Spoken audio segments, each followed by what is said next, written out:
morning. I'd like to call this meeting of the Southampton Town Board to order on this 28th day of February, 2023. Please rise if you're able and join us for the Pledge of Allegiance. I pledge allegiance to the flag of the United States of America and to the republic for which it stands, one nation, under God, indivisible, with liberty and justice for all.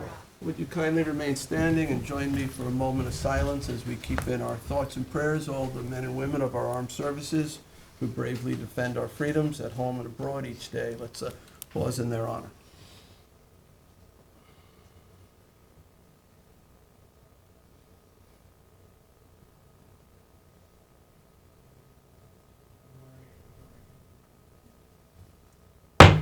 Thank you. Please be seated. Madam Clerk, would you please call the roll? Certainly.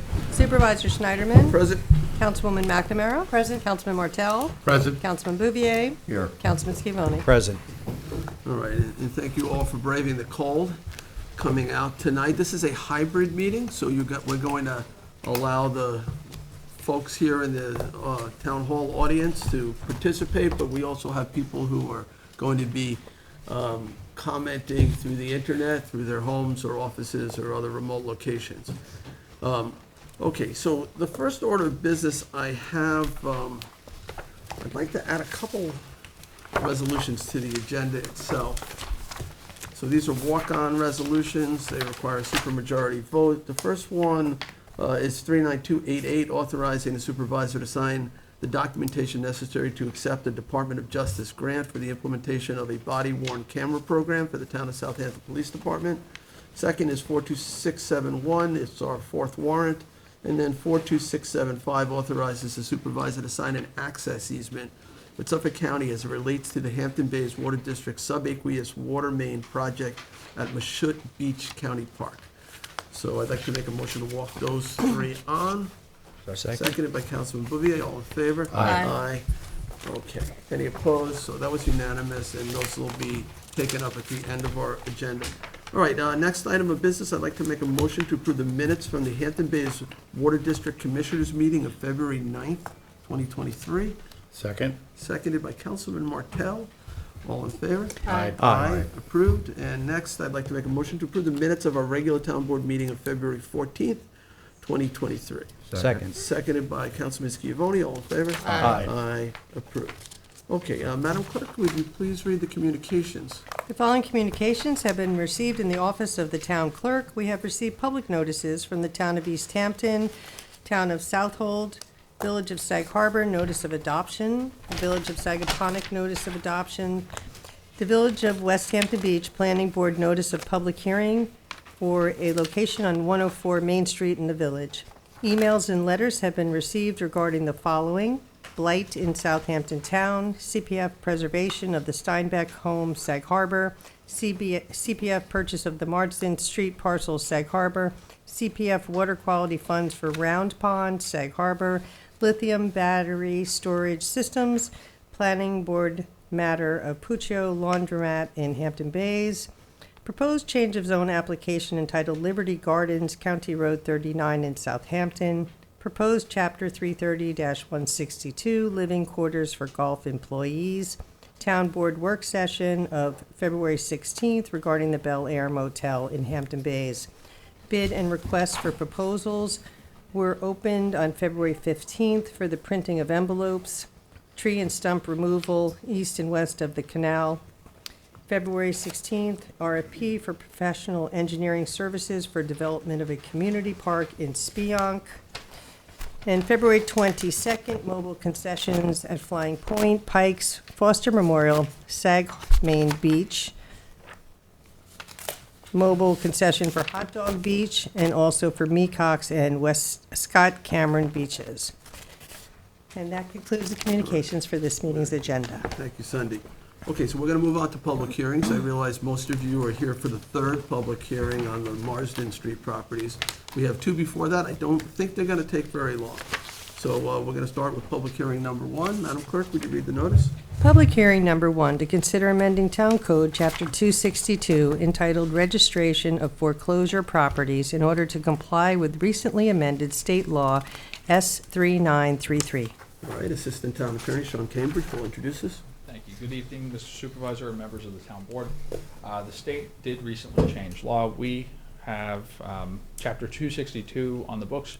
What this program is towns work with a third-party vendor to register foreclosure properties. We have been doing this very effectively with a third-party vendor, ProChamps. It's been a very successful program. The state has made a few tweaks to the law, including the triggering point for registration. Prior, this was enacted by a bank. Now it's by a court. It's a notice of pendency. Once that document is filed, the property becomes able to be registered. In addition, they changed the fee structure. So the state has limited this to $75. We were charging $500 biannually. I suspect the state may go the other way on that and change that again. So what I've done here is I've taken the fees out of the statute itself and worked them into the annual fee schedule so we can adjust without reopening this hearing if need be. Are there any questions? Any questions from the board? Sorry to hear they lowered the price. No. Is it still twice a year or just once a year? Annually, Annually. at this point, 75. But I do anticipate that would change in the next term potentially. If the board is inclined to adopt this, it's Resolution 2023-349 on tonight's agenda. All right, Thank you. Sean. Okay, is there anyone from the public who wishes to be heard at this first public hearing on this foreclosure registry and the fees, lowering the fees attached to the foreclosure registry? Seeing none, Charles? So if you are watching online and you wish to be heard, you need to click the raise hand icon, which is usually in the bottom of your screen. But right now, we're only entertaining comments on the first public hearing, which is on our foreclosed property registry. I see no hands. Okay, I will make a motion to close close the first public hearing. Second? Second by Councilman Martell, all in favor? Aye. Okay. Madam Clerk, would you read the second public hearing notice? Public hearing number 2, to consider the acquisition of 127 and 137 Mary's Lane, North Sea, and to amend the Community Preservation Project Plan to include 137 Mary's Lane, and amend CPF Management and Stewardship Plan to include properties. All right, thank you, Cindy, and Jacqueline Fenelon, who's our acting CPF program manager, will introduce us. Good evening, Mr. Supervisor, Town Council members. We are here tonight to consider the acquisition of 127 and 137 Mary's Lane in North Sea. You can see the properties right here. These are properties. One is actually noted in our CPF management plan, which is this one right here, for the North Atlantic White Cedar Swamp Open Space Greenbelt Trail Target Area. Sorry, not trail, Greenbelt Target Area. It is within the watershed of Little Fresh Pond, but if you can see here, this is an area of the Atlantic White Cedar Swamp, which is a very sensitive ecological habitat. So we're looking right now to purchase these two properties for consideration. All right, and the price It's $850,000 for both parcels for combined. both, and what's the acreage? The acreage is here, 0.7 acres of land. Total, that's the two Yeah. lots combined. Yeah, Three-quarters so of almost an acre, yeah. And there is a house on one of them, correct? There is, correct. The house is located on this one, which is lot number 28, tax So lot number. they would be delivering the property free of any structures? Actually, in this case, we are responsible for Or taking you down would this be well. removing the structures? We would be, yeah. All right, any other questions? All right, thank you, Jackie. You're welcome. All right, so I'll go to the audience. This is, we're just entertaining comments on the second public hearing, not Marsden. This is on the two properties along Mary's Lane. So if any, raise your hand. No, I don't have any cards on it, so. All right, Charles, anybody indicating online that they wish to be heard? There are no hands. All right, I'll make a motion to close public hearing number 2. Second. Seconded by Councilman Bouvier. All in favor? Aye. Aye. Aye. All right, so that is also closed. All right, the moment you've been waiting for. All right, Madam Clerk, would you read the third public hearing notice? Public hearing number 3 on the acquisition of development rights at 7, 9, 11, 12, and 15 Marsden Street, Sag Harbor, and to amend the Community Preservation Project Plan to include 15 Marsden Street and amend CPF Management Stewardship Plan to include the property. All right, thank you. And we will soon get to the speakers. There's 26 of you who've indicated you want to speak, plus those online. So we may be here for a little bit. Jacqueline Fennon will introduce this. Maybe I'll say a word too. So what's proposed here is a partnership between Sag Harbor Union Free School District and the town to acquire 4 lots for both school and community athletic purposes. Some of the things that are not in front of us, there's no synthetic turf. The board had said to the school that we would only set a hearing if certain conditions were met, and one of them that it had to be 100% natural. No hybrid. I know I've seen emails about hybrid. That's not what's in front of us. 100% natural. I've seen some emails about stadium lighting. There is no stadium lighting. That was a condition as well. It's all had to be dark sky compliant lighting. There were a number of other conditions too, including community access and things like that, and information on the design, parking, renderings, and things like that. So we received what we needed to set the hearing, and here we are today. And I'm going to kick it to Jacqueline Fenelon from our CPF program to take it from there. Thanks, Joe. Good evening again, Mr. Supervisor and Town Council members. Yes, so we are here to consider the possible acquisition or development rights purchase for 7, 9, 11, 12, and 15 Marsden Street. Right now, the town has made an offer for $6 million currently, understanding that this would be a partnership between the town and the school district to facilitate the acquisition here. With the school intending to put in $2.575 million. So we are, partnering and taking a joint venture with Sag Harbor Union Free School District to purchase these development rights. And we understand that it is to facilitate the construction of a recreational area in the form of an athletic fields or fields on the subject property, and including an important point of public access for the community as well. So we did receive the basic information. We received site plan, and I believe H2M will be here tonight to show you the site plan that's been provided by the school district. We also have requested a SWIP plan, which we have not received to date, but that was something that was important and one of the conditions of the town board as well, that we received that for stormwater management purposes on the subject property.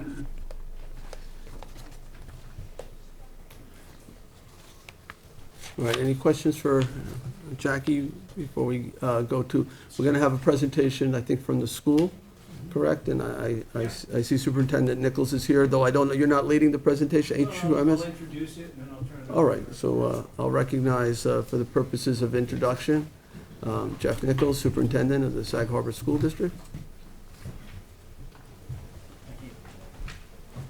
Good evening, everyone, town board members and supervisor. Schneiderman, before I begin, I just want to thank all of you for your endurance in this process. This has been going on for well over a year, and there's been a lot of communication back and forth, and I'm thankful for the patience that you've showed.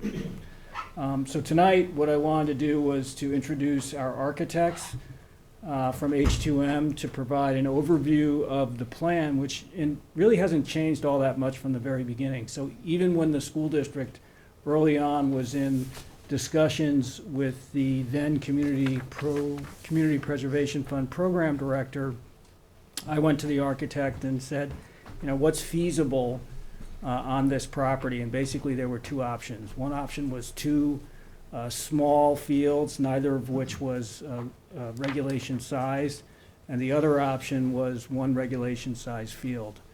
And after discussions with the board, as it related to use by the school athletic program, we decided to zero in on the 1 regulation size field. So that's pretty much the plan, along with a bathroom station, if you will. No parking on that lot.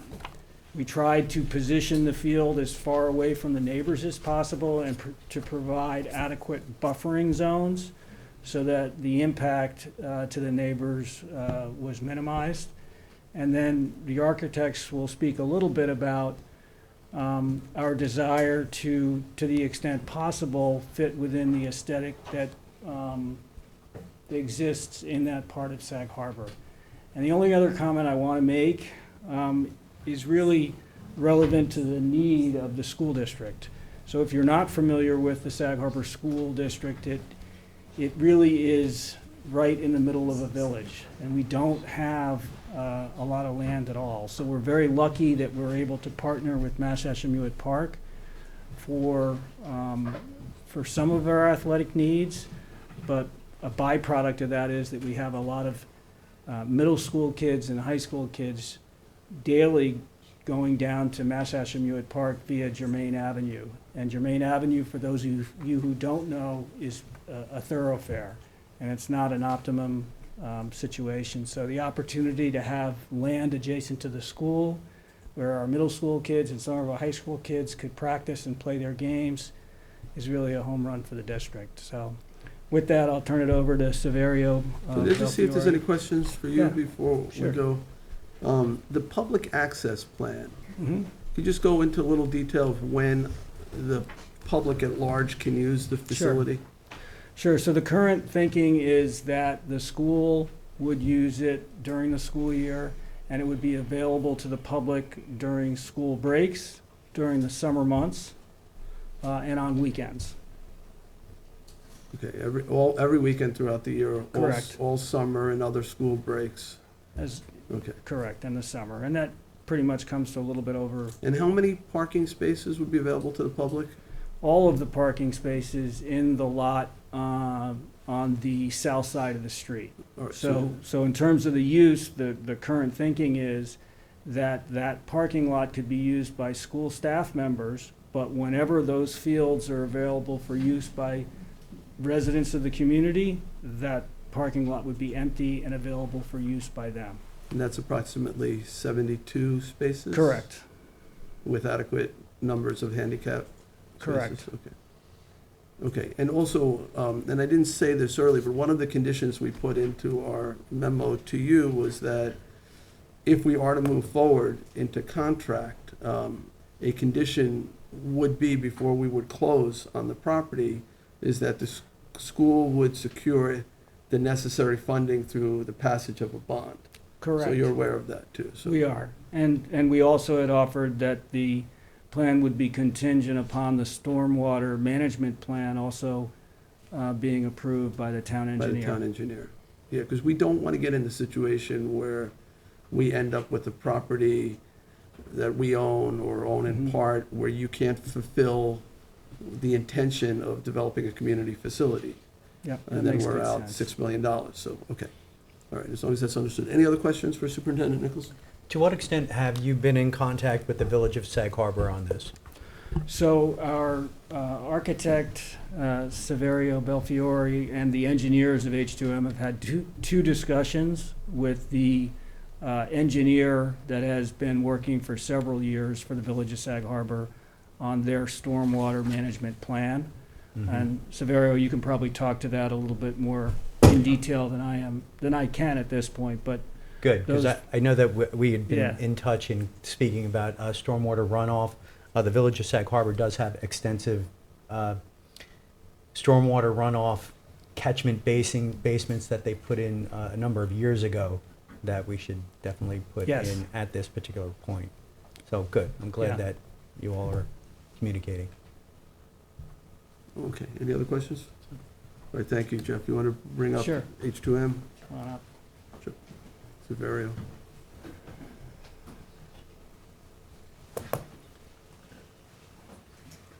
So the easel's not working, so I guess I volunteer to be the standing easel. Easel's not working? We were able to do Zoom meetings? You're- There's not one right there? Good evening, Supervisor and Town Council members. My name is Severio Belfiore. I'm a, We have an easel coming. I don't Old know if school. ours works either. Might but- need an engineer to set it up. There you go. We have- It's been a long day.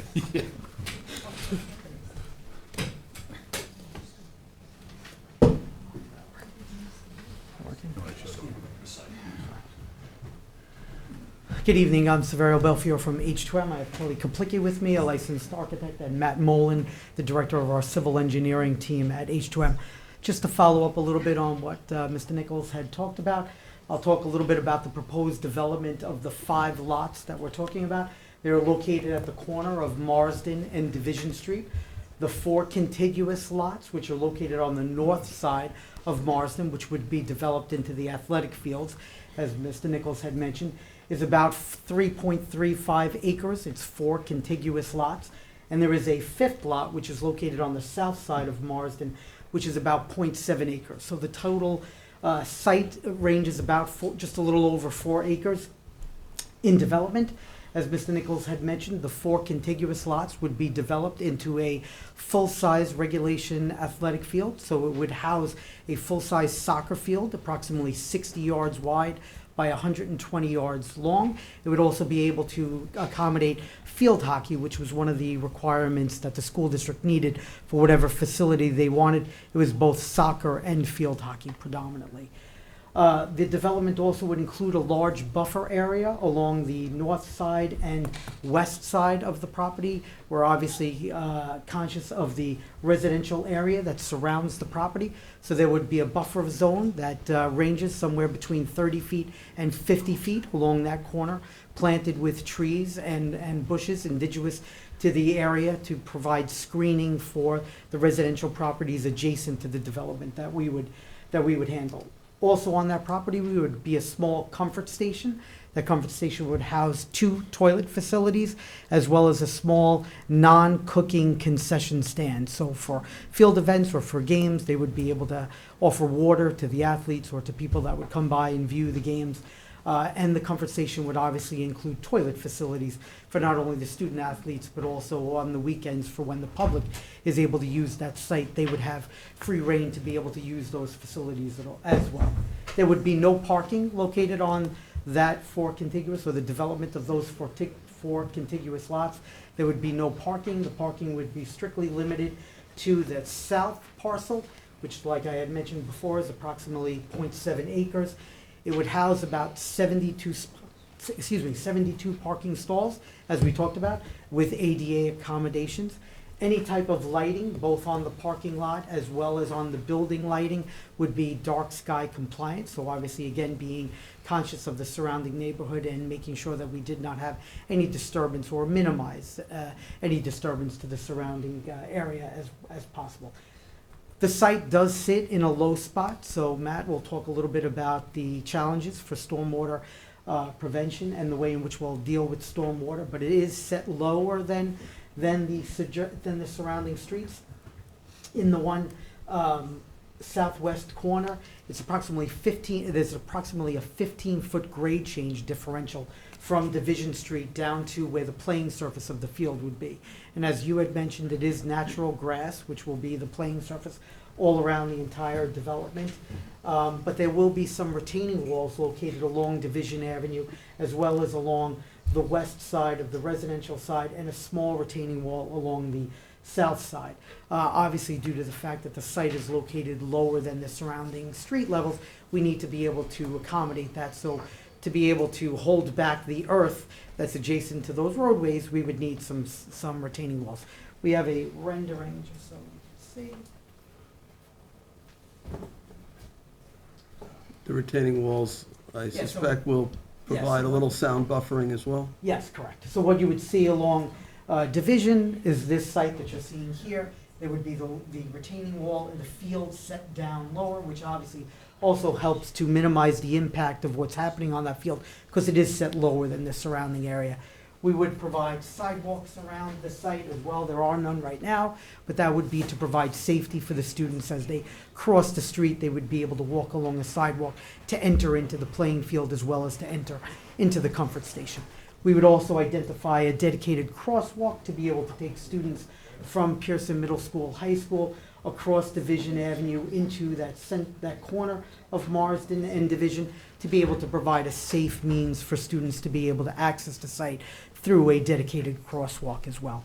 On the So- west side of the property, there's also going to be an inverse retaining wall that you're actually going to have to hold the field up Yeah, on as the we west get toward- side because of the backyards of the houses on Marsden are considerably lower than the property. Okay, Correct. So there are two different types of retaining walls, right? right. We're What do you doing call two that types one? of- I don't know. I don't know, would you call it an inverse Just one, retaining wall? just one is higher than the field and one is lower than the field. Okay, Okay, all right. technical So we- answer.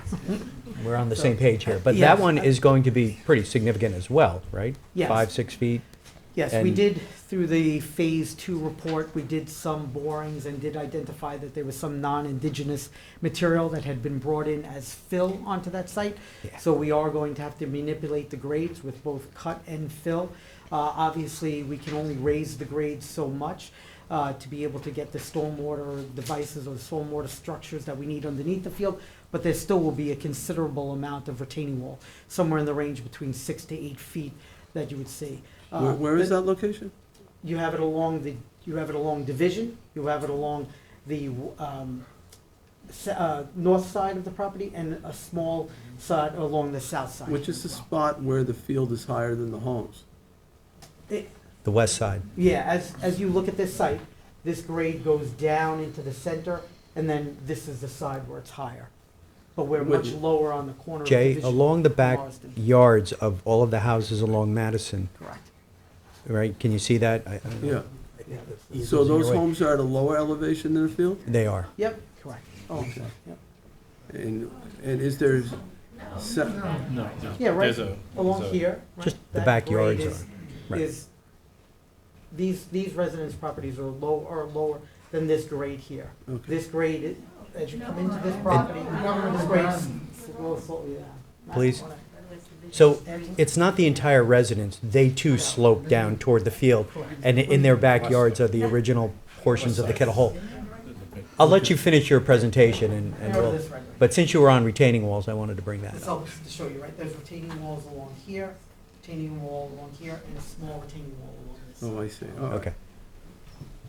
But the backyards, as Councilman Scavone is saying, of those houses over there also slope down to that point? Correct. Okay, Based on the topographic information that we have at this time, yes.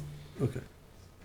That's the development of the property. They We are. really didn't have much more to add other than that. In terms of sound attenuation, other than the retaining walls and some of the trees, is there anything else you're doing? Well, the buffer that we would create with natural plantings will help to absorb some of the sounds. No berms or sound walls? or No, anything? the grass field will help to Okay. absorb some of the sound, as well as the retaining walls that are Okay. around will also help to absorb sound. Okay. All right. All right, thank you. Sure. Any questions for Severo? In terms of the SWIP, the stormwater, what's the acronym stand for? Stormwater pollution prevention. You're speaking to that issue, correct? So, all right. Yes.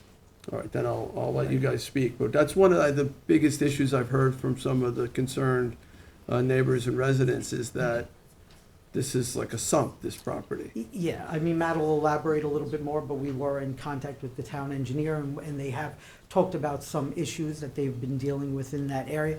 It is a low spot in that, so there are not only site characteristics that we'll have to deal with, but there are also surrounding stormwater issues that we'll need to deal with. Okay. So it's more of a comprehensive stormwater management plan that we would put into place to not only deal with stormwater that falls on the site, but also whatever surrounding stormwater we need to deal with as part of the development. The SWIP is a single component of that stormwater management plan, but it would be a comprehensive plan to look at all contributing factors to how we deal with the stormwater on that site. Okay. So that obviously takes a little bit longer to develop, because there's quite a You have some renderings too? Are you showing those, or? No, we have this rendering here, which was the plan, the rendering which I had showed, Oh, which okay. was the So- retaining wall and the field, and then just a rendering looking from this corner of Marsden, the corner of Marsden Division, looking out onto the property, looking at towards where the comfort station would be located. Okay. Okay. So in your other rendering, can you show me approximately where the property lines are, just so I can see the buffer? Well, Not on, he- no, not on there, on Yeah, your, I think it's gonna show up. yeah, Yeah, it's gonna be a little bit hard to show up here. Because the property lines extend beyond the buffer, because we've created, like I had mentioned before, somewhere between 30 and 50-foot buffers between the edge of the property line and the clearing area, or the area where we would have a safe runoff from the field, player runoff from the Okay. field. And are those plantings already there, or you plan to add to that, or? We plan to add to it. Some of the plantings that are there are scrub plantings right now. Some of the trees we've identified as dead and not very healthy. So we would look to supplement that to provide a more dense covering between the playing field and the surrounding residences. Okay, and the road grade in front of this, are there steps going up to the playing field? Yeah, they're right there. No, as we get through here, this road starts to go down, so we're level with grade at this point. So the levels When you, can be yeah, above. when you Okay. access the conversation across there. Yep. Thank you. Do you plan on bringing fill in, additional fill to Yeah, prep the site to? Yes, we're in the preliminary stages of the design part, so we haven't calculated exactly how much cut and fill we need. There's some geotechnical information that we need to get, as well as a detailed topographic survey of the area. So, but we do anticipate having to bring some fill in as well as some cutting of that property. And Yep. you're aware that this is a kettle hole that was filled in Yes. over the years, and Yes, you know, the I phase know there two- are people in this room Yep, that the- watched it along with me as it was filled in. Yeah, the And Phase 2 so- report did indicate that there was non-indigenous soil brought to that site, and so yes, we are well aware of that condition. Non-indigenous soil, yes. Yes. So the plateau that we see in the center of these four properties is artificially created. Yes. Do you foresee Yes. any engineering issues with that? I don't think we foresee it now, but as we get into the design of it, there may be some issues that we'll have to deal with, but that's part of the comprehensive Okay, plan and that the we'll be soil putting together. borings that you took? The soil borings that were taken during the Phase 2 were strictly for identifying soil characteristics and makeup. They were not geotechnical in nature. Those soil borings, once we proceed with the design of this, we'll take more technical borings of that to actually get compressive strengths and strata layers of the soil, so. Okay, thank you. Did H2M help prepare the estimate that was provided to Southampton Town? Of Yes, the cost estimate of- that was initially prepared and presented to the school district was a preliminary estimate based on the development of the property and the parking lot. It did not include any of the outside or peripheral stormwater prevention measures that we may need to take. We've estimated an additional cost to the property for that as well, because at the time, we don't have enough information right now to make a sound judgment on that. So, yes, we've done one cost estimate, but that estimate will see to be increased based on needing to deal with the stormwater. But Once- those estimates will all be clear and Yes, and presented to absolutely. the board before they come up and before the public gets the bond that they're voting. Yes, yes, absolutely. So what was the initial estimate? It was like, About $3.6 million was the initial estimate, and for the field- we so it's gonna be obviously higher than that. higher, we estimate around another $2 to $3 million to deal with, so it'll be closer to $6 million. So well, guys, you'll have your opportunity to be heard. So about 6 million total? Total, correct. Development costs, okay. Okay. And ultimately, it'll be up to the Well, that people. If explains- we move forward, it'll be up to the people, obviously, of Sag Harbor to decide whether they want to tax themselves for that. Sure, Okay. All right, thank you. sure, thank you. Well, Matt, did you want to add anything else? or- So, yeah, I'll speak briefly about the stormwater management. You mentioned the SWIP. So the SWIP is a document that addresses site runoff, from the actual development of the property. We recognize that there are outside stormwater management issues where, potential off-site watershed areas contributing to this location. There may need to be additional stormwater management improvements off-site to address those influences. The Stormwater Pollution Prevention Plan is a document that we prepare and submit to the village, and, well, actually, in this case, it's the school district. It would be submitted directly to New York State DEC that justifies that we're not increasing the amount of runoff being produced by the property, that we're handling our on-site runoff on-site, and it doesn't negatively impact adjacent properties. That's just for the development. But we do recognize that there are potential off-site influences that we're going to need to address as well. We've spoken briefly with the town engineer. He's identified some issues that he's aware of on the surrounding streets. It's something we do need to look at in a little more depth, but at this point, we have not looked at it in any particular detail. Our town engineer? The town of Sorry, Southampton or the village of Village Southampton? engineer, I'm sorry, for county. Yes, So village my apologies. No. We have one. We do.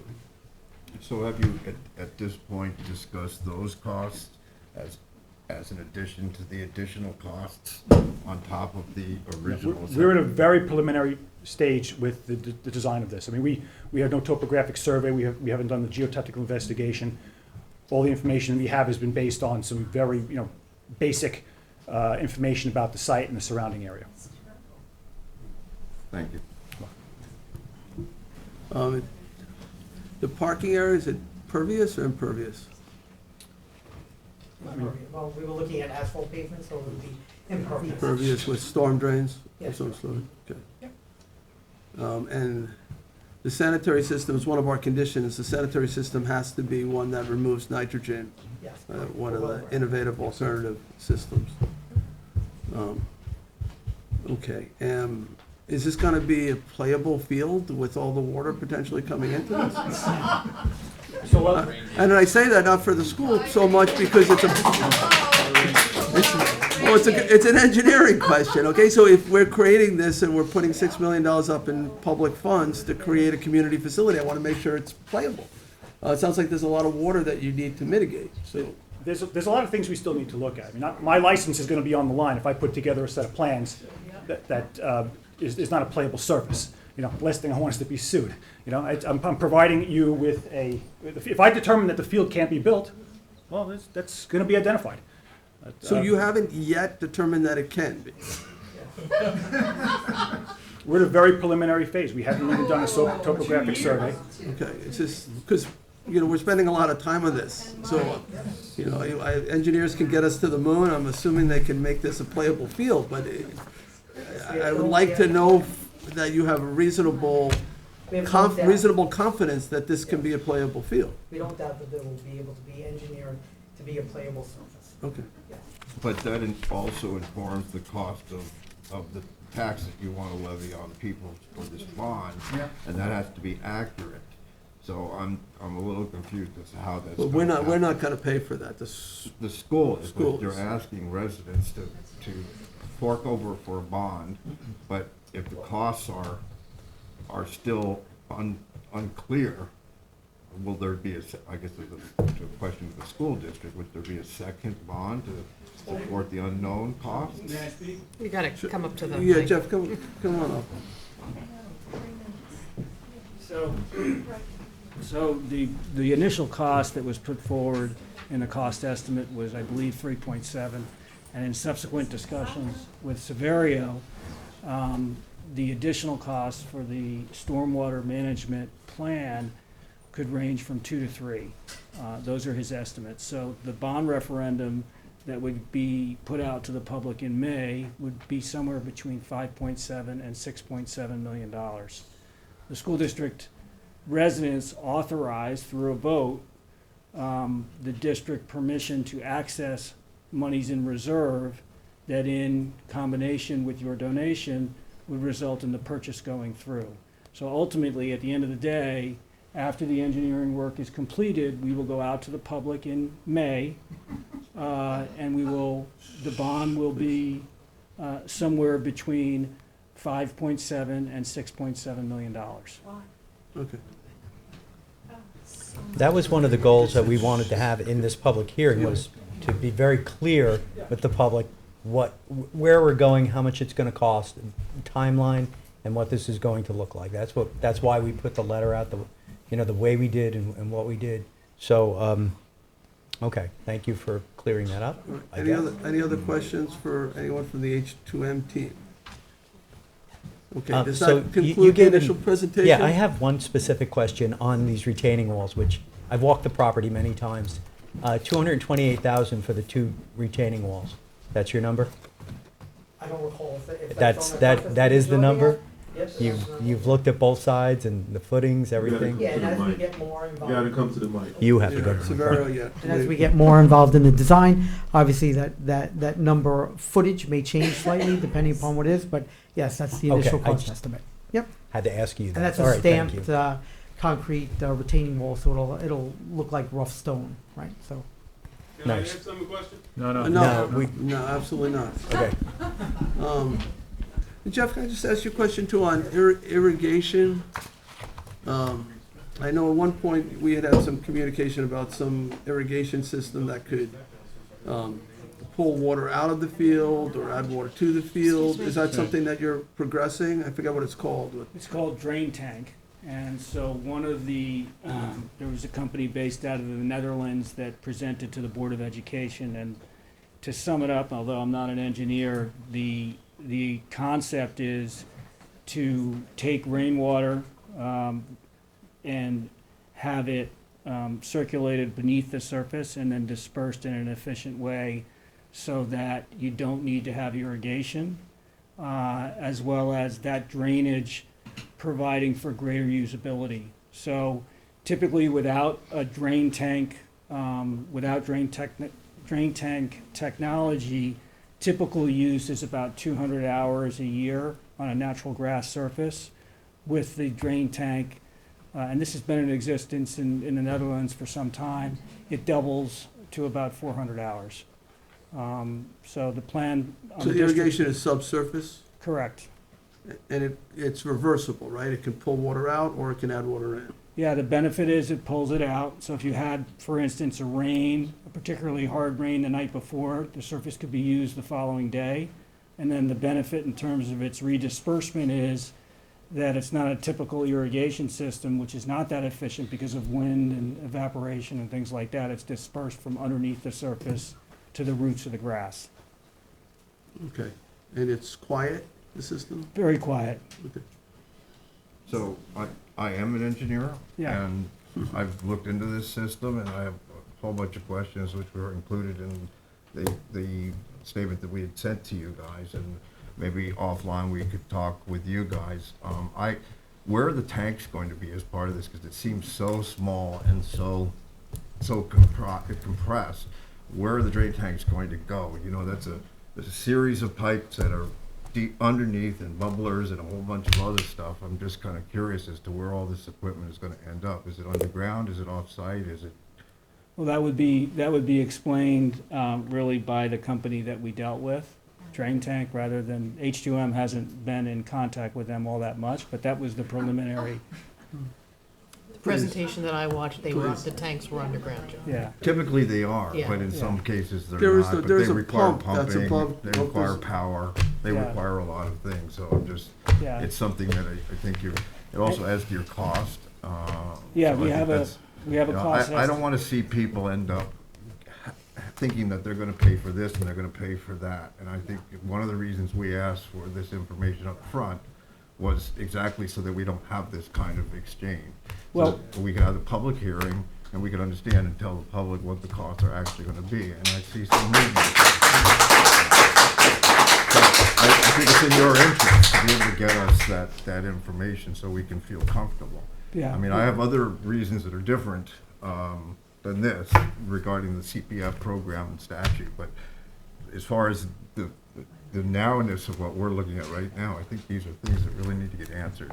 Well, and they, respectfully, they were answered at a public presentation, and I believe the number was about $200,000. You had attended that meeting that evening. Yes. And I that think was it's the- slightly over, but like maybe 250 or something. Yeah, and the cost, and that was to service two fields. This would be one field, so the cost was a little less than that, Okay. that 250. Yeah, So, but again, the fact that, you know, you're referring me to the manufacturer, you guys, this is all part of this escalating cost that you don't really see until you see it. And I'm a I little don't- concerned about that. And I certainly don't want to appear to be disrespectful at all, but again, this is all going to be presented in a vote, and we've given you a range, which is within $1 million, 5.7 to 6.7.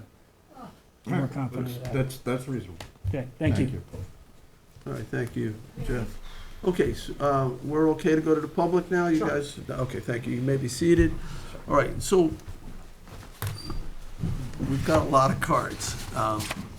So we're gonna afford each speaker 3 minutes to make their comments known. We just ask that you be respectful, whether you agree or disagree. Just let the speaker speak, and please don't interrupt, and we'll hopefully be able to move through this as quickly as possible. You don't have to, if it's already been said, you don't have to say it again entirely. Maybe you could shorten it a little bit or say, I agree with that person. That's fine. I don't want to take away your 3 minutes. If you want to use your 3 minutes, go for it. But I also want to be able to get through this and make sure everybody gets heard. All right, so I'm going to take them in the order that we received them. And what I'll do is I'll say the name of the speaker and the person who's on deck so that you can queue up, and that'll save time having to get through your seating aisle. Also, the clerk will let you know when you're down to your last 30 seconds so you can try to wrap up. So we're going to start with Leah Oppenheimer. And then Leah will be followed by Finny Dianora Brandal.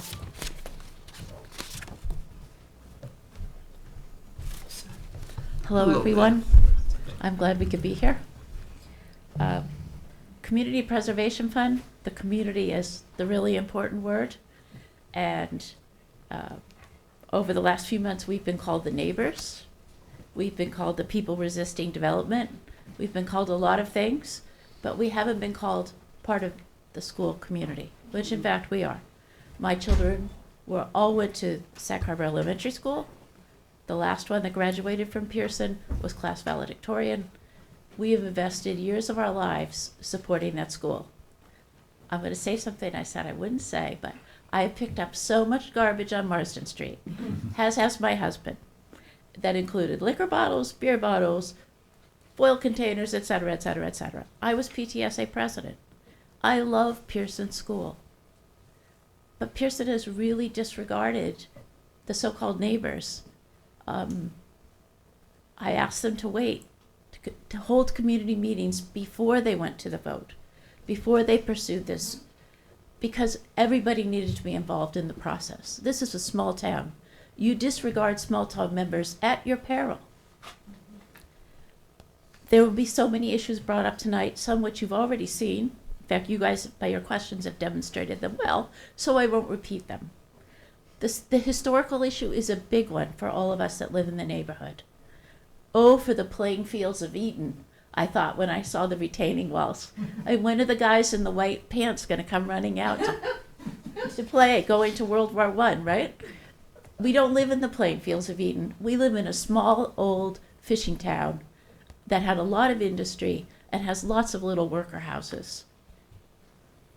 I don't know. I wouldn't mind living near Eden, but it's not going to happen. We need to preserve character. We need to comply with some of our usual municipal regulations. What's legal for the Board of Ed may not be moral for a small town community that needs to be interdependent. Finally, there has to have been a plan, a complete plan, 24 hours before a public hearing. There was not a complete plan, as you've all very well demonstrated just now. There will also be tremendous destruction of animals and their habitat. I think Finny will address this, but I have to tell you, my granddaughter wrote a little paragraph about this, and she wrote in a note to me, she said, Grandma, I won't be able to hear the owls at night anymore. We won't be able to go sit on our front porch and watch the bats fly. That is a real loss. Bats are a loss, birds are a loss, trees are a loss. Everything is a loss during a time when our world is developing and deteriorating and changing so critically. I feel offended, really deeply offended and betrayed that the school district did not see a way to talk to us about that in advance. There's so many creative things can be done with that property.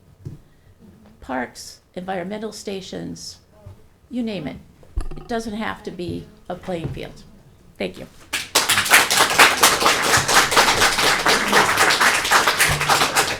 All right, so Finn, before you speak, On deck is Catherine Levy. My name is Finny Dinar Brundell. I am in the 8th grade and live in Sag Harbor. I have a lifelong interest in environmental issues and have been involved in many local projects, including a 2-year-long pond study focusing on the water quality and its macro and microbiology. I'm here to propose that the town purchase the Marsden lots for preservation versus development. According to the Urban Forestry Network, on average, 1 acre of new forest can sequester about 2.5 tons of carbon annually. The Marsden lots on the north side of the street are 4 acres of trees. That would add up to 10 tons of carbon captured per year. I urge you to visit the street during the school pickup time to see just how many cars are idling and releasing CO2 there daily. A typical count would be 11 or more cars. According to the DEC, every gallon of gasoline burned produces more than 20 pounds of greenhouse gases. This green infrastructure is helping to protect the very students we are discussing from this harmful car pollution. According to the short environmental assessment form that was signed on October 17, 2020 for the school, the northern long-eared bat was flagged for potential habitat loss with removal of this forest. This bat was listed as threatened by both the U.S. Fish and Wildlife Service and New York State in 2016 due to population declines caused by white nose syndrome, a disease caused by an invasive fungus that kills affected hibernating bats during the winter months. It also states, due to the northern long-eared bat's potential use of diverse upland forest types and the presence of large trees with loose bark, this species may utilize the Marsden site for foraging and roosting habitat in the summer months. The loss of this habitat will potentially not only affect these bats, but also countless other species which are part of the ecosystem, including white-tailed deer, screech owls, great horned owls, raccoon, opossum, and the eastern spadefoot toad, which has not only been found in this area, but is a New York State species of special concern due to loss of habitat. Why is this district not concerned with the loss of forest and habitat? As a kid, I understand the importance of sports, but we need to think environmentally, especially with climate change, which causes unpredictable weather patterns such as heat waves, drought, superstorms, and flooding. We are a coastal community that needs to be forward-thinking. Ultimately, I would love this area to be left as a recreational preserve for all to enjoy. 30 this seconds. could be a space for students to also study and learn from the environment. There could also be a low-impact nature trail for everyone in the community. Once these lots are turned into a field, we will lose one of the last undeveloped areas in the village. Thank you.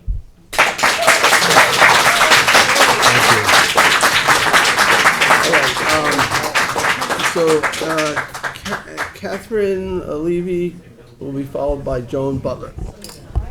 Well, those two people are hard acts to follow. Can we but get some quiet in the audience, please? I will try. My name is Catherine Levy. I live at 244 Madison Street, where Madison makes a T-junction with Marsden. It's been clear to me for some time, and tonight made it much clearer, that we absolutely need an environmental impact statement, a comprehensive environmental review that would begin to answer many of the unanswered questions that have been brought up tonight. It seems to me that the school board intentionally used an inadequate review process to circumvent that requirement. This circumvention of New York State environmental laws is something that the Community Preservation Fund in particular should take very seriously.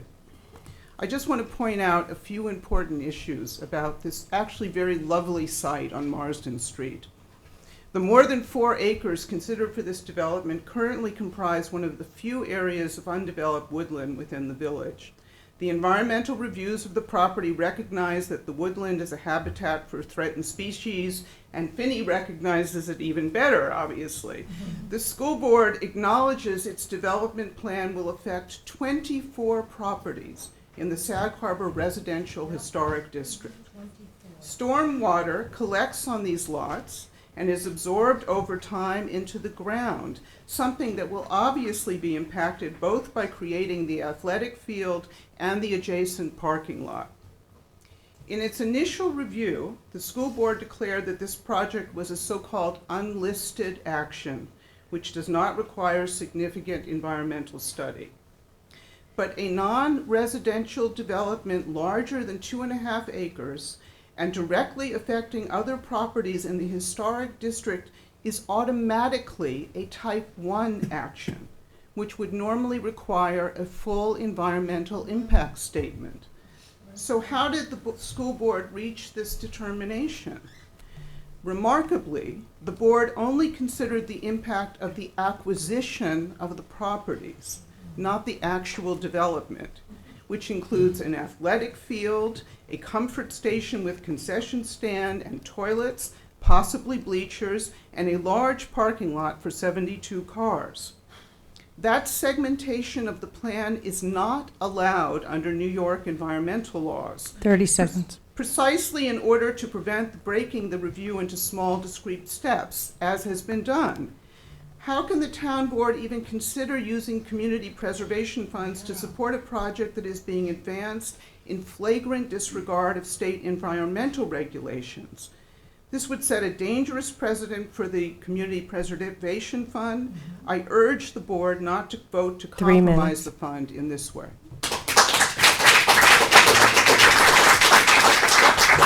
All right, Joan Butler is next. Joan is followed by Mare Dianora. Good evening. Thanks for the opportunity to speak. My name is Joan Butler. I live in Sag Harbor. I'm also a member of Friends of Havens Beach, which is a small grassroots collective of members, and our goal is to protect the water quality of Havens Beach, which is a 100-year-old gift that was intended to provide a safe swimming beach for all village residents. As you know, it no longer does, largely because of the amount of unfiltered stormwater now exiting the village at Havens Beach. Thanks to the hard work of village trustee Aidan Cornish, the village has recently received a grant to study the village drainage situation as it pertains to Havens Beach, with a view to remediation. The first step will be the study of drainage throughout the village. How much unfiltered stormwater is now going directly into the waters at the swimming beach? Where does it originate? How might it be diverted? Rain gardens, restored woods, wetlands? The Marsden Street proposal development directly impacts the upcoming stormwater study. Before permission is granted for the Southampton CPF funds to be used to develop the site, we asked that the town insist on the following: a hydrologic study of where the stormwater currently runs into the Marsden Street wooded swale and where it ends up. We suspect that much of it is absorbed right there on the spot, which is of considerable environmental benefit. 2, a hydrologic study of all drainage plans for the proposed development. Where would the stormwater be redirected? Is there any chance it will now end up at good old Havens Beach? The study should be conducted by the school, but reviewed by a disinterested third party engineer. This would be the responsibility of Southampton Town. Without this information, the long-awaited drainage study for Havens would be invalidated. And more important, if the hydrologic data should ultimately show that the school's proposal creates more future environmental problems for Havens Beach and the village, 30 seconds. then we would hope that the CPF funds will be denied. We'd like to remind all of you the CPF mandate is to protect natural resources and water quality. Thank you for the time. All right. Ms. Dianora is followed by Sabina Streeter. I'm Mayor Gianara, and I live in Sag Harbor. I'm urging the town board to not support this acquisition. New York schools have their own multi-million-dollar budgets and should not be entitled to preservation money for wish lists. The district is currently getting 83% of my property tax money. We already have an over-budgeted acquisition with the Stella Maris project. There is talk of daycare facilities, commercial kitchen, and now a marine biology lab. Where are these projects?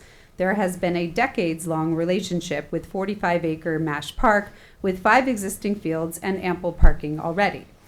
It is a rite of passage for the kids to walk the half mile from the school to the park. We're told the walk is very dangerous, yet there's still no plan for crossing guard or sidewalk improvements requested to the village. There will still be a park contract, we're told, no matter what, so this will need to be dealt with, and the relationship should continue as Mrs. Russell Sage intended. This park benefits the school and the community. There is no need for this field. The BOCES projections for the school population are at a slight decline. There is no giant increase of students. We cannot fill the teams, and more athletic facilities will not increase these numbers. I don't understand how this sloped land on Marsden that is prone to flooding would even be considered as desirable for a flat soccer field. The existing field on the school's property is constantly waterlogged. Why not just remediate this field instead? The community at large is not asking for a new clear-cut field. There is no outcry for an asphalt parking lot in a historic residential neighborhood. These slope lots were filled by the owner. It's our recharge area for the aquifer. When will we find out all of these costs, and where will the water be taken to, and what will be needed to remove this water to create a flat, dry field? Why are we not moving forward, thinking in these times of climate change and removing most of the trees here, which is the most important element to prevent flooding? There's wetlands right at the end of Grand Street, 1 block away. That pond is home to spring peeper frogs. When they're fully grown, will disperse out to find habitat, such as the Marsden lots. Decaying trees, which are never part of a landscape plan, provide fungi, mosses, and microscopic organisms that are beneficial to many bird species, many of which are in decline. 30 seconds. The goal of CPF is clearly stated as allowing public use in a manner compatible with the nature character of the lands and to preserve the native and biological diversity. How can we strip these lots of the majority of the nature and honor this code? The school has not provided any alternative use for the parcel, but I'm urging the town to leave these for preservation and a passive park. We can add native plants and let this colonize process resume and let the community watch this project return to its natural state. Thank you, Mayor. I have evidence of flooding from the past. Okay, Sabina is next, followed by Douglas Newby. Okay. I'm going to read, and it will be under 3 minutes, 2 different statements. One by Claes Brondel, who cannot be here, unfortunately. Please reject the plan for this acquisition. The plan is problematic due to logistics and unrealistic cost of construction. The school is facing many expenses and challenges in order to meet an ever-changing environment, housing shortage and staffing shortages. Our community is already dealing with the effects of climate change, outdated septic tanks, and stormwater runoff. Community preservation funds should be used to protect our natural environment and preserve the character of our community. And this is from Lily Streeter, my daughter, class of 2009. Dear Town Hall representatives, I'm writing today in hopes that you reconsider the choice you've made to destroy local wildlife and forestry in the hopes of spending a lot of money to create something that Pearson High School has absolutely no need for. As a Pearson graduate of the class of 2009, I played both field hockey and softball on the fields at Massachusetts Park. Not only were the fields more than adequate, but the less than 10-minute walk or run to get there became our daily warm-up and was absolutely never an issue. If the walk has become more dangerous in the recent years due to increased traffic and speeding, then that should be addressed by the town anyway, as many other pedestrians use it. In addition, Massachusetts has over 7 fields, and not even all of them are being put to use.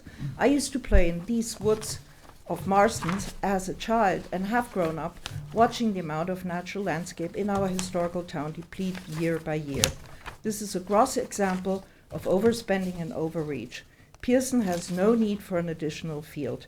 I would prefer the money to go to areas that Pearson is severely lacking in: availability of environmental studies, language, arts, and culture programs. Respectfully, Lily Streeter, class of 2009.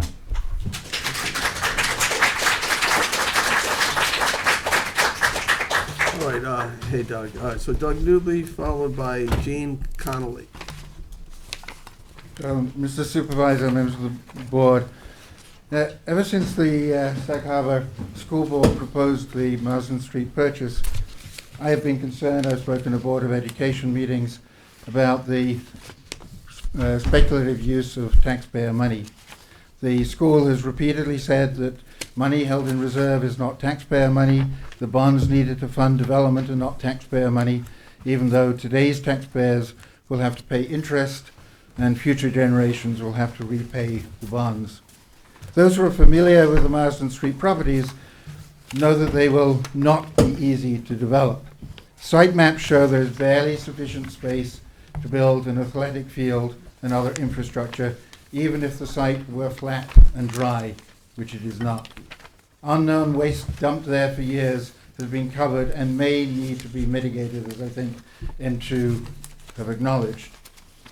Almost anything, of course, can be done if you spend enough money, but the engineering solutions are likely to be expensive and will be subject to significant uncertainties until a thorough investigation and evaluation is completed. I've seen a so-called cost opinion. I've been in the finance world for 40 years. I've never seen a cost opinion before. That the athletic field one that I saw, I guess, is different from a lot of others, projected that the cost of the field, the comfort stations, and the parking lot for 72 cars will be $3,841,713. The precision of the number is, of course, absurd. There is considerable uncertainty, including the, quotes, known unknowns, such as remediation of waste that may well include lead-acid batteries and other toxic materials. The CPF has rightly said that you want the full cost of development to be bonded. I believe it's the duty of the town board to ensure that the full professionally estimated cost, supported by independent bids, is fully bonded before you proceed. Like many others, I do not think an athletic field and a parking lot is the right use of this land. It is a habitat for threatened and endangered species. It is in the historic district, and the school has a perfectly valid alternative to continue to use Massachusetts Park, which only involves a sport team crossing one more road than it will take to get from the school to Marsden Street. Personally, I believe the property should be preserved with access by both students and the public to learn about the environment and see how a natural stormwater collection system feeds the aquifer upon which we all depend. Many of the young, we've seen it this evening, understand that they are inheriting a challenged world. We should be using these properties to better help them understand those challenges and engage in trying to overcome them. 30 seconds. Thank you. Unfortunately, contrary to its announced intention to engage the community, the school board's determination to secure an artificial, perhaps I should have deleted that, I apologize, turf athletics field has absorbed all the oxygen and has left no room for the community discussion that we were promised. Thank you.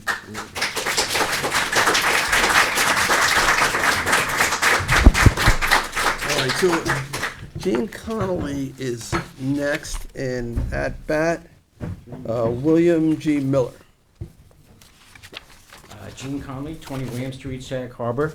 My apologies, this is my first public speaking meeting, and I don't do well in public speaking, so hopefully I'll be coherent. You'll be fine. Okay. Thank you, Mr. Schneiderman and board for having the meeting. And I live at 20 William Street, and I love this map because I live here. It looks like I need a new roof at the time. But my routine every morning and the afternoon is I walk out, down, this is my dog, up around, and sorry, Superintendent Nichols, during the pandemic, I sneaked on the back field with my dog. Up and by the bars and Marsden property in the back. I've done that for years, and deer here and deer here, and it's probably the closest I'm ever going to get to being by natural wildlife. We also own the property at 233 Madison here, and yes, Councilman Schiavone, it is lower on the backside, but that resident is higher than their elevation. But my brother and I, in the 60s, used to sneak sneak, not that it was fenced off, but for my mother, onto the property in search of treasures because it was the old dump. And at the time, there was still the foundations from the old ice houses, just the foundations. And what better treasure for an 8-year-old than old medicine bottles? Hundreds of them. Father John's Medicine, Lowell, Massachusetts. Must have been some opium in this one. So I say that because I've seen the very old Marsden property, wooded, and I've seen the very current situation. And if you look at this map,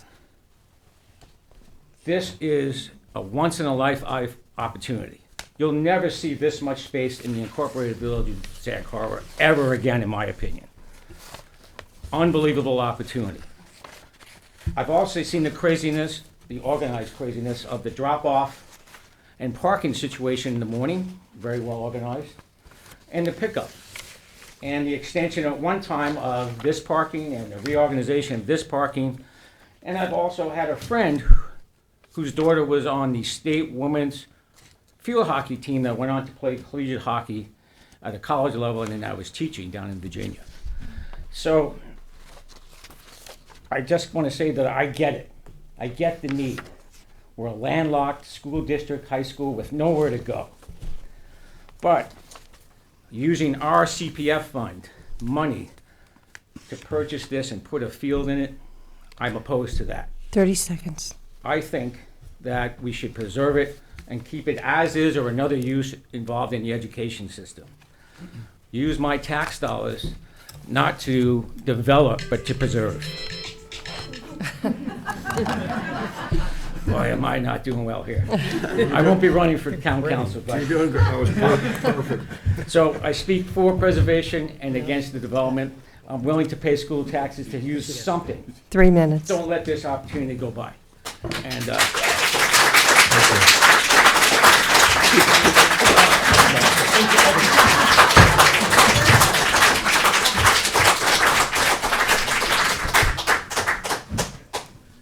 We don't drink please keep it, it's yours. It's gotta sit in the town file. Quite a few people in Sag Harbor collect bottles. You remember? Yeah, the bottle house, and I worked with a plumber who used to dig bottles on weekends. And We'll take a photocopy of story. it, but you, give it back to that gentleman, because it's a reasonably new one. Need to bring 6. you can keep it. I've got 100 more in the basement. So. Is that right? It's there. all right, so, that was Mr. Miller, right, so Elizabeth is, no, we don't, no, this you're Mr. Miller, right? You're Mr. Miller? I'm Mr. Miller. All right, and then we have Elizabeth Lessar is on deck. All right. Groups. All right, William? These go together, right? Okay. All right. I'd like to thank the board. I'd like to thank Jeff Nichols, Board of Education. I have 3 adult children, and my family and I are still indebted to the school. We have a valedictorian in the family as well. And the department, the athletic department is absolutely crucial to the development of my kids. This morning I went for a ski. I skied amongst the current residents on Marsden right there. Black, white, red, native, immigrant. We'll talk about the trees. Black oaks, black cherries, black locusts, black walnuts. Do you know there are black walnuts in there? It's pretty amazing because they're indicators of rich soils. White oaks, white poplars, one double trunk tree with a circumference of over 10 feet. Red maples, red cedars, scarlet oak, one scarlet oak on the back property line with a circumference of 8 feet 4 inches. Box elders, sycamore maples, Norway maples, Russian olives, script lichens, beard lichens. I could go on. This little developing forest is not nearly as sexy as a Tesla.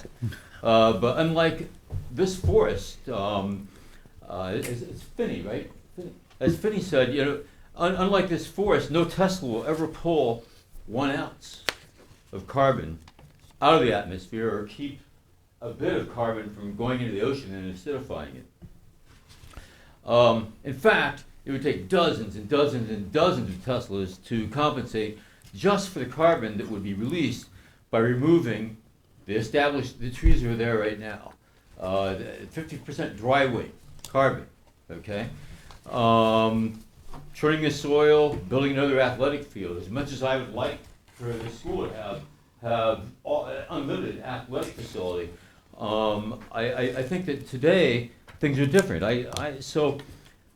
I'm here to speak on behalf of our communal legacy. How might the world be different because we came together tonight? What are we going to teach our children about life at this pivotal moment? I think Vinny really touched on all that.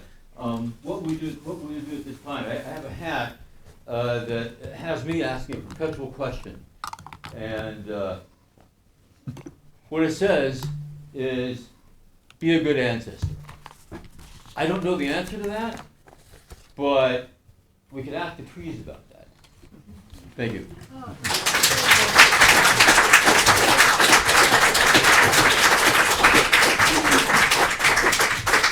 All right, Elizabeth Lassar, if I'm saying that right, you are followed by Brian DeSessa. Good evening, everyone. Thank you, Mr. Supervisor and Town Board of Southampton for hosting this hearing tonight. I'm Elizabeth Lazar, the owner of a home on Division Street, close to but not abutting the Marsden lots. When I bought my home in August 2013, the school was there, the buses were there. I'm actually between the school and the buses. I knew about it beforehand. I went into it eyes open, known quantity to me. What is not a known quantity to me are the details and scope of this proposed field project. Will there or won't there be a 17-foot buffered wall facing Division Street? What animal and plant species are being disrupted? These lots were wetlands until the 70s.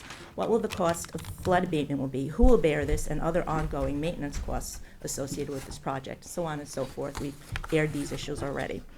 And why are public funds from the Community Preservation Fund being sought for a school purpose? How will this project impact all Sag Harbor Village resident taxes going forward? There are many missing facts and unsettled issues, so at the very least, I feel this project should be completely paused until we have all complete facts. You and we are brought here tonight to weigh in on a situation that we aren't fully informed of. An additional point I want to make about this project is that in my first-hand experience with school projects since I've been living here, the school can really just change its mind without any accountability. When the bus parking lot next to me was being paved, I was told there would never be lights put up, ever, in it.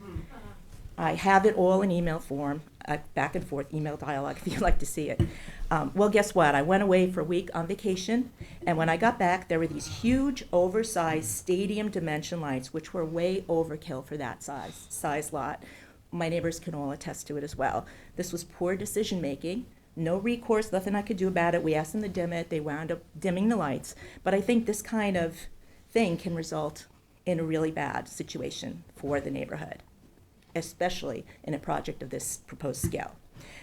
I believe a better use of the Marsden lots would be to preserve them as a nature walk or an ecology-based study area for students and the entire community. Let's teach our kids to value the few open spaces we still have left around us. This is very special. Those of us who have settled roots here did so because of the beautiful neighborhood, the charming nature of the smaller antique homes. 30 seconds. But not to be surrounded by more noise, traffic, safety issues, worse air quality, and additionally, potentially having our taxes raised to pay for something we don't want or probably need in the first place. I think if this project is moved forward with, you'll wind up with not really getting what you think you're getting. In the end, I think you'll be getting something different. Please turn down the CPF funds for this project. Thank you.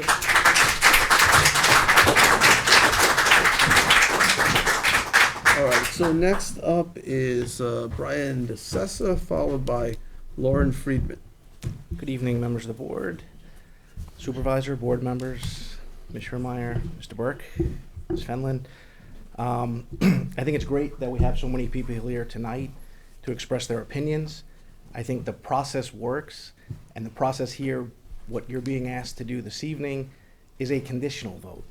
A conditional vote that, as the supervisor pointed out this morning, if this board moves forward conditionally, it's then up to the residents and the voters of the Sag Harbor School District to determine their future and what they want to see here. I think everyone's bringing up important points, points that everyone should consider, points that this board should consider. But I think we need to focus on what you're being asked to do tonight, and that's a conditional approval to move this forward. You're not spending money tonight, you're committing money, and you're allowing the residents and the voters of the Sag Harbor School District to determine yes or no on what they see as a project, on if their answers have been, if they've gotten answers to their questions, and if they haven't, and it fails, then your condition goes away. And if it does and it passes, then you're in support of what the residents and voters of that district want. And I think another important fact to focus on this evening is that these are 5 residential development lots. They're not 5 vacant lots. They're not a park preserve. They're buildable in the village of Sag Harbor. You could have 5 homes, 5 septic systems, 5 swimming pools, 5 pool houses, whatever the development and zoning allows for. They're large lots for the village, okay? But I think focus on the conditional approval, and I ask you to push it to the voting residents of the village of Sag Harbor to make that determination as to how taxpayer money in that town, in that parts of the village, in the school district as a whole, wants to be applied. I thank you for your time and your considerations.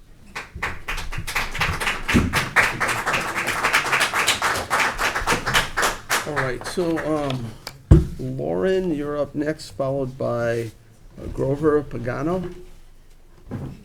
Thank you, and good evening, members of the town board. My name is Lauren Friedman. I'm a lawyer, and I've been following this process very closely.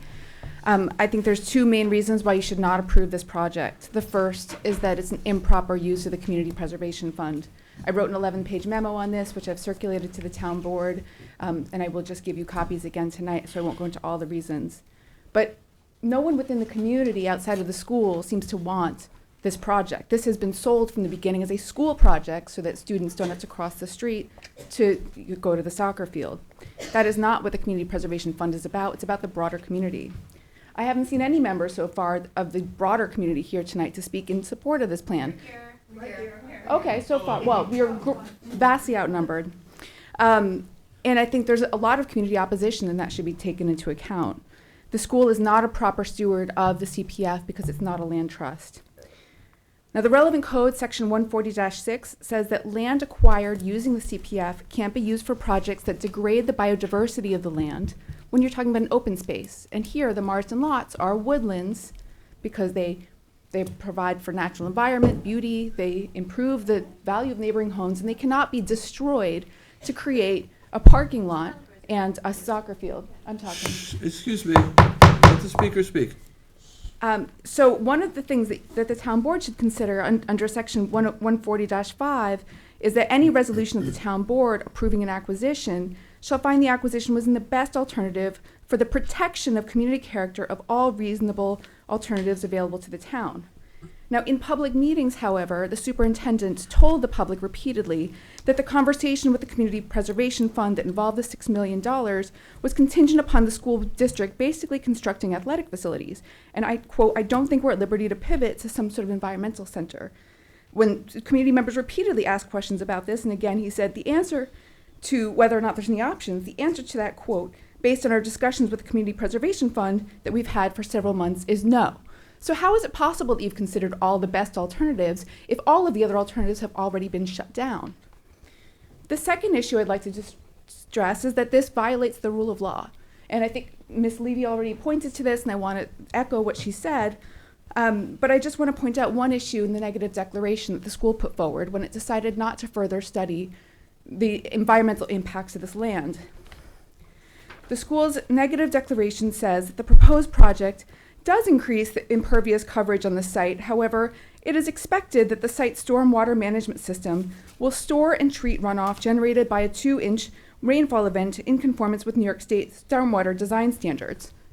So that's their negative declaration. But as you've seen here tonight, months after that negative declaration was put forward, there is still no basis for them to have reached that expectation because there's still no stormwater management plan. And when a New York court addressed a similar situation in which an agency was looking to develop a plan and there acknowledged an issue, their traffic and parking, but did not devise a specific solution to that problem. The school had failed to take a hard look at the problems and the potential adverse effects of the project. And that's just one of the many reasons that the school's negative declaration and the analysis that's been conducted to date is inadequate and cannot be the basis for them to even call to the referendum to begin with. 3 minutes. So, in sum, there's so much more I want to say, but I urge the board not to sign off on this project, because if you will, you'll be signing off on a project that violates the New York State environmental laws, that is not in conformity with the spirit or the law of the Community Preservation Fund Town Code. And honestly, it doesn't matter if you want a soccer field or not, because at the end of the day, when our elected officials do not abide by the rule of law, the entire town pays. The entire town pays in the form of additional litigation, in the form of distrust for elected officials to abide by the codes that have been enacted to ensure an adequate and adequate process for the entire community. Thank you.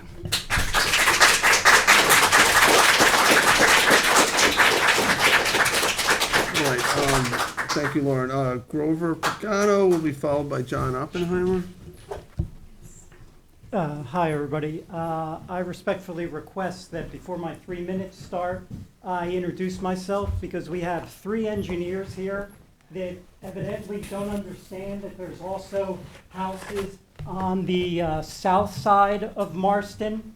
So when you're talking about buffering on the north and the west side, I'll introduce myself now. My name's Grover Pagano, and I live on Division in Marston on the south side, and I want and respectfully ask for buffering on the south side of Marston as well.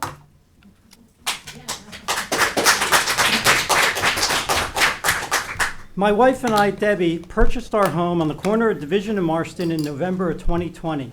We purchased with the understanding that we were buying in a historic residential neighborhood, and you can't imagine how proud we were.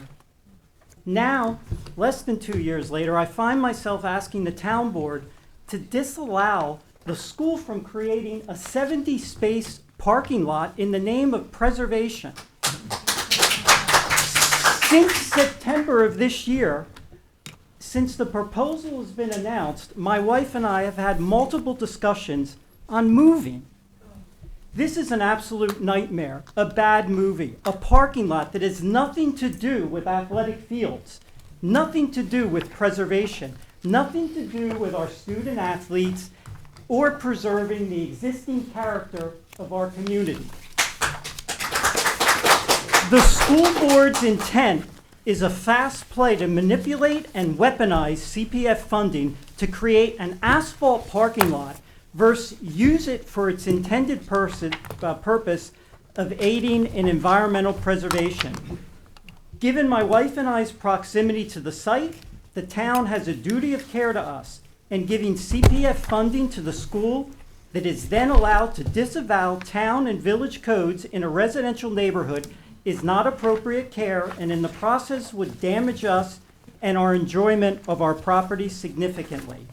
Additionally, the school wants to allow public access to this parking lot only from July 1st to August 20th and weekends and holidays.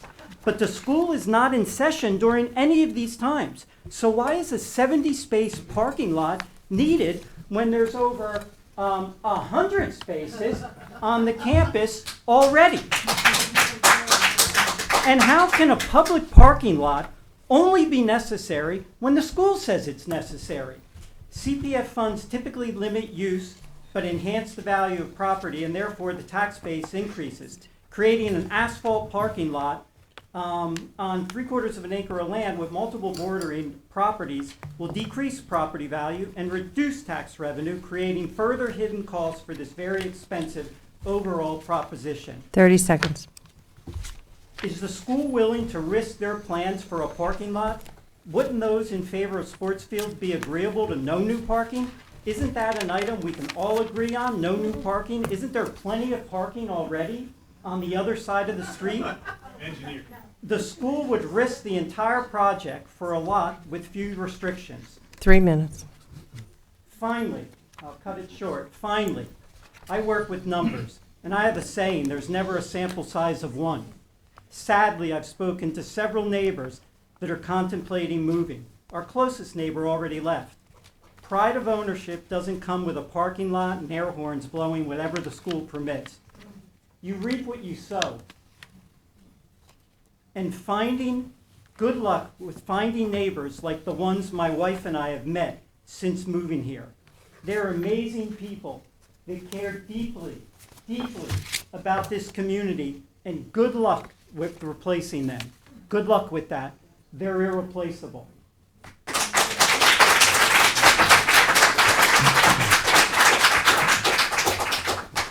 Thank you, Grover. All right, Dr. Oppenheimer, you're next, followed by Laura Auerbach.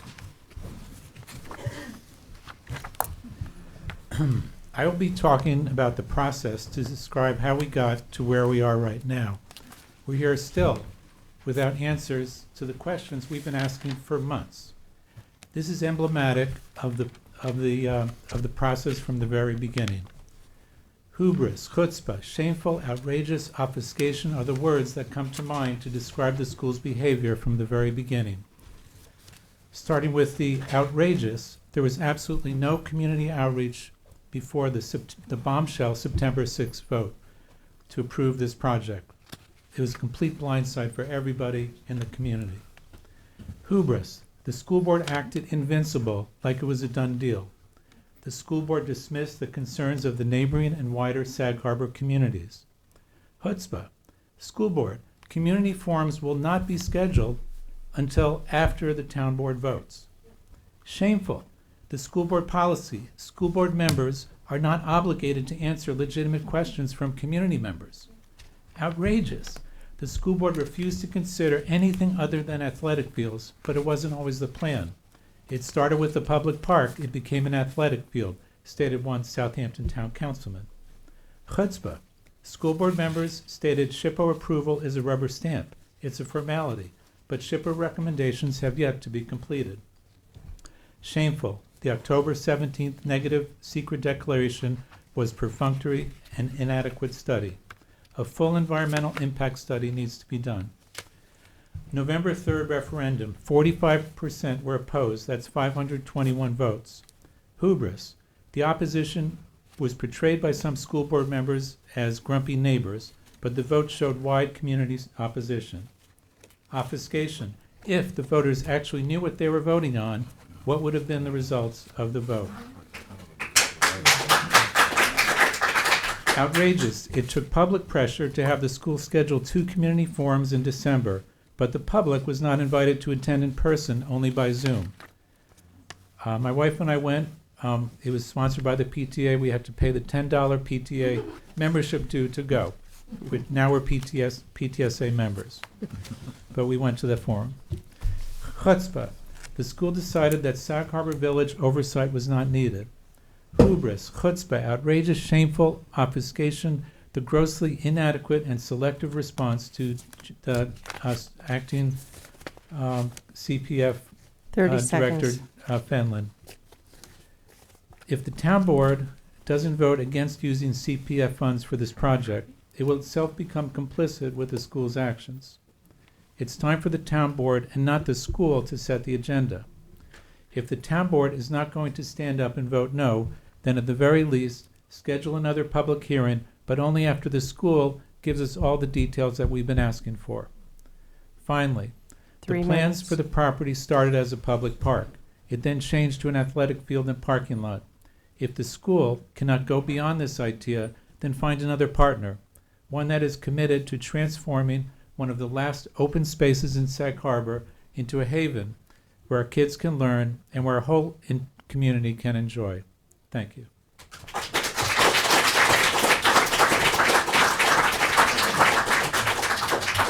All right, Laura Auerbach, followed by Peter Ginna. Go ahead, Laura. Hello, members of the board.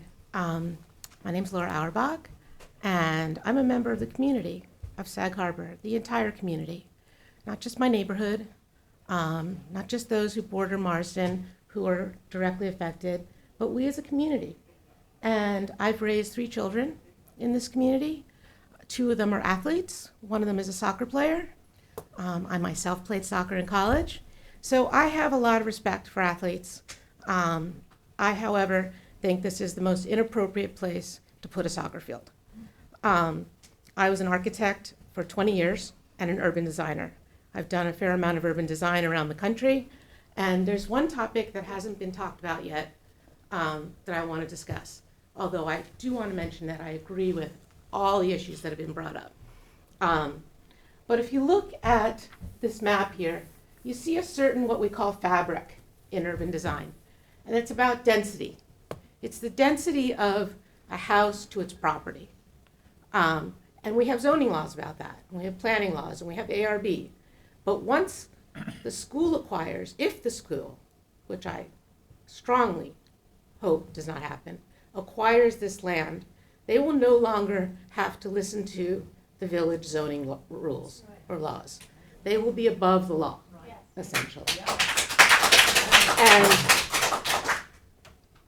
this is also not only is this a density of a small village, but this is the historic district. And in the historic district, we have specific, incredibly constraining rules about how we build and what we build. And again, it's about density, and it's the proportion of the built house to the open space. And this open lot here, is like having a park in the middle of a residential neighborhood.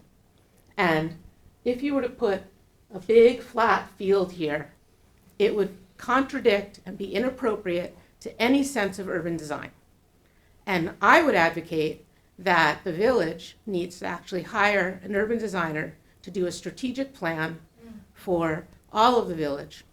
We've done this a little bit for the waterfront, but it's piecemeal. And one can't look at a village in these piecemeal kind of ways.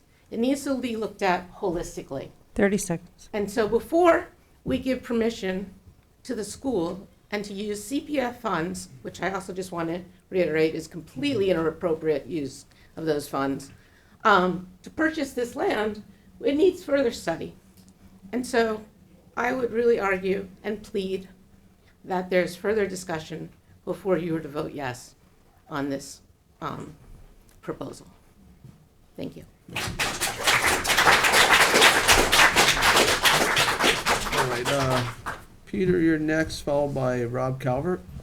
Hi, I'm Peter Ganay. I'm a member of the board of Save Sag Harbor. I'm also a resident. I live on Division Street, a couple blocks from Pearson. I was myself a student at Pearson, and I was going to say that I used to walk the distance from the school down to Massachusetts Park for athletics without incident.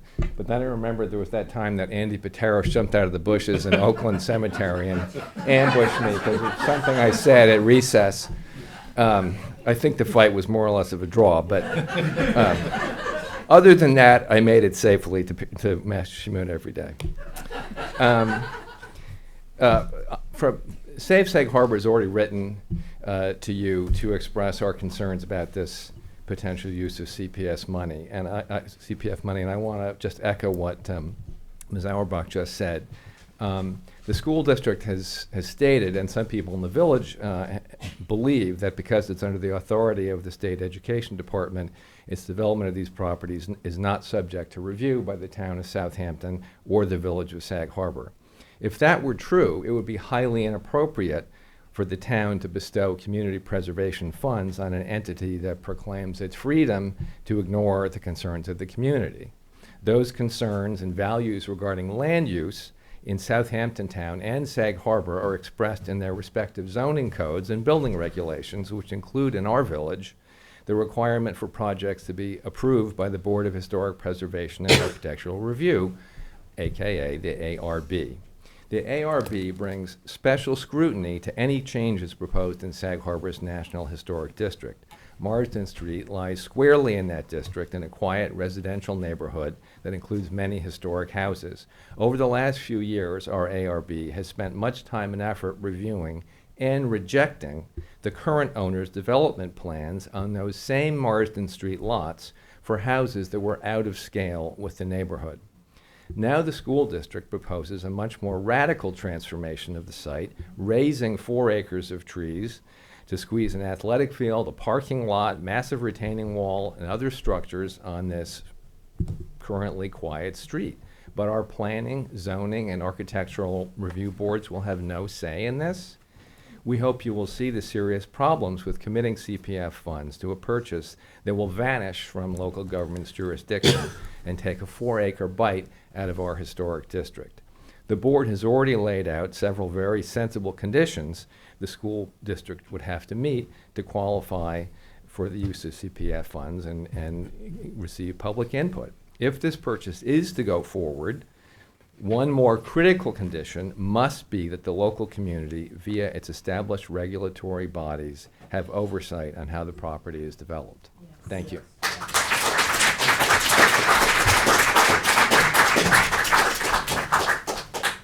All right, hold on one second, Robert. All right, so Robert Calvert is next, followed by Robert Weinstein. Mr. Snyderman, board members, I'm Rob Calvert, Sag Harbor. Thank you for holding this hearing.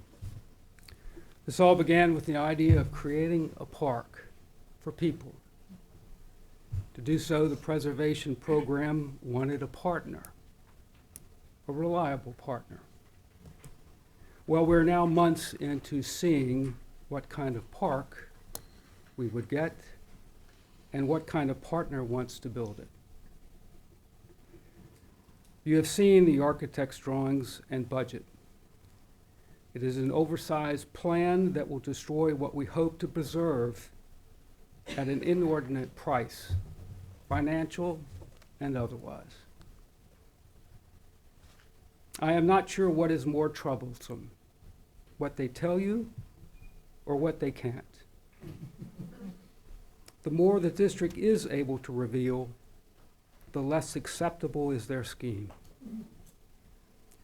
They tell you the district is agreeable to most of the terms, and yet they have yet to establish that backup. They do say that after the purchase, no one, not the town, not the village, no one can tell them what to do except state DOE. Why? Why would the town do a deal with such notable and controversial flaws? Why, when it sees the resistance to disclose and comply with town expectations? When it knows the limits placed on it and those of Sag Harbor to review and verify documents and construction to come? No. No, Marston should not be made a park created by the district on behalf of CPF. Though these months have been excruciatingly difficult, they should not be used or regarded as a failure or an embarrassment. Marsden is worthy of protecting. The program should maintain a commitment to securing the property, bank it, 30 challenge seconds. and inspire us to do better. Help us to create a lasting set of solutions and improvements for our natural and human resources. Thank you.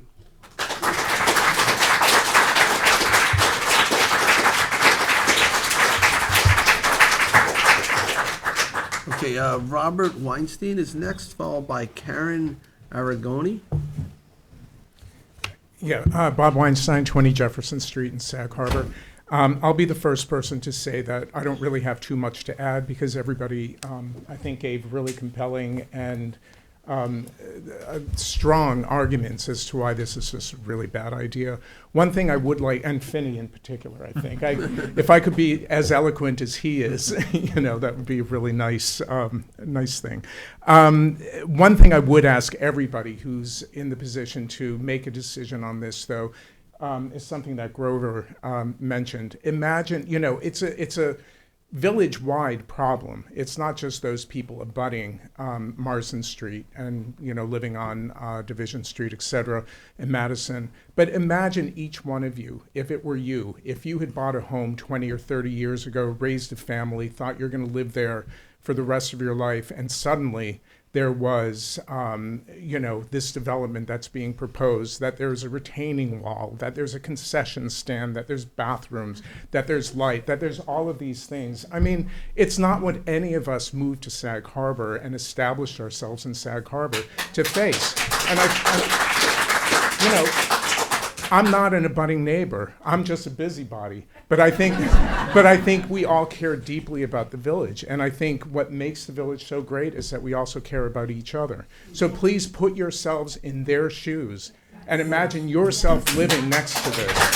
Something to think about.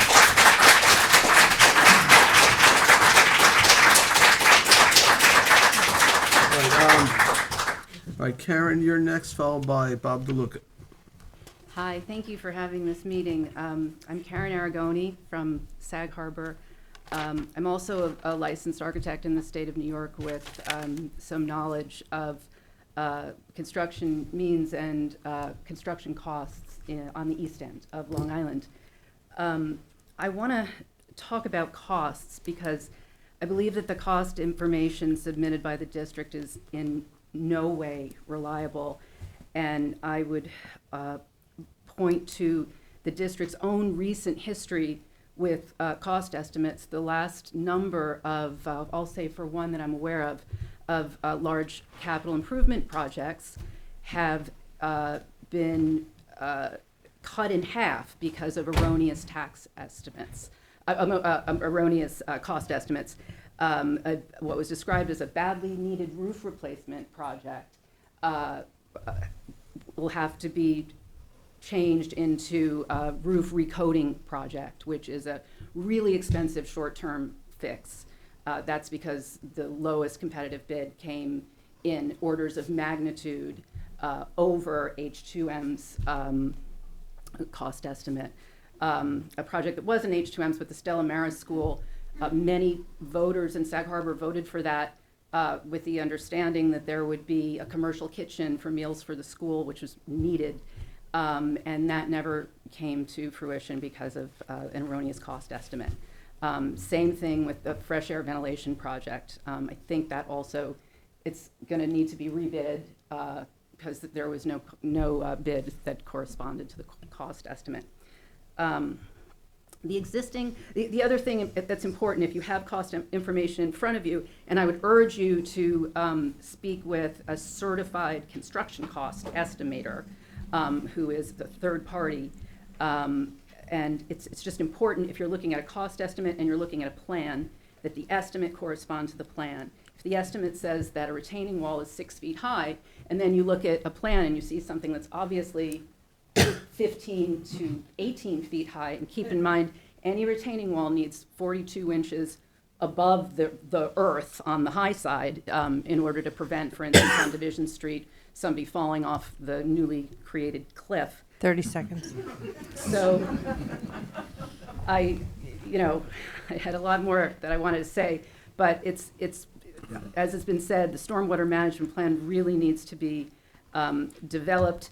The district has, the district's architect has recommended a Coltec type system, which is a large subterranean system. And in other reporting, the district's architect has recommended that none of the existing 20 feet deep of contaminated imported foreign fill should be disturbed because of the expensive cost of remediating and dumping that fill, that mercury and lead and DDT containing fill that exist in substantial amounts on the site. I have a lot more to say, but I'm out of time. What is it? What were we just quoting from with the, the mercury, lead? The phase 2 environmental assessment. So there were 20 core samples taken, and heavy metals and DDTs, lead, mercury, acetone, and a whole lot of fertilizer. And then there was also construction debris, metal that was not big enough to be underground storage tanks, but was assumed to be from, the demolition of the controversial dumping that had been done in the 70s. And there's great, number of articles from the 1970s about the controversy that this current owner of one generation removed, created this dump, basically. All right, thank you.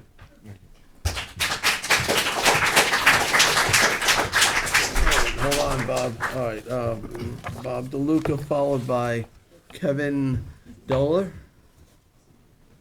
Good evening, Supervisor Schneiderman, members of the Town Board. My name is Bob DeLuca, and I serve as president of Group for the East End. For the record, the group represents the conservation and community planning interests of several thousand member households across the 5 East End towns, including several members in the immediate vicinity of this proposal. I'm going to try to consolidate, because a lot of things have already been said. Let me first just stipulate that what you've heard from the community is very much in line with our thinking on this project, and we ask you to, to tap the brakes here and take a look at what's going on. If you go back to August of 1998, and I was there, this town board adopted a community preservation fund for this town. It's like a decade in the making. It's proven to be probably the most significant and valuable environmental program that we have ever done around here. And it's been that way because of the strict adherence to the goals and guidelines of that program. Now, when that law was being developed, one of the issues that was very significant was the creation of an advisory board which would serve as a conscience for the CPF. All of you in elected office know that when there's a pot of money, there's all kinds of people looking for it all the time, and it helps to have folks helping you to figure out what you really should be spending your money on. That board of 7 or 10 people, including Nature Conservancy, Peconic Land Trust, land use experts, and that was the requirement. You picked them, you put them there. They looked at this project in November of 2022. November 30th, they sent you a letter, and I'll just share with you a couple of things that they had to say. This is from the letter itself from the chairman. The advisory board discussed this project at length and has serious misgivings about the proposal. The proposed use is out of character with the purpose of the property and the natural constraints of the site, and thus an inappropriate use. The proposed development intensity and the full utilization of the site for a specific school amenity is an unjustified use of the CPF fund. Any CPF purchase must provide adequate public access commensurate with the town's purchase for all town residents. The property is surrounded by historic homes in a historic district, and I, the chairman, don't know how a modern athletic field can ever properly fit into this unique Sag Harbor setting. The purchase contract seems to have values and other considerations heavily tilted in the school's favor. For all these reasons, the advisory board feels that the use of CPF funds for this project, as we understand it in this location and setting, and with the proposed improvements in intensity, is out of scale and wholly an unjustified use of the fund. The present project should not be approved, and the alternative option as a passive park for land should be pursued. And that was signed by Robert Arnig, the chairman of the CPF committee, who's been there, I think, for about a dozen years. That pretty much sums it up. Those are the folks that you rely on. Obviously, the community has concerns. I'm an environmental guy. I'm going to come in here and complain about whacking up 4 acres of forest. But those are the folks that you put there to give you some advice, and they think it's a bad idea. Now, the second part of this goes to the SEQR review. Your resolution requires a SEQR decision. This is a type 1 action. 61749 is the provision of the SEQR regs that tell you that the 10-acre threshold moves down to 2.5 acres when you're in a historic preservation district. The neg deck done by the school was wrong. It wasn't coordinated with you, so you all still have to do SEQR. That's just a fact. So the idea that you would run along, do this, approve it, wait for a couple of months out from now there to be some kind of a referendum in the village. How do you? I mean, after listening to the presentation by the consultants, and I asked this rhetorically, do any of you have an idea what's going on with this thing, and how much it's going to cost, and where the walls are, and how big it is? 30 seconds. That's the issue that's going to land on you when this is done, because I'll say this in the end. Years ago, Joe Janowski, who was the supervisor of the town of Riverhead, who I don't always see eye to eye with, said to me, Bob, it's easier to get into bed with a polar bear than it is to get out. And I ask you going forward to just keep that in mind, because all of this will eventually be owned by you. It just goes that way. You're in charge. You're the town, and I pray that you listen to your advisory committee and do what's in the best interest of this community and the CPF. Thank you very much.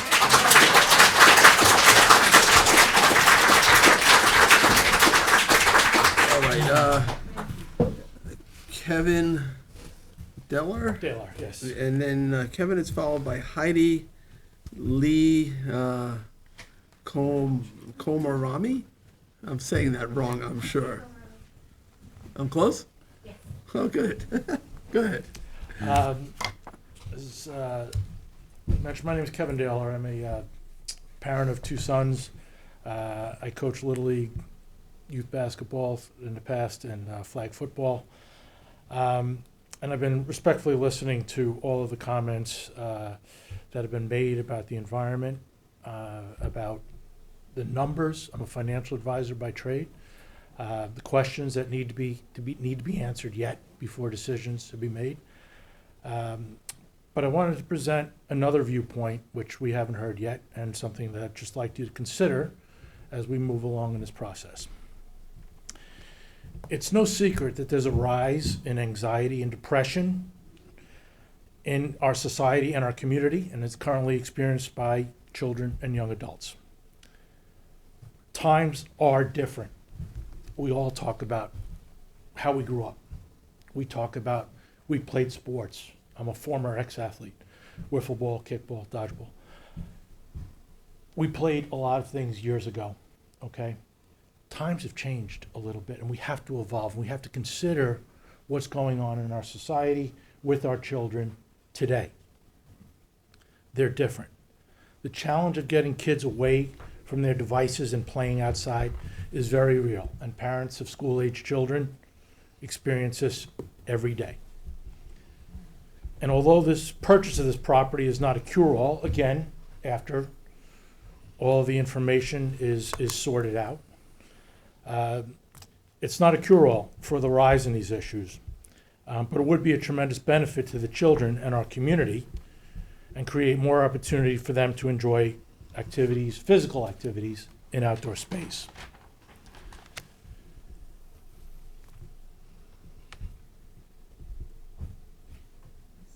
We speak of historical preservation, and our children and their well-being are the bedrock of our town and our community that we all live in and that we share and that we want to do better in.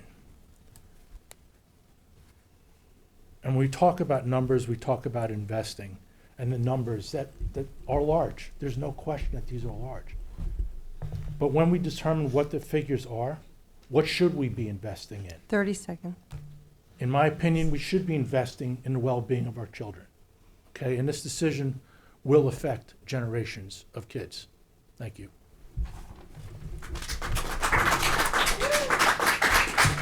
Okay, Heidi, you are next, followed by Beth Greger. Good evening, Mr. Schneiderman and the rest of the board. My name is Heidi Lee Komarami, and I am a full-time resident at Sag Harbor, and my son attends the elementary school.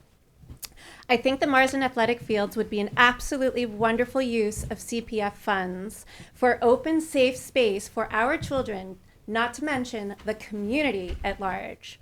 I would not mind increasing my already low taxes to improve our community. Let's remember, if necessary, let's remember it's not public land to be protected. I understand there are 440 students at the elementary school, 535 students at Pearson High School, plus all the parents, faculty, and community members. Literally thousands of people in this town who would benefit from the positive physical, psychological, and emotional effects of being outdoors in a safe space, breathing clean air, and building community spirit. There is so little immediate open space for the kids, and it would really enrich not just our lives, but all families and visitors. Excuse me. The benefits of being outdoors, getting fresh air, and physical movement is widely known and proven, so the fields would have a positive and lasting impact. And it's directly across the street from Sag Harbor Pearson High School, so it makes perfect sense to move forward with the field. I am so grateful that the town is getting involved in such an important use of the land and CPF funds. So it's not just sold off to developers. To me, this is a no-brainer and a once-in-a-lifetime opportunity. Children are the future of Sag Harbor. If we don't purchase this land with the help of CPF, the owners will likely sell to a developer and level the land anyway and set up McMansions. We need to work together to build a healthier place for our families for generations to come, and ignore the handful of self-interested naysayers who are putting up obstacles and distracting us from what's really important. If you don't like children and all that comes with it, don't live next to a school and complain. I implore everyone, don't take the ball away from the kid. Support the children of Sag Harbor. I urge the board to vote for the fields. Thank you. Thank you. Okay, I guess, so I have Beth next. Yeah. She not here? Stage fright. Oh, yeah? Ben. All right, so we're going, all right, so we're going to Ben Gerger? Ben, you're up, man. All right. Good evening, guys. Let me start by saying I came here actually disappointed that you guys were eliminating a turf field. So I'm way off the mark here. I've heard this place called, it's gone from a park, a forest, to a Superfund site by the sounds of things. If it's got to be a field, that sounds about like the best option possible. If it's not, it's going to be 5 houses. You know, we can talk about, saving and this, that, and the other thing. It's going to be 5 houses. I don't believe the CPF is going to buy this to leave it a scrub oak lot that it is. 4 of them, 3 of them, whatever it is. It's not going to happen, right? We live on Earth. What's going to happen is there's going to be 5 houses built. It's either 5 houses or an athletic field. Me personally, they talk about CPF funds. The driving range, they built that mini golf. I was getting on my turf, right? I want fake turf, right? We've talked about irrigation. The engineer there is worried about the irrigation and the drainage.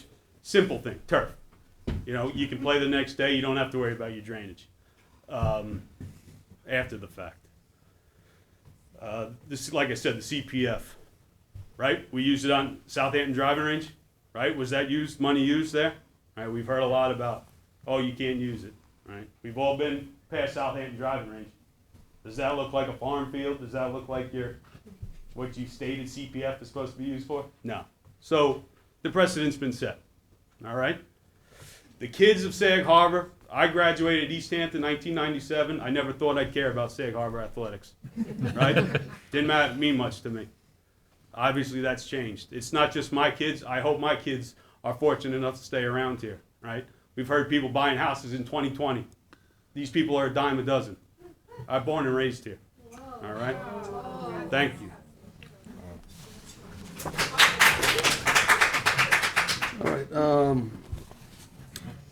All right, Carrie Perry is next, followed by Megan Toy, I think. Thank you. Thanks for the opportunity to address you. I feel like maybe I should put on a bulletproof vest in this crowd. And I'll try to make it through this actually, because I'm a little bit saddened after hearing so many of the things that have been said here tonight. I'm speaking on behalf of my children. They're twins. They're 6th graders at Pearson. They are the president and vice president of the 6th grade class, straight A honor roll students, and multi-sport all-star athletes. Tonight they had practices for dance, piano, and basketball. So I'm not a single-minded athletic supporter.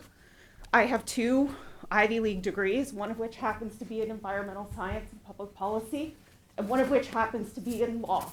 And I've been practicing law for 20 years. And the things that I've heard tonight and the conviction with which I've heard them said are astounding to me. And I would, if I had time, I would take issue with so many of them, but I know that's not what we're here to do.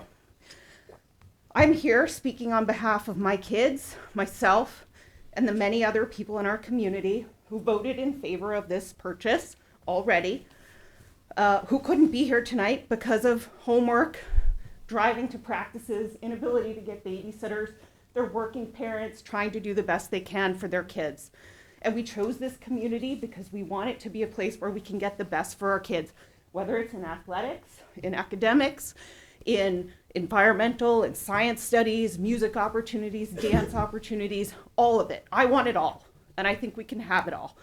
And instead of hearing anybody here tonight talk about how can we address the needs that you see for your kids, right? The lack of athletic support that you feel your kids have.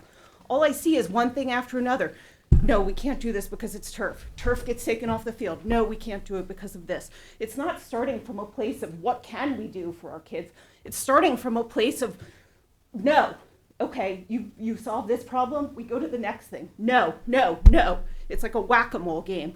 We'll just keep hitting things, or whatever you do, whatever you say, whatever you come up with, we'll find a way to knock it down. And that saddens me, and it saddens me for the future of our community. I think several people have touched on it here tonight. Preservation is the middle word of this sentence. Community Preservation Fund. 30 seconds. What are we preserving this community for? Who? The people maybe who are attending the school who would benefit from all of this? For us? We're not going to be here forever. The deer? Does anybody here think we need more deer, by the way?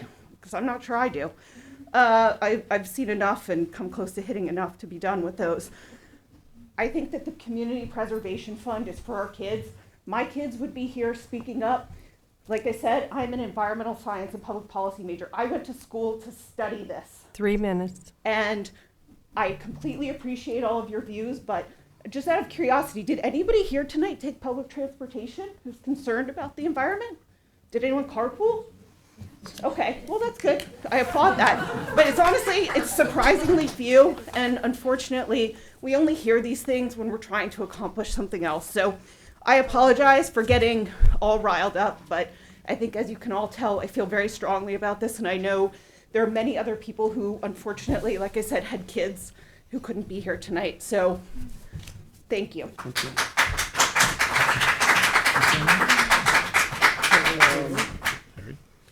All right, Megan, you are next, followed by Emily Toy.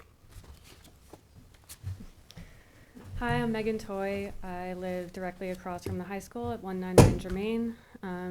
Mr. Nichols was my principal. I think I was only in your office once, so, but I've come a long way also. I was an athlete. I played softball. I played field hockey. We carried our heavy bags from the school to the park. You know, I learned a lot about the history of Sag Harbor by being lucky enough to be in Mrs. Dearman's 3rd grade class. She would dress up as Mrs. Russell Sage and taught us all about how she is the reason that we have Pearson High School, and she is the reason why we have Mash-Hashemewett Park. And if you look at like the Village of Sag Harbor website and the Mash-Hashemewett Park website, it shows that she was acting in favor of the needy.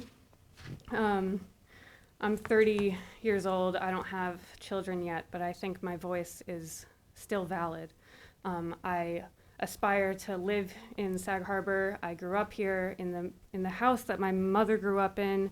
She is now buried in a cemetery in Sag Harbor, and I would like to stay, and I feel like I have the right to stay in this village. And a lot of people who are, you know, say that the naysayers are naysayers and they should just be quiet, they don't like kids. That's not true. And, you know, I've heard that, you know, why don't you just move away already? And I deserve to be here just as much as anyone else. And it's funny what Mr. Guinea said, because I was thinking about all the memories I have of walking from the school to the park, and the friends that I have still today who live in other states because they can't afford to live here. And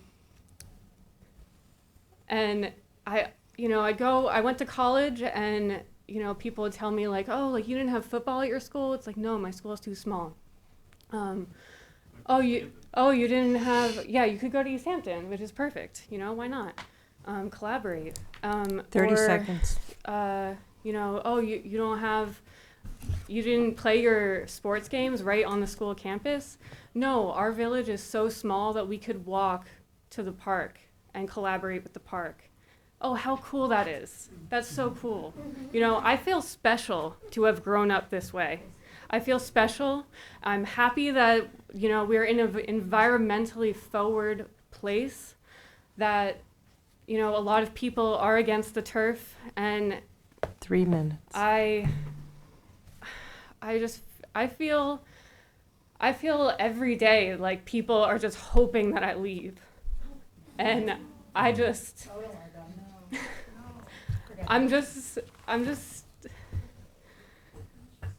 Marsden Street, you know, it used to be a dump.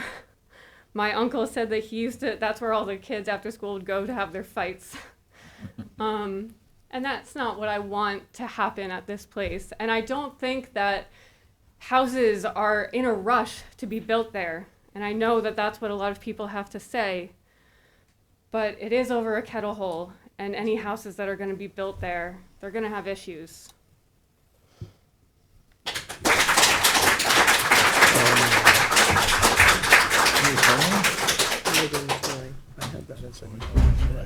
Okay. All right, Emily, you are next.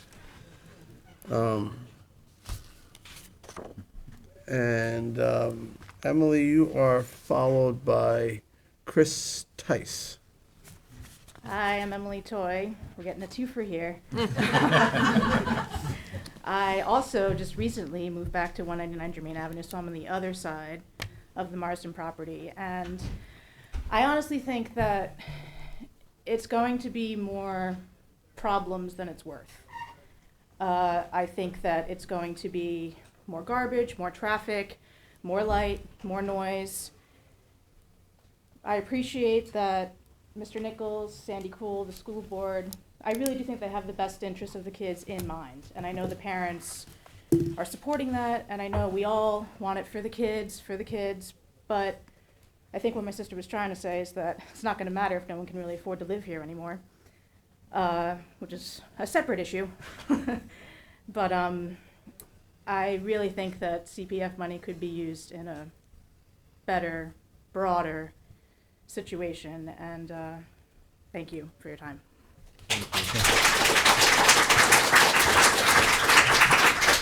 All right, Chris, you are followed by Ray Pepe. Thank you, town council members and town supervisor, Mr. Schneiderman, for holding this forum.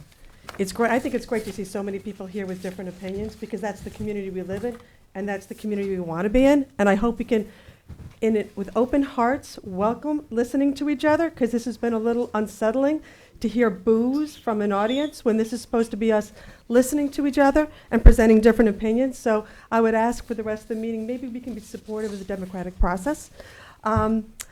I have been a longtime resident, first part-time, then full-time in Sag Harbor. I have 3 daughters who graduated from Pearson. In fact, one, it's been recently graduated a few years ago, and is an NCAA athlete for her college team. I have spent many cold falls and springs in Massachusetts Park. I'm very aware of what our needs are as a district, because I go to meetings and I watch. There was a needs assessment done about if this land became available, what does the district need most? And after the needs assessment, that's where this idea came from. So it wasn't that the athletic director just said, give me more, or the idea was pulled out of a hat. Most East End districts, including East Hampton, Southampton, Hampton Bays, West Hampton, even small Bridgehampton, have multiple athletic fields. We have one, and we have an enormous high percentage of students that play sports. Not because they're going to be professional athletes or go to college, but because it is really good for them, and research shows how critically important these kinds of activities are to keep our children healthy. We have one field. It is land confined, virtually landlocked by its original footprint. The school opened over 100 years ago, before any of us, I think, any of us lived in the community, and before many of the homes were built. There are many times when athletic events cannot be held in our district because we run out of fields. It's not as if we have more fields than we need. We have less fields, and that analysis has been done and presented multiple times to the public. In terms of walking to the park, I weighed my daughter's backpack when she was walking to the park of over 20 pounds. She had to go to a chiropractor, 3-season athlete chiropractor, because she had to carry that. So the idea that it's an easy skip for people is not necessarily the case. I just want to clear that up. In terms of the arts and culture, I also want to give a shout out. I think the district has great programs there. There was a public forum on the drainage program. It was available not just in person, but Zoom. It's also recorded and available on the district website. 30 So if you seconds. want to see that, you can. So in summary, I encourage Southampton Town Board to listen to the Sag Harbor voters. The majority of voters told you they want this field. They want it for their own students, and they want it for the community. And I don't speak on behalf of being a parent, although I had tons of parents ask me to speak. I also had non-parents. Well, my dad's a parent, but not a current parent of a school child. 3 My minutes. 91-year-old father wants this. So there's plenty of school parents and community members in general who want this, who can't be here. And the voters told you the majority of the community wants this. Thank you.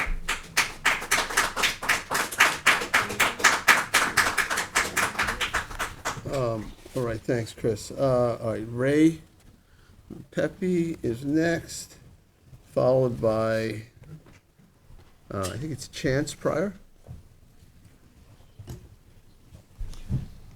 Hi, my name is Raymond Pepe. I am the president of Building Conservation Associates, which is a consulting firm that specializes in the preservation of cultural resources around the country, around the world, actually. I've been a resident in the village for over 20 years, and I'm very concerned about this project. I don't think it should happen. By the way, I love sports. I've coached my son's team for many years. I love the idea of what the school is doing. I just don't like this project, and I'm going to tell you why. Sag Harbor is one of the most significant historic districts in the country, and radically altering roughly 5 acres all at once will have profound, irreversible consequences. First off, I'd like to say that before spending $9 million on a piece of property, I would, if I were in a position of buying it, ask the current owner to remove the toxic material that's in the property. Now, the consultants have determined that it's below a certain threshold, so it's only a little bit toxic, but we know in Sag Harbor what happens. Everything comes to the surface, like that bottle. The site that we're talking about is within the National Register District and Sag Harbor Historic District. I'm going to leave this with you guys, but it shows the development, and it shows the roughly 33 historic homes that are in these arrows that surround the site that are going to be adversely impacted by this development in very specific ways. Quoting from the National Register nomination report, which is very good, and if you haven't read it, you should read it. Sag Harbor was originally a region of hills, marshes, ponds, and bodies of water. The potential town-sponsored destruction of what little remains of the original ecological stasis of Sag Harbor Village to create more sports fields would be a great loss. The Marsden Street lots represent the remaining ecology that settlers found when colonizing the area. This is a nuanced fact that is central to the interpretation of the historic district and must be considered in all its implications. We may not be able to prevent a private development, but any public action should look to a larger, enlightened vision. 30 seconds. The development violates the Secretary of Interior standards in a number of ways in terms of the setting and construction proximity, and there are very specific impacts adversely affecting the historic district. The school is not in active consultation with the State Historic Preservation Office, and the SHPO expressed concerns regarding both architectural and archaeological resources, issues that have not been addressed by the school. And I have, and I'll leave this with you if you haven't seen it, these are letters that were issued by the State Historic Preservation Office to the school, which the school didn't provide to us. We had a FOIL this information in order to obtain it. So the community has had to really fight to get information. 3 But I'll leave minutes. this with you in case you haven't seen it. Lastly, this project requires an environmental impact statement for the reasons that others have already cited. Thank you.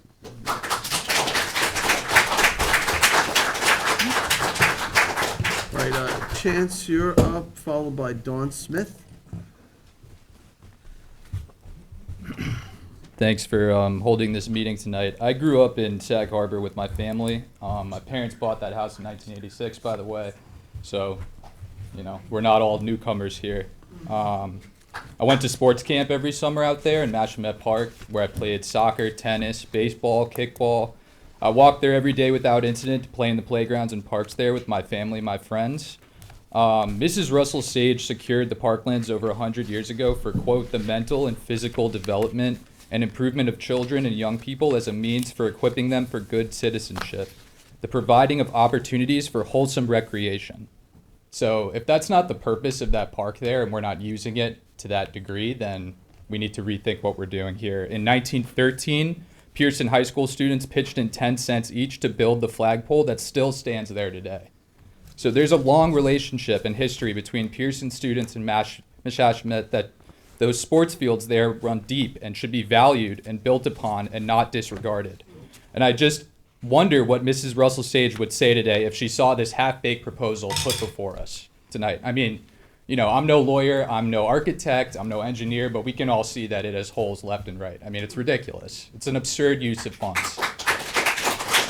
And let's be real, if kids want to play, they're going to go walk to the playground, the tennis courts, the soccer fields, the baseball diamond, the handball court, and the basketball courts over at Meshashamet, not the sloping sports field next to the ugly parking lot. We're destroying a natural environment and surrounding neighborhood to build a sports field for the boys' soccer team, the girls' soccer team, and the field hockey team, so we're wasting money for 75 some odd students to play fall sports. It's an absurd use of funds. We all see how this village is changing, so let's make a statement tonight by not approving this plan put forth before us.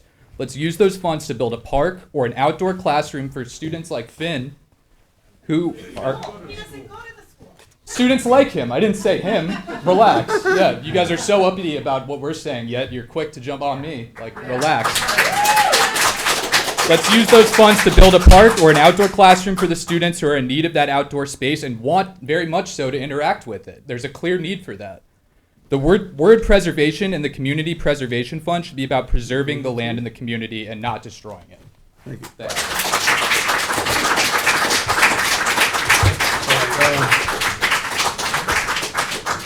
Dawn, you are next, followed by Kristen O'Neill. Okay.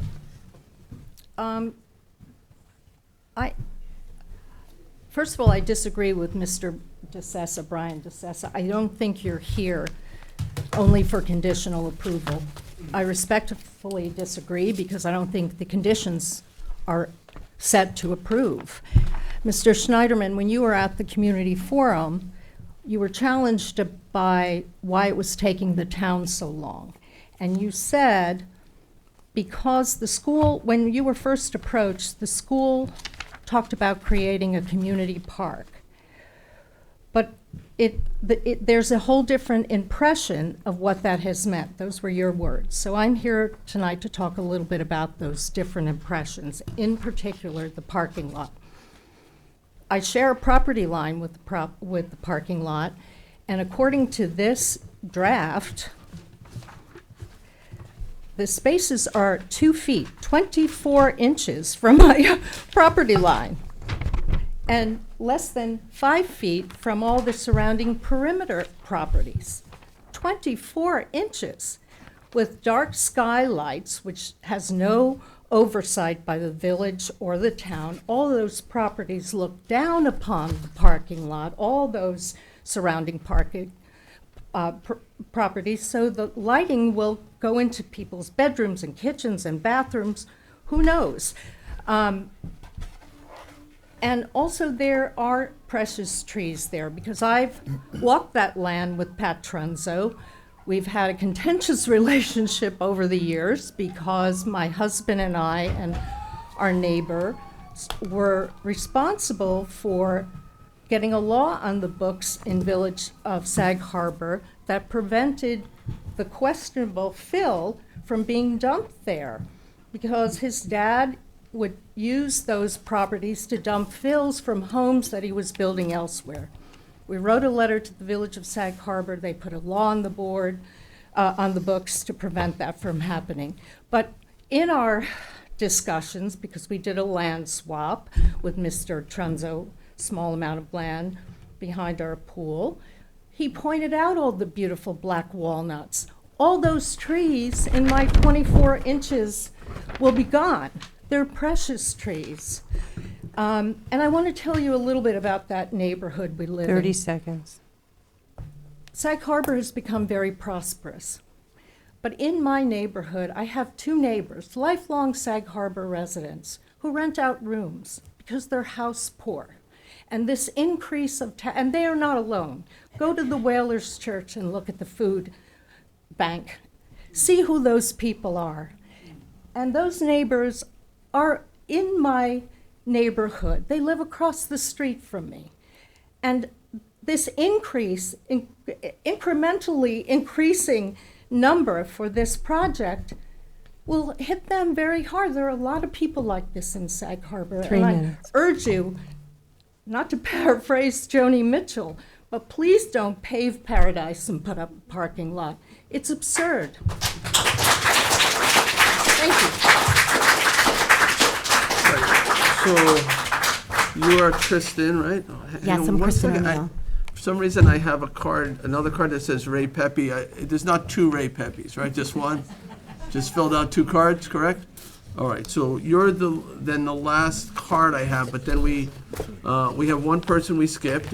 I'll give her another opportunity. Beth, if you're ready to come forward afterwards, you can. And then after that, we're going to go to our online audience. So, all right, so Kristen, you have 3 minutes. Oh, that's great that you're going to the online audience. I am Kristen O'Neill, and I'm a resident at Sag Harbor, and I have 2 children in the elementary school at Sag Harbor. I'm speaking in favor of the field. I think of this as not only an opportunity of a lifetime, but of an opportunity for many, many future generations to come. This is not an initiative to support some business or attract summer tourists, but an opportunity to service the year-round residents of Sag Harbor. Sag Harbor community deserves to be allowed to keep its children safe and provide them with a competitive opportunity that most other school districts in Long Island provide their children, and we just are not doing that today. The price and environmental concerns raised tonight are legitimate. I've been very educated tonight. Unfortunately, I came late because I was at the Southampton ice rink with my kids. And I'm so glad you're going to Zoom because I know there's so many other parents that also want to speak, but I couldn't be here for the same sort of reasons. As I hear about these environmental concerns, there are also environmental and safety benefits to this initiative. Most notably, that our children will not have to have their lives risked being bused. I mean, what are the emissions that actually are occurring when we are commuting our kids to East Hampton, to all these other districts, to practice? And there's one point that so many seem to be missing. This is not currently town property. My understanding, which I just learned tonight, it's actually owned by a private developer. Maybe there are many ideas that people have for this land, but that's not who are in discussions with this current owner. There are compromises that can be reached. For example, I'm hearing concession stands. There's things that we can work around and we can make this work for the entire community.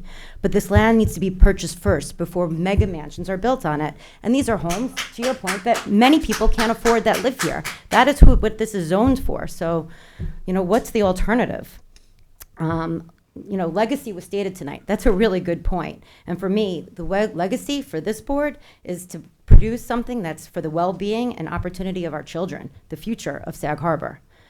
I appreciate this public hearing, but do note that most, not all, of the audience tonight seem to be of one generation, and it appears that many are close neighbors of the land, who most likely bought that property knowing that they abutted a school and never bought something next to a nature preserve. I'm learning tonight that it was once a dump. I mean, there's evolution, and with time, we have to move with times. Okay, thank you. many tonight here are claiming conservation, but that's usually a shield that people hide behind when there's a serious conflict of interest that very few, but some have, are outright admitting, and that perhaps people here are more concerned about their property values and their own quiet enjoyment than they are about the entire community. Therefore, to reiterate, I ask you to please listen to already the 600, I don't know how many people are here tonight, but there's not 600. There's over 600 residents that voted in favor of this acquisition already.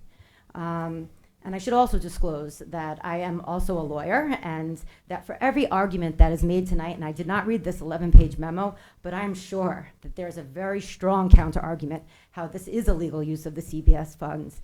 And again, I will point out that compromises are always possible. Thank you. Thank you. So let me go back to the card I passed over and give Beth. You sure? And the audience, you guys promise we're not going to intimidate you? Okay. I know, right? And, okay. So we're going to go then to our online audience. Charles, can you give me an idea how many we have online? Well, there's a lot of people online, but only 7 hands so far. Okay. All right. It's 41 people online. 41, but 7 so far have 7 clicked the raised hand icon. Okay. So we have one, I don't know if the gentleman knows that he's the one that we're seeing, and so we have to make sure. Robert is first. Robert is first, and Robert, can you just, I want to make sure that you're unmuted. Can you hear me, Rob? Can you hear me? Yes. Robert, what's your last name? Plum. Oh, Plum. What's my what, sorry? Oh, it's Robert Plum? Yes. Yeah, Trustee. Robert Plum, I'm a village trustee in Sag Harbor. And I just wanted to, I pulled up the school put out, Pearson put out oranges and lot, frequently asked questions in reference to the resolution. And one of the sections says, if the November 3rd vote passes, the school district will then seek community input on the design, layout, surface, and other matters. Community input will be solicited via surveys and meetings. As far as I can tell, the only communication has been between engineers. To my knowledge, that didn't happen at all. Fortunately, it does go on to say that once a final design has been determined, another community vote will be required to approve the bond funding and the capital improvement. Therefore, it was always, even with the spirit of the resolution, there was supposed to be community involvement. And I don't, as I say, to my knowledge, I don't think that happened at all. And that's, that's what I wanted to point out. Thank you. And thanks for everybody for coming. All right, thank you, Robert. Charles, who's next? Ken Dorff is next.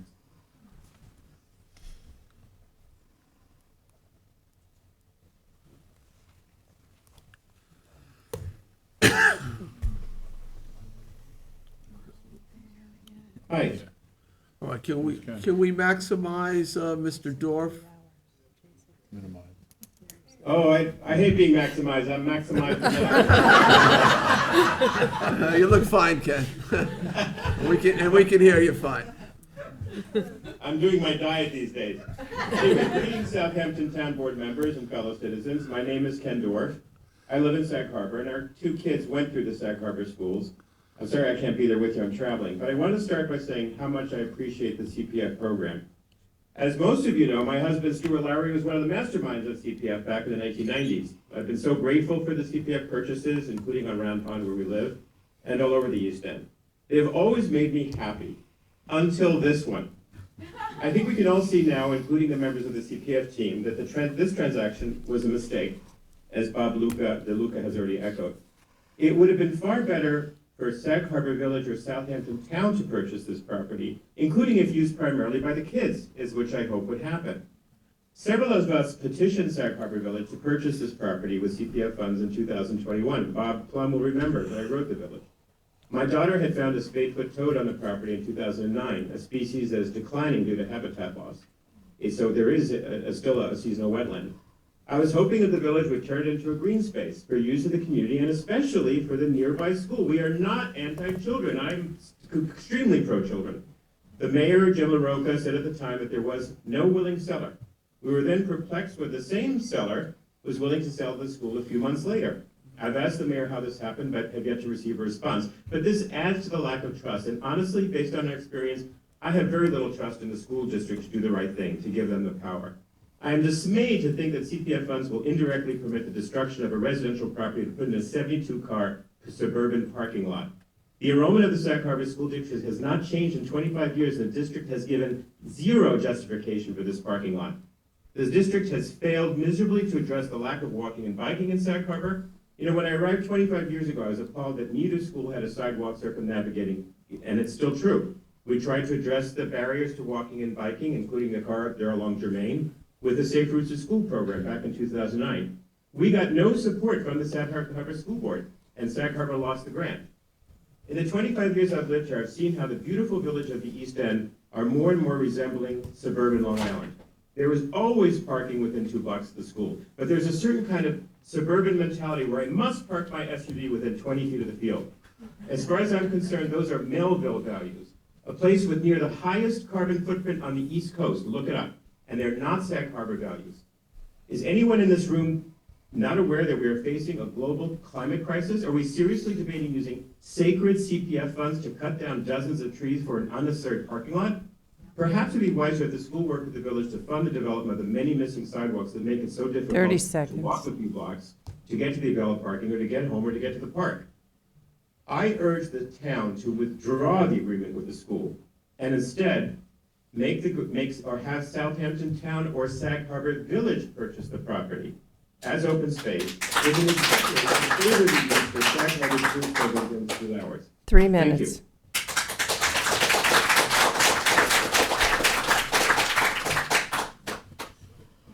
Okay, who's next, Charles? Daniel Friedman. All right, Daniel, let's make sure that you're unmuted. Can you hear me? I think I'm unmuted. Perfect, we can hear you. Okay. I'll start by saying whenever I'm out walking, which is every day, whenever I see a Peconic Land Trust, Community Preservation Fund sign, I am so happy. I see that sign, sometimes it means I've got a route to walk straight to the water that used to be unavailable to me. Sometimes it means that I now have some trees to look at that I know will be there every time I walk down the street. It just is great for me. So when I heard about this project, I couldn't imagine what was going on. I went back to websites to try and get a sign of an understanding of what the Community Preservation Fund actually did, other than make those beautiful spaces available to me when I'm walking to the water, etc. And all I could find out was that, I found one that talked about the history of a community preservation fund, and it talked about it's for the protection of farmland, open space, and community character. And that's what I knew. That sounded like how I knew it. I found another website was the 2023 Management and Stewardship Plan, and I thought, this is beautiful. Stewardship, that's what I feel. I feel they're stewards of this land, and I appreciate it so much. And under there, it talked about it's for the preservation of community character, furtherance of the establishment of a green belt. All this felt just what I knew for 35 or more years. It's exactly how I viewed it. And I find out, when I'm listening to the presentation today, development was the most highly used word today, completely inconsistent with my experience, completely inconsistent with the charter. I find out that walls can go on around property. I never heard of walls going around Peconic Land Trust property. I find out about parking lots. I'm losing my mind here, to be honest. This seems so opposite 30 of my life seconds. thus far. What happened? Something's gone awry here. I think it's had something to do with the school and the kids. And to answer the people who spoke before me, I love kids, I have kids, I'm a school teacher, I'm not new here, I'm not a dime a dozen. All those things are untrue, but I know the land was intended to be enjoyed and to be preserved and to maintain everybody's good life. And suddenly it's parking lots, concession stands. What? Someone explain, please, because I don't get it. What's happening? 3 minutes. Beautiful Peconic Land Trust.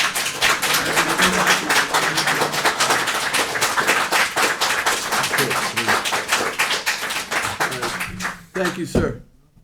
Thank you. Jeff Ziegler. All right. Jeff, you're up. Can you hear me? All right, I can't hear you yet, so let's make sure you're unmuted. He is unmuted. Still can't hear you.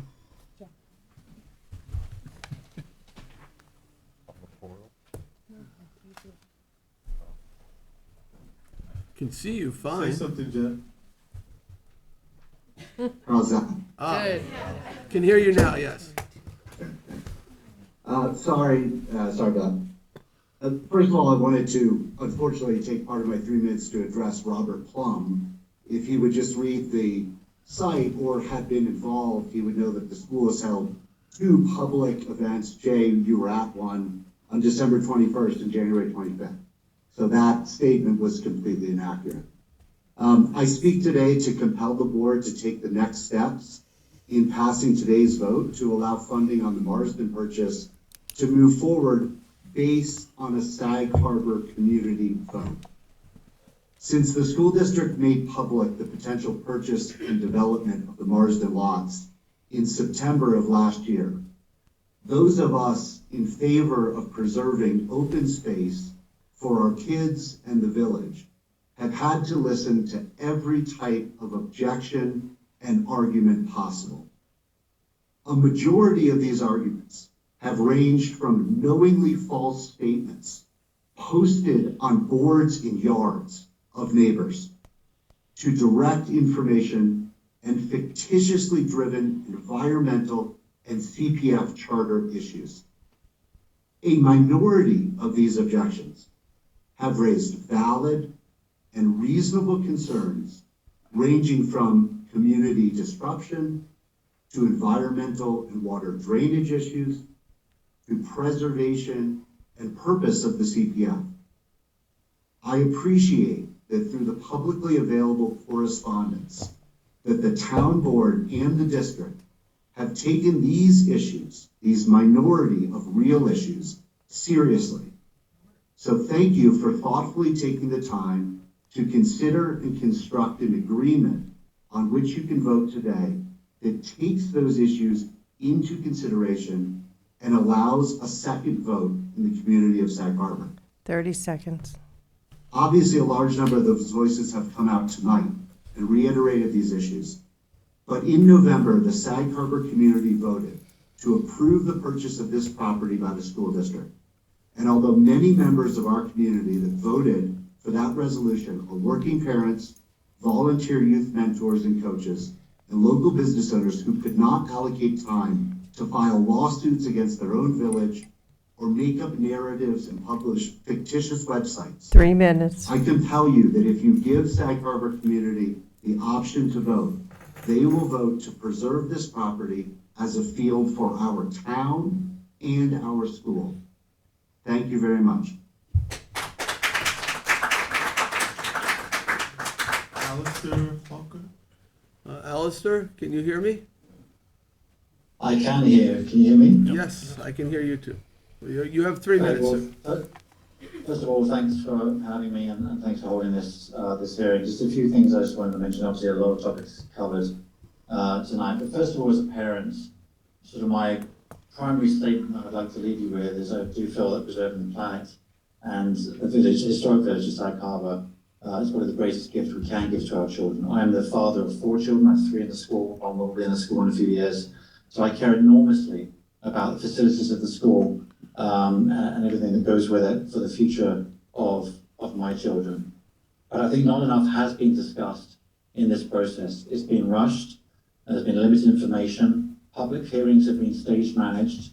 And the survey, I think to Bob Plum's point, I do actually agree with that. I don't think there has been a survey. I've not seen a survey asking for my opinion. So it's been very much at the school board's directive. And I appreciate that they've been trying to do what they see as right for the children. But there hasn't been discussion about the alternative use of this enormous amount of funds. $6 million of CPF funds, $3 million of school funds for the acquisition, a further $4 million for the engineering work and the development work that would require to turn this into a field, especially given the funding issues and the engineering challenges that's going to present. So that's $7 million from school funds alone, let alone ongoing maintenance costs. There hasn't been enough discussion about that and what the opportunity cost of that expenditure on an athletic field actually is versus other programs, school roofs, gym improvements, all the other things that possibly could be done that could improve the school in other ways, improve the lives of the children in other ways, and enrich their future. And athletic field is only one option, it's not the only option of improving our children's lives. And I would like to see more discussion about how those funds could be spent alternatively. Furthermore, once there is such a public discussion, the final thing would be a vote. I very much believe in democracy. There's been a lot of mentioning of the term democracy in the democratic process in tonight's hearing. I care about democracy enormously, but democracy only works when there's information and people understand what they're voting on. And their voting choice on November 3rd was strictly limited 30 to seconds. one option. And it wasn't multiple choice and there wasn't discussion around various other alternatives for this. I'm also a resident, so this is not just about the school, this is about other residents. We should have consideration of the Marston neighbours. I think none of the people who are for the athletic field would want this if this was happening in their backyard. So special consideration and respect, especially respect, should be given to the Marsden neighbours for what they have to face and for their personal property values and enjoyment. It's very, very important. But if I want to change the colour of the paint on my front door of my house, I have to go to the ARB, I have to go to the ZBA, I have to get approval from town boards. 3 minutes. It is an issue for me that the school is above those rules when it is in a historic district and everyone else has very, very, very strict rules to abide by about the development of their own properties. And so whether CPF funds should be used to facilitate something that's completely out of place in a historic district, I think is very important to consider. Lastly, I'm an environmentalist. I do care about the environment. I don't like trees being cut down. But I think there's so many other factors beyond just pure environmental issues which call into question whether this is the appropriate use of these funds. Thanks for your time. Thank you.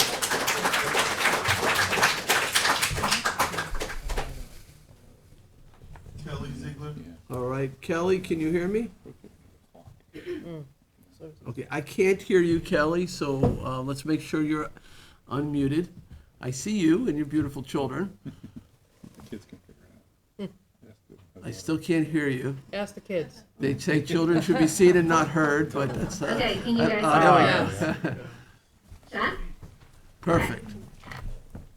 Okay, sorry. I'm Kelly Ziegler. I have 2 children in the elementary school, 4th grade and 2nd grade. Where are you going? So, I think largely life has changed drastically since we all were children. Most families now have 2 parent working homes where parents are pulled out of the house often. As many parents have already said tonight, we're all doing our best and trying to give our kids the best life possible. I think this purchase is a way for us to bring the life back into the families of the community and bring the community around everyone who lives here. When my kids ask me, how did you grow up? I grew up in a town that the town was built around the school. And that is why we moved to Sag Harbor. I think it's an amazing place. We are so grateful to live where we are. And this opportunity to bring families back together and bring the community back together, I think is a no-brainer. That's all. Thank you. All right, thank you.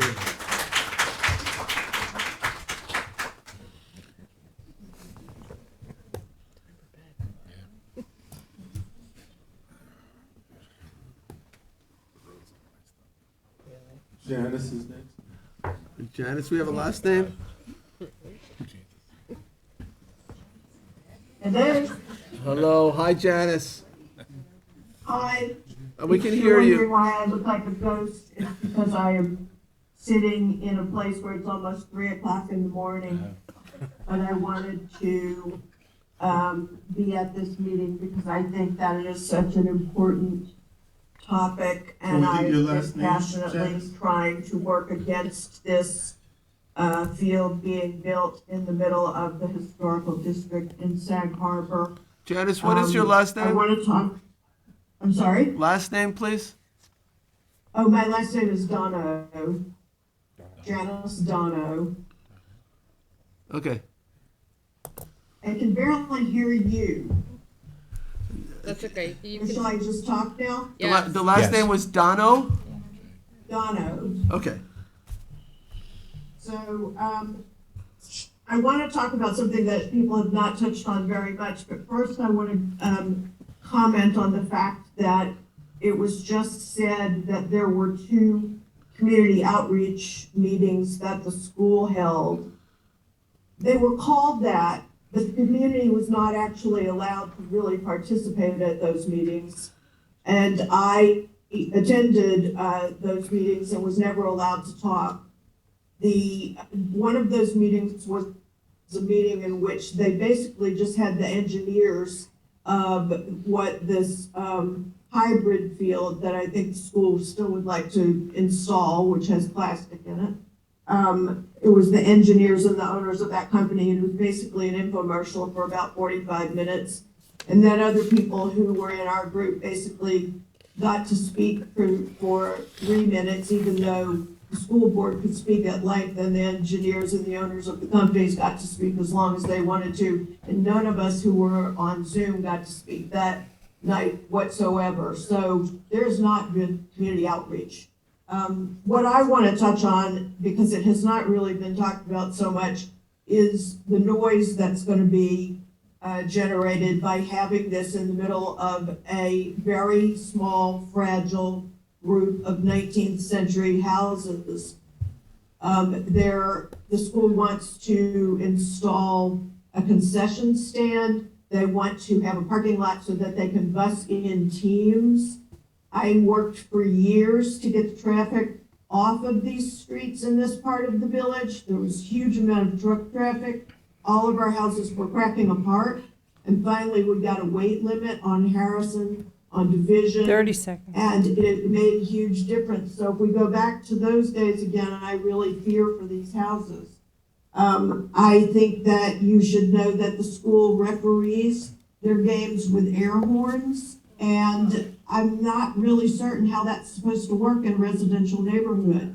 Everybody keeps saying, oh, it's for the kids, it's for the kids. And we all want kids to, be outside and play sports and not be on their devices all the time. But realistically, these children already have fields. There are fields at 3 Nash minutes. Park. It's a 45-acre park, and there is a field next to the school that is barely used. I live there, I see it, there's almost no one on that field, ever. So I think that that's a piece of the information no one else gave you. I hope you vote against this. I don't think you've got anything light enough information to vote yes on this. I think that's become more apparent tonight. Thank you for your time.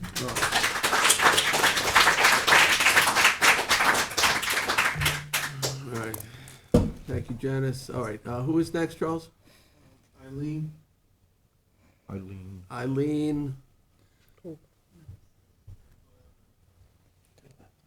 Eileen, can you hear me? Yes, can you hear me? I can. Eileen, can you give us your last name? Yes, it's Eileen Rosenberg. I live in Sag Harbor. All right, Eileen, you have 3 minutes. Thank you. Thank you for allowing the public to speak in a Zoom session tonight. Sometimes in times of tough decision-making amid different perspectives, it can be very productive to use a rather traditional pros and cons list to help focus on the most important issues. I think in this case, the cons heavily outweigh the pros in the proposed athletic field, but allow me to list the stated pros first. One, a certain percentage of students will benefit from an adjacent athletic facility. Two, close proximity to the facility will avoid potential safety issues walking to Nash Park. Three, the field will be more inviting for other schools to attend/play games in our community. Four, the field will be available at certain times for use by residents, although I don't think any assessment has been actually made about use by the residents. But allow me to list the cons. One, visual, pedestrian, and vehicular traffic disruption of a historic residential neighborhood. Two, unfettered regulations to guide this development, as it doesn't fall under the auspices of applicable Sag Harbor zoning residential regulations. Three, numerous environmental issues, including flooding, displacement of wildlife, loss of trees, light pollution, noise pollution, exhaust pollution. Four, minimal use serving a minority of students involved only in sports at a school with a declining enrollment. Five, underuse of facilities already available to the school. Six, alternatives for safely walking to Nash Park are readily available and not costly. Seven, the significant cost to residents via the bond needed for this project. And eight, which I think is quite important, full consideration has not been given to other uses for this property, uses that would more fully serve the entire community, not just an athletic program. We should all be concerned with the overall personal and educational development of our students. Sports are a great adjunct to other areas of learning, but are not more important than science, the arts, etc. In a world where knowledge and action on climate change, participatory government, such as we're experiencing right this evening, 30 and other seconds. issues that are so pressing, we should be focusing on overall development of an informed citizenry among our students, not just athletics. And it is not only the number of cons that outweigh the pros, I think it's their relative significance in comparison. And based on those assessments of the pros and cons, I would encourage that the board not approve the CPF funds for this particular project. 3 minutes. Again, I really appreciate the ability to speak at a Zoom this evening. Thank you so much.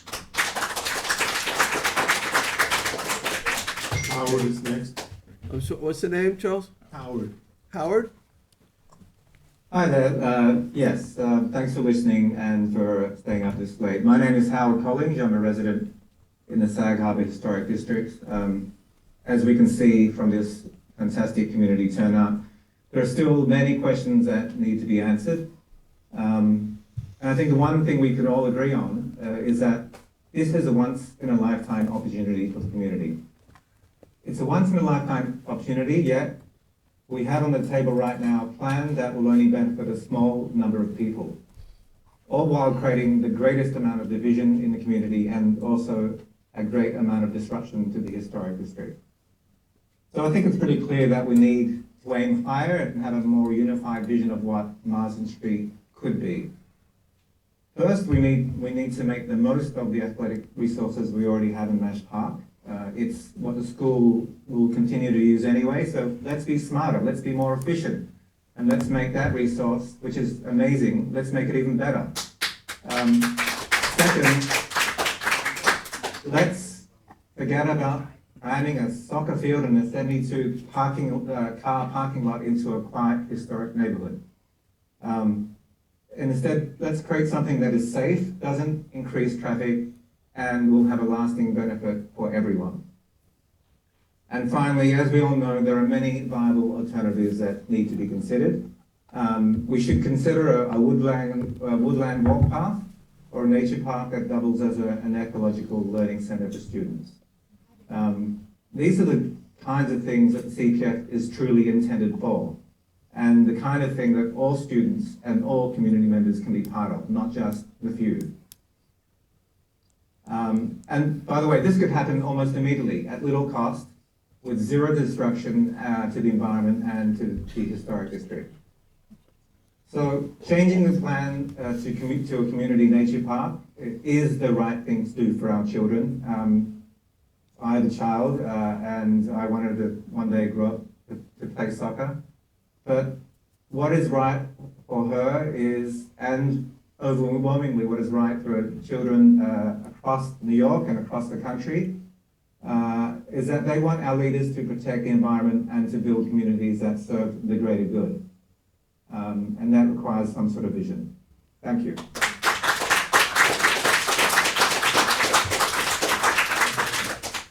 Jamie Mott is next. Hi, Jamie, can you hear me?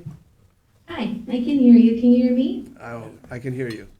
That's Hi. fine. I hadn't planned to speak, so I don't have a ton prepared, but I kind of was compelled to do so. So my background is born and raised Sag Harbor, multi-generation born and raised in Sag Harbor. I'm very fortunate to be raising a family here.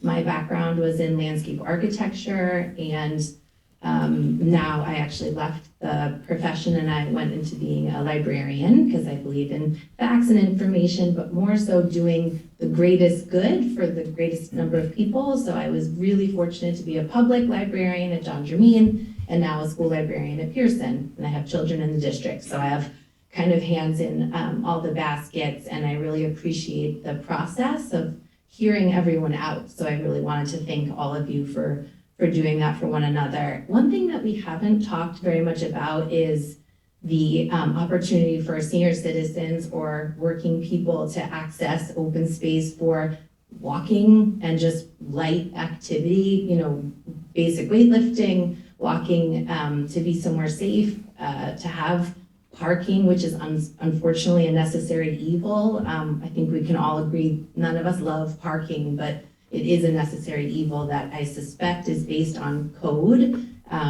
so that the size of it is based on the number of parking spaces per capita based on the size of use. So I would let the building department weigh in there, but I think having an available open space for all ages to use. My parents are retired and they talk all about the wonders of Florida because of how much access there are for the whole community to use outdoor space. So having something that isn't another buildable lot become lawn feels pretty great to me based on what the options that we have are. So I agree that there was really thoughtful responses, and I know Finney, and I'm so proud of you, Finney, for really speaking so eloquently. Who's a library buddy of mine, but given our options, I'm happy to stand behind open space being available right next to a school for community use. And I would hope the neighbors would also enjoy using it too for themselves, you know, to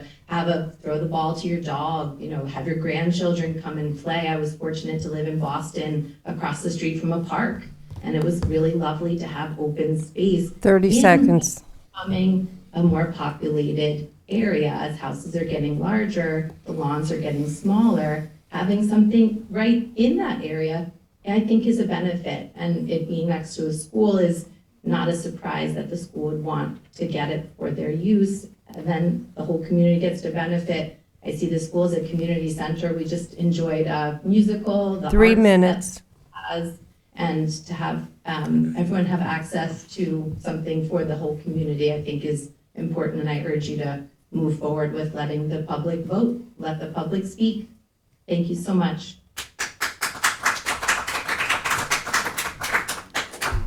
Hugh Davies. Good evening, can you hear me? Yes, Hugh, we can hear you. Hi, good evening, Hugh Davies here, also Sag Harbor resident and parents, a parent with 2 children at the school. I do not have prepared remarks tonight, but I've listened intently from the beginning of the meeting through lots of arguments for, lots of arguments against. I do find it sad to hear people say that they are fighting passionately to kill a project that would benefit not just the children who are at Sag Harbor schools today, but generations to come. I've heard about frogs, newts, trees, water, so many arguments, and I think nobody is countering the need for full due diligence. Nobody wants this project to be anything other than done properly, to be successful for the community. I think to kill it now would be a real travesty. As Mr. DeSessa said in his earlier remarks, tonight we are asking just for the green light to at least go forward to the next stage. If we are killing this now, I think we are doing a grave disservice to the children of this community and neighboring communities. We are living in the age of the iPad. I fight with my children every day to get them off screens and get them outdoors. We are lucky to live in a place that is surrounded by the most extraordinary nature, be it beaches, woodland. I think to deny 4 acres that are right adjacent to a school from becoming, such a valuable asset, not just for kids at the school, but for people in the community. And I echo what the lady prior to me said. I think this would be a great gift for the village, and I think if it's done properly, which I have every faith it can be and will be, I think I would urge the board to go ahead. Thank you for this platform tonight.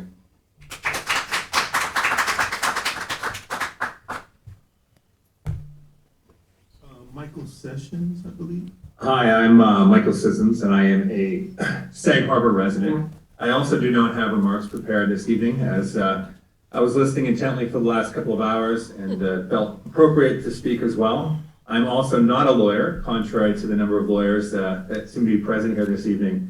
I do have 2 children and active in the Sag Harbor community. I want to thank the school board for the tremendous job that they've done in all of the hard work, the energy, and the sessions that have gone into gathering feedback and participating from the original vote through what's following. I've continued to follow that, and I think they've done a really good job of soliciting feedback, attending, and listening.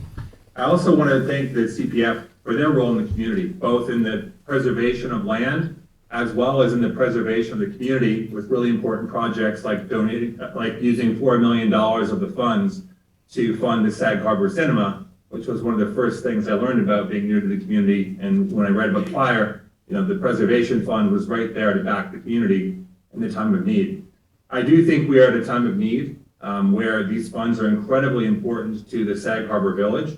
Having just moved to the village, spending a great amount of time couriering kids around. There is not a lot of options locally. There are some, but as all of you know who grew up here, you're spending a lot of time as a parent, especially when you've got 2 working parents, driving to Southampton, driving to East Hampton, driving to the complex 30, 40, 50 minutes away, often in tons of traffic and being left there. The opportunity that we can have a sports facility across the street, open to the community, is never going to happen again. And I think what's on the table right now, as I understand it, is giving the land back to the developer to build 5 more houses, or approving this, letting the school put their best vision forward from what they've heard, from what they've said, let them put together a plan, and let's get it in front of the voters so they can decide. And I'm really excited about that opportunity. I know that there's a lot of things to consider, from parking lots to concessions to church, no church, lots of things. Their job is to listen, their job is to put forward a plan, and it's our job as voters to have a voice in that, but ultimately it's our job to make the vote. I would really appreciate, as I know a lot of other parents would, the Southampton Town Board approving the next step. So 30 myself seconds. as a parent and others in the community have a chance to vote on the school board's best plan, which is the next step in the process. Thank you very much.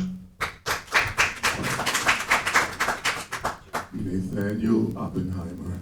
Hi everyone, my name is Nathaniel Oppenheimer. I grew up on Marsden, and it's been great to see so many of our neighbors devote attention to this project and all the great comments tonight.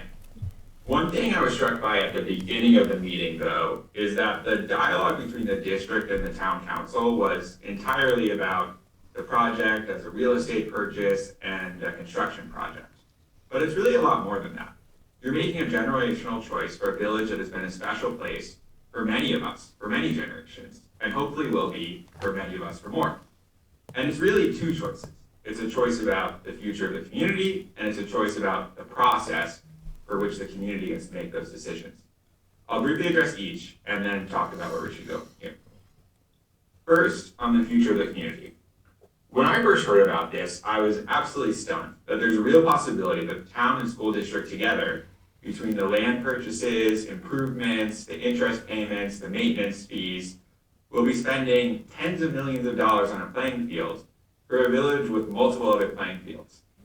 At the same time, the school district, on the latest state test scores, has really serious issues in 8th graders reaching proficiency in math. Only 19% of 8th graders reach proficiency in math. I'm at the point in my life where I'm thinking about where I want to raise my own family and the values that community has.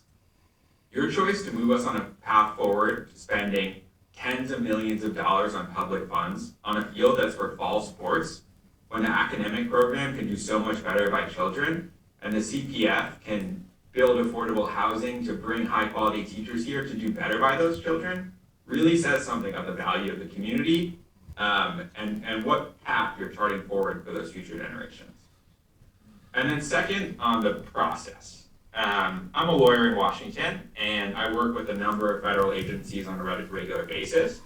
I didn't think it was possible, but for all the reasons many people have described tonight, this process makes those agencies look transparent. Most notably, there have been so many important details that haven't been revealed until tonight.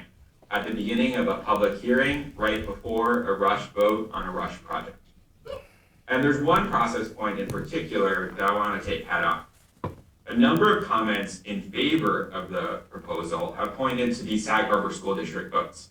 The vote in the fall or the vote that will be coming on the bond. Let me be clear, that's irrelevant to the Southampton town's decision-making process tonight on Southampton public funds. 30 As you know, seconds. the school district includes parts of Southampton and East Hampton Town, and both of those votes will include a number of East Hampton Town residents. You shouldn't pitch this decision for Southampton to East Hampton Town residents. Don't make that another reason why it's a generational decision. And finally, when Ms. Fenlon began the meeting on behalf of the CPF, she described the school district as the CPF's joint venture partner.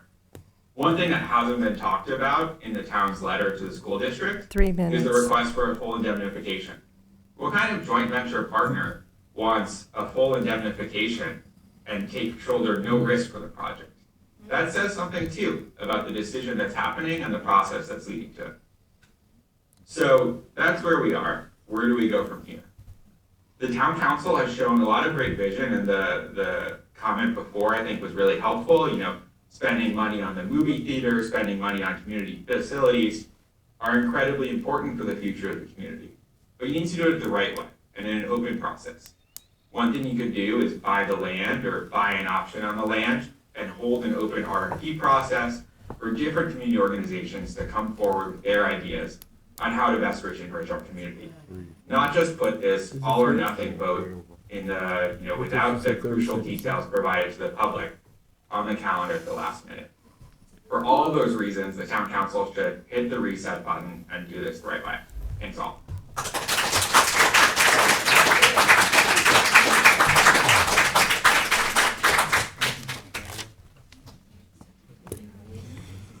This is Dan. Dan, can you hear me? Can we get quiet? Yes, I can. Can you hear me? I can. Dan, can you start by telling us your last name? My name is Dan Weiss. I've been a part-time resident of Sag Harbor for 45 years, and I've watched both with pleasure and some alarm about the development going on in town. I was become interested in the affordable housing project, and as a member of Save Sag Harbor, I believe that that was the wrong project. The reason I wanted to speak tonight is that I believe there's some confusion over whether Sag Harbor Village has authority, or will the school board be exempt from the traditional review process? I understand that there is some ambiguity here, but I've recently read a decision that actually empowers the village to have this oversight. And I believe that the oversight of the village is crucial to this project. I believe without oversight by the village, we are missing a big step, and we're allowing outside forces, in terms of the Department of Education, etc., to determine the character of the village. I believe that the village is more than competent to review and adjudicate this issue. And while I personally believe that this is not a good use of CPF funds and that it is not an appropriate way to use this lot, I believe that the village review process works, and I would like to be sure that whatever occurs, the village has a hand and the review process will go on. Thank you.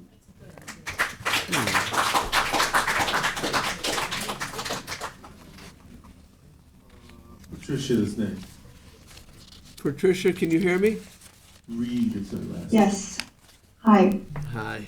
You have 3 minutes, Patricia. Hi, my name is Patricia Reed. Thank you for this opportunity. I'm a full-time resident of Sag Harbor, and one of my kids at the Sag Harbor Elementary School. I'm not a huge sports person, and my kids not either, but I support the school's efforts to provide a place that is close and safe for our kids to go, and for the community to use as well. I think reasonable environmental concerns are always something we must listen to. I care deeply about the environment as much as many of the people who spoke against Marsden today, and I support the efforts to look into how new properties affect us all, always. But again, let's remember, this is a private property. There is a huge environmental impact on construction, on building private homes as well, all of our homes, the neighbors' homes, and the future home that's going to be in Marsden if we don't have this property for the children. I also understand the difference in the opinions about the usage of the CPF funds. I get it. I think, as somebody already mentioned, the vast majority of the people that we heard tonight own, and they were against Marsden, they own property adjacent to Marsden. And you can draw your own conclusion as to their motivation to doing so, but it is my opinion that the environment is not necessarily their first reason. I just ask, I think if you're going to oppose this, let's just be honest about our reasons to oppose it. I think we need to look at this rationally. Come on, this is not a parking lot proposal. We all know that. Let's stop the rhetoric. The funds will be used to build a field for the kids to play and a place for the community. And of course, I'm sure there are concerns about the parking lot that I think we should all address. I'm also concerned about parking lot. That's fine. I think, but let's not say that this is a proposal about the parking lot. It's disingenuous, and I think everybody here knows that. Let's not say that. It's not true. So, I'm not naive. I'm not, I don't believe in everything that people say, but I truly don't think that the school has malicious motives.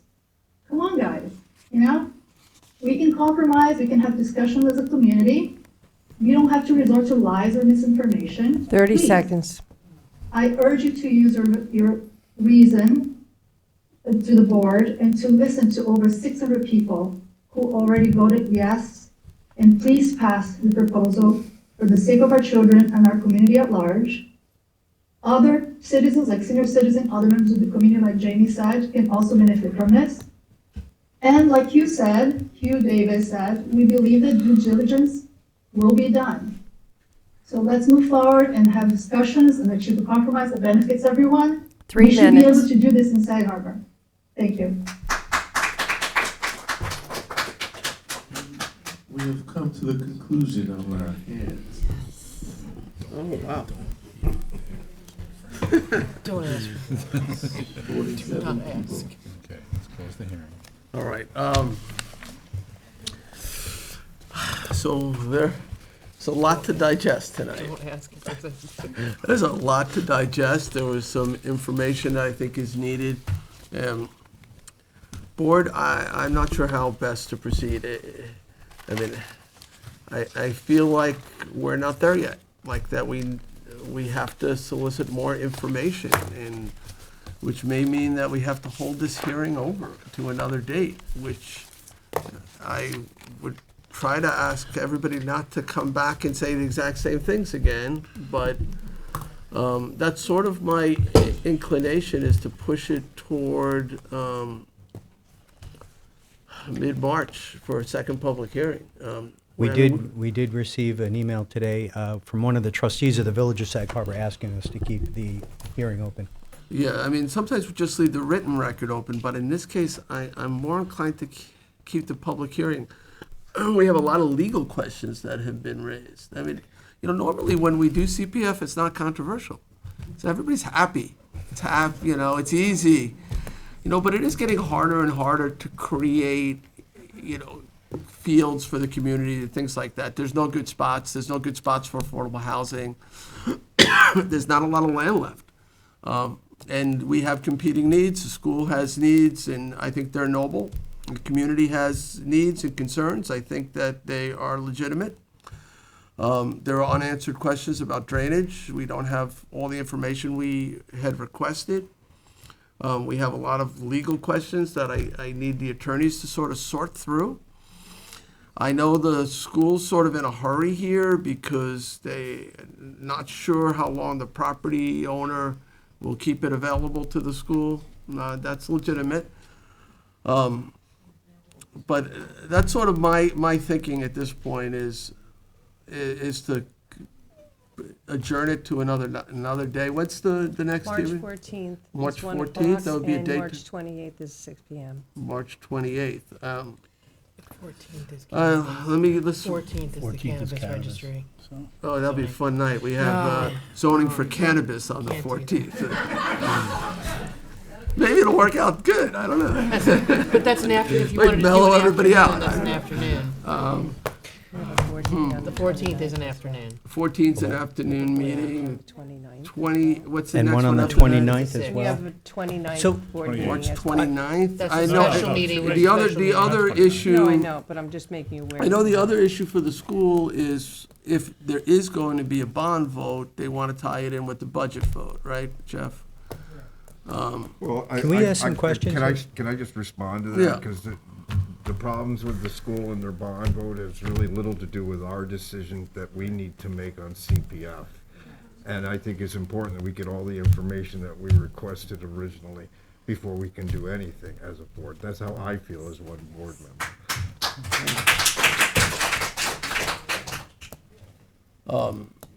Tommy John, did you want to? Well, I had a couple of questions for some of the school officials here. We have our vice president and president of the board here, as well as the school superintendent. As I understand it, there's going to be 2 bond votes, right? It was originally, yes, please. In the interest of transparency, and I think this is a wonderful opportunity, Jeff, I know we had this discussion in a previous meeting. The school originally was going to put capital projects from Mashhashemewa Park as well as this in one bond vote, but now you're going to separate them out. That is correct. So to repeat what you said, the intent was to go out to the public for one bond referendum that would include the renovation costs for Mashhashemewa Park, along with the capital improvement costs for Marsden. And then after we met and had a discussion, we agreed to separate those 2 out, so that Okay. if it were to be on the day of the budget vote, there would be 2 separate propositions, one for Mashhashemewa, one for Marsden. And has the school made the Mashhashemewa bond public yet? The school has not. Okay. All right. Thank you. So I think considering the plans that we saw tonight, the SWIP that is needed, I would favor a later public hearing to the end of March. What was it, the 28th? 28th. To the 28th, to March get that information. 28th, and then it's April 11th after that. That's the evening meeting though, right, Sunday? It is an evening meeting, yes. And in addition, I'd like the community, the school community, the Sag Harbor community, and the Southampton community to know the cost of this, right? We heard a lot about the first vote, which was a vote to authorize $2,575,000 in reserve money to purchase this property, in addition to $6 million with community preservation funds. And we found out tonight that in addition to the $3.8 million, it could be $2 to $3 million more. So the entire project, and I believe this is the first time that we're hearing this, that the entire project could either be $14.3 to $15.3 million on the Marsden alone. Now, I just did those calculations on a piece of paper here. Feel free to go home and crunch your own numbers after you've watched this 4-hour meeting, and to make those calls for yourselves. But I think that's important in the interest of transparency. I think that we have a lot to look at. I think that we should continue this at the end of March.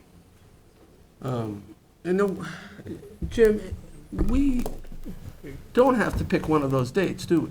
I mean, we could adjourn it to an evening in mid-March some point, other than, and we do have a date during the day. Non-town board meeting? Well, we have a meeting on the 14th, but we could have a meeting the evening of the 14th to continue this hearing, right? Oh, 2 on one day is terrible. Yeah, why do you want to do that? Well, it's just For us, because, for the office. I'm just saying. because of the time sensitivity. Jeff, if we were to go on the 20, well, it could be on the afternoon on the 14th. Yeah. Yeah, we could do that. It's, The Would you- are would you you asking a have- question? will you be able to provide us with all the missing information by that date, the 14th? Or is it actually better for you to do it later in the month? Well, our discussions with the entire board, the last time I appeared, with regard to the stormwater management plan, we had committed to going over the process steps that we would take, when I say we, H2M, to create that stormwater management plan in consultation with the village. Whether or not that's going to be ready 2 weeks from now, our original timeframe was that that plan was going to take a month or two. And that's why I proposed to the board respectfully that the disbursement of the funds, let's say the bond referendum passed in May, that the disbursement of the funds be contingent upon the stormwater management plan meeting with the approval of the town engineer. So from my perspective, respectfully, holding it up for that final plan flies in the face of that suggestion on my part. And your deadline was the 20th of March in order to Yeah, get it in other words, properly noticed, to get possibly on the bond on the 3rd Tuesday of May, right? Correct. So Okay, related which is to the the vote. public notice and respectfully with regard to the town board member who said that's not his primary concern, just answering your question, the 20th of March would be, according to the district clerk, the day that we would have to have word to move forward. The latest we could Sir, hear. let me clarify, I'm the board member you're referring to. Yes. I am concerned Yeah. that we keep holding things up because we're not getting the information that we require to make an informed decision. Yes. And I think that's very important distinction to make. And The reserve fund was created in May. Wait, hold on. Mr. Pagano? It doesn't work.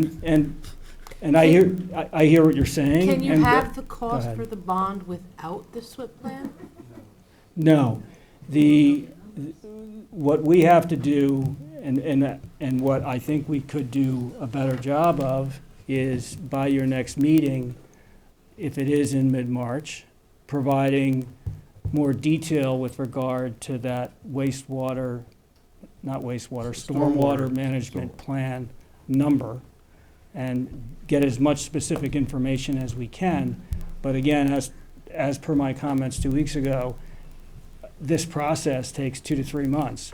And in defense of the district, it was not something that we wanted to go expend a significant amount of money on, not knowing whether we had the CPF support to proceed with the deal. Well, there's So a it's whole a tough one.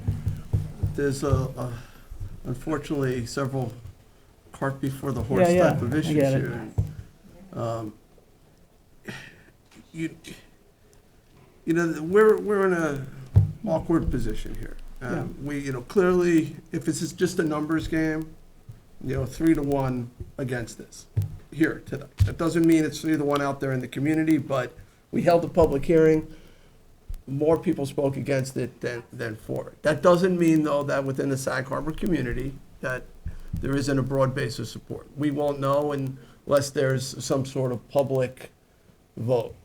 However, as somebody did mention that our funds are townwide funds, and don't include East Hampton, and we have to take that into consideration, whether this is, a good use of CPF funds. Normally, everybody celebrates when we spend the CPF money, whether it's, the Steinbeck property or the cinema or, other open space. And yes, recreational fields, because that is a legitimate use of CPF funds to create community athletic fields.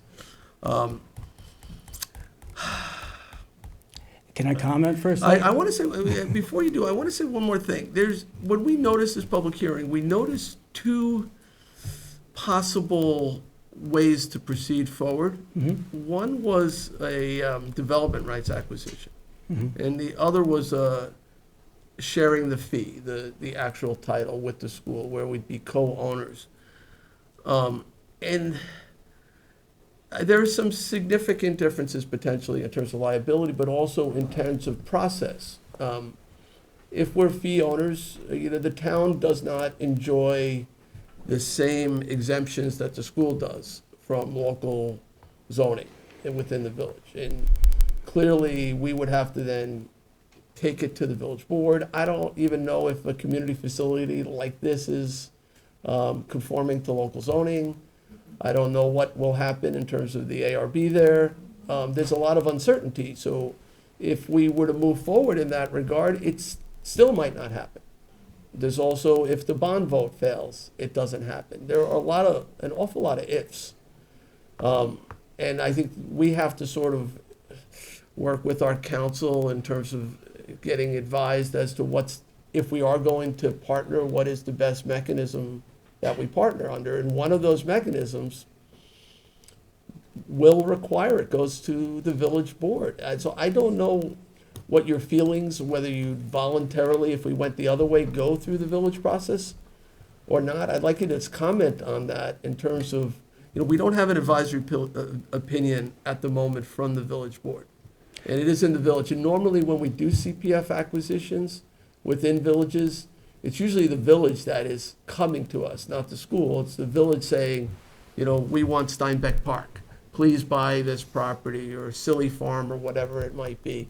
I sort of would like to hear your thoughts on whether either way you'd go through the process with the village.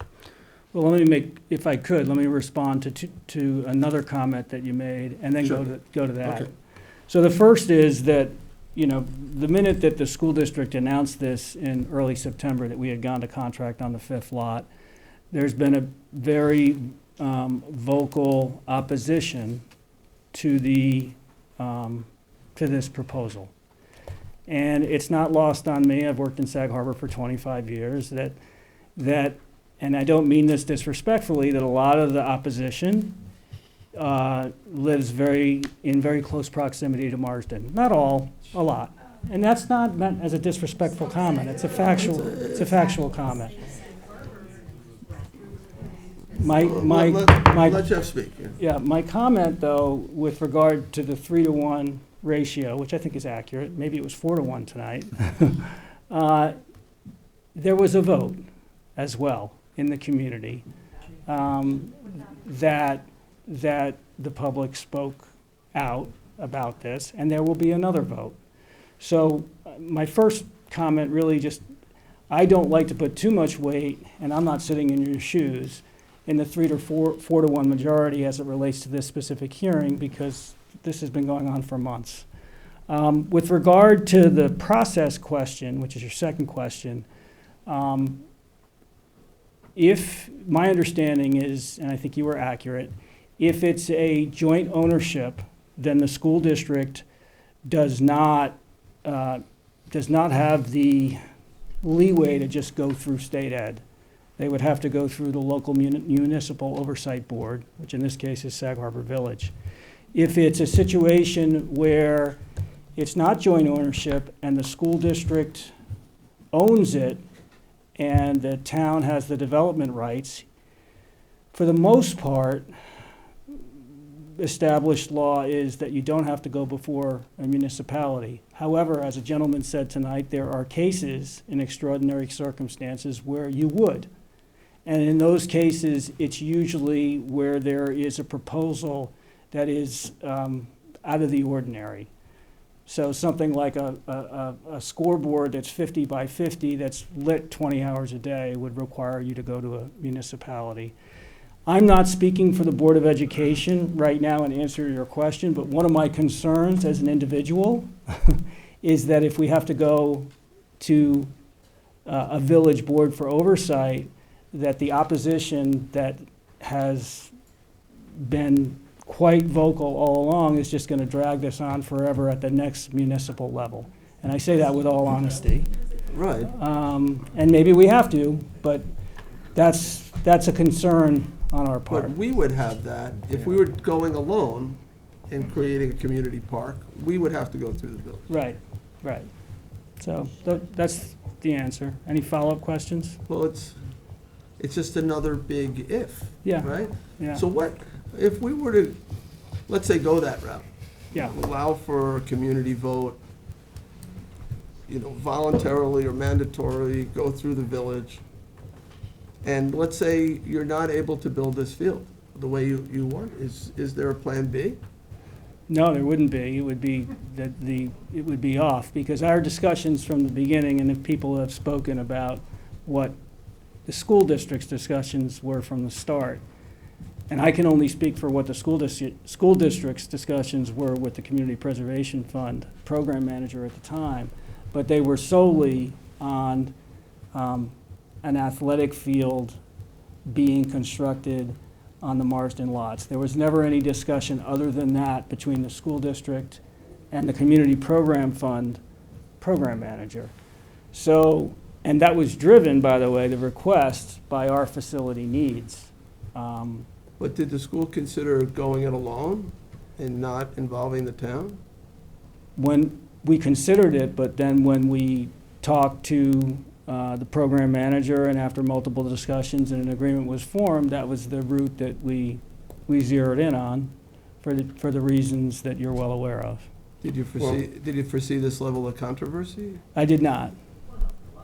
So, sir, respectfully, Yeah. I'd like to. And I don't point out mean that term. Well, yeah, but I just need to make a clarification. Okay. Because I was here when the program manager brought this to as a lot of the board was. And the first original discussion of this that was brought to us as a board was a community park. Now, granted, there's a lot of ways to interpret what that means, and it kind of morphed over time, and I, for one, am surprised to be sitting here, but I just want to clarify that that was the understanding, at least of this board member, that we were talking about a community park for the use of the school, for all the things that Finn had talked about and others had talked about in that setting, rather than athletics. And I just want to make that point. Yeah, fair enough. And I was careful to make sure that I summarized my discussions as the discussions between me, another board member, and I appreciate that. Yeah. And I, for one, will say that I went back to my notes on this, and the first thing I have has a field with a Little League field on it. That's the first thing that I can find in this discussion, was an athletic field with a Little League field on it. And that was around October 17th. That's when we first saw any kind of drawing Right. on the, okay. I mean, I have to say too that I didn't expect this level of controversy. I did when there was a synthetic field, a giant plastic field proposed, and I was getting swamped with emails against it. Yeah. And that was most of it, and I'm not saying other concerns weren't being raised, but that was like the dominant thread, was the concerns about pollution and venting solvents, and nobody, and I said to you, like, why would the town want to build a community park that a large sector of the community won't use, right? That they won't go to because they don't feel it's safe. And we said we wouldn't even consider having a public hearing until you guys would agree that it'd be 100% natural. And I somehow thought that that would diminish the opposition significantly, and that maybe there'd be some consensus that would form. I'm not seeing that though tonight. I'm not seeing the consensus. I'm still seeing significant opposition to this. So I'm not exactly sure how best to proceed. We could hold it over to the 14th, see what happens. We can do it a hybrid meeting. I don't know if we'll even have all the information we'll need then, because it sounds like we may be missing still some information. It's unfortunate with your timing. If you had to hold a bond vote on a different day, Is that a possibility, or does it have to be on the budget day? Now, you could hold it on a different day, but you usually try to hold it on a day when the turnout is going to be very strong, so that you get the greatest input from the community. So if you hold it on a separate day, let's just say in July or August, the turnout's not going to be the same, and there is cost associated with holding a vote, but that cost is negligible as it relates to what we're talking about here. So let me hear from, and I apologize, I've been up since 4 this morning because I was dealing with the storm response. And thank you to the highway crew and Superintendent McCardle, they did a great job. And to Ryan Murphy too, and to Police Chief Kieran. But Cindy, what's your thoughts? Do you want to hold it over to the 14th? I just don't know, if we're gonna have more info on the 14th, then yeah, but if we're gonna be back here on the 14th, having the same conversation, the same information, I don't know what that does. It gives I mean, a you're little talking bit- about a plan that's gonna take months to make, so is, 14 days gonna make a difference? That's a question I for mean, you. if we hold it over to when we actually have that plan and a better idea of the cost, you're definitely not doing the bond vote with the budget. No, the cost of the construction is gonna be between 5.7 and 6.7, based on an estimated stormwater management plan cost of 2 to 3 million, based on what H2M has said. And possible adjusting of those retaining wall price. I saw that earlier. Well, and that's the difference between having a bond vote that doesn't involve another partner like the town. Right. You're asking us to buy property. We want some really clear answers to that, because should you not be able to go forward, should the bond fail, or should it succeed but fail in the right amount, and you have to go back to your constituency, it puts us in a difficult position. And I have to be absolutely certain of that position, because I'm representing all of the town, not just the people in this room.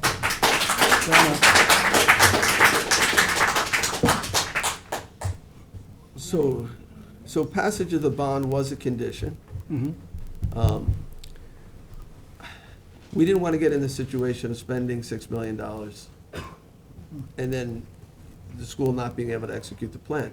But now we have another wrinkle with the village board, at the end, whatever, the ARB. And I don't know if this board feels like it really needs to be reviewed by the village board, and then we won't know then if it's approved by the village board to an even later date. And I don't know that we could hold up a closing indefinitely. No. So, But this is the first, in fairness to the school district, this is our understanding up until tonight, was that if it was the school district owning a property with the development rights going to the town, then the school district obviously would be working with the village as it relates to the stormwater management plan, which I had referenced earlier, but that ultimately the development approvals would go through state ed. That was our understanding until tonight. So this is the first, in fairness to the school district, that we're hearing, I don't know if it's a condition, if you will, that we go before the village board, because prior to tonight, that was not a condition. well, if we go the route of joint ownership, it's Yes. an automatic condition. And that's one of the things that's noticed here. Right. So that was always a potential that you'd have to go there. Right. It was a potential, but there were dual considerations there, and we had talked about the possibility of having, in fact, I had spoken to our attorney and asked him to reach out to confirm that we were last week with you, and I don't know if he did, the notion of what was originally discussed, which was the school district owning the property and the town having the development rights, because we had had discussions about the town not having the desire to have the liability, if you will, of being joint owners. That's a much cleaner process the other way around. And by the way, I don't think that I said this at the very beginning tonight, the scope or magnitude of what we're doing hasn't changed in 5 months. We're basically talking about doing one plan. We're building one rectangular field with a bathroom station. People keep talking about concession stands. Maybe I misstated. What I'm talking about is one building with a female bathroom, male bathroom, unisex bathroom, and a 10 by 10 space where we can sell water with hot chocolate. That's it. There's nothing else that we envision adding, or the school boards envisioned adding from the start. Honestly though, Jeff, like, that concession stand, whatever you want to call Yeah. it, it's the first time I heard of it is tonight. I've been involved for a long time with this. That's not true. Board, has any of you heard of that yet? No. It was mentioned in your EIS. It was mentioned, Jay, at the meeting that we attended. Yes? Yeah, Okay. as a modular unit. And I don't remember, I remember the comfort It's station. always been called a comfort station, but there was always, it was And a by the way, modular. even if, I mean, just to. And look, I don't have, honestly, I don't have any No, to be particular, like, they're gonna sell T-shirts that No, say it's not even whatever. that. I mean, Is if that would be a negotiable item. If you guys said, hey, we don't want kids to have hot chocolate or water, I'd be fine. We'll just have a female bathroom, a male bathroom, and a unisex bathroom in one building, that's it. I just think the option of having a field without bathroom facilities on it is not an option. That's it. Right, you need the comfort station. Yeah. Yeah, it'd be worse without it. Yeah. Yeah. So, once again, how do we want to proceed? I think we hold it over personally to the 14th, but, and then see where we stand. In all honesty, at the beginning, this seemed like a very easy process. We often buy CPF purchases where we set aside for recreational or hammock green, and, it works out very well. We're able to put fields in for a community and do that. So it seemed like a similar process, except that we had a partner this time who was actually going to take the burden on, to develop the park. And it was originally a community park with an athletic piece to it.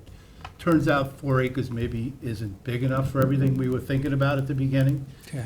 And in all honesty, I also thought that the big sticking point was going to be the turf fields, because we know that doesn't, happen. But there have been a lot of changes. And as much as I want to support it, I just think that tonight brought more questions to me. And at the very least, we need to have that discussion, amongst us. So I think we have to delay it for at least a couple more weeks. Yep.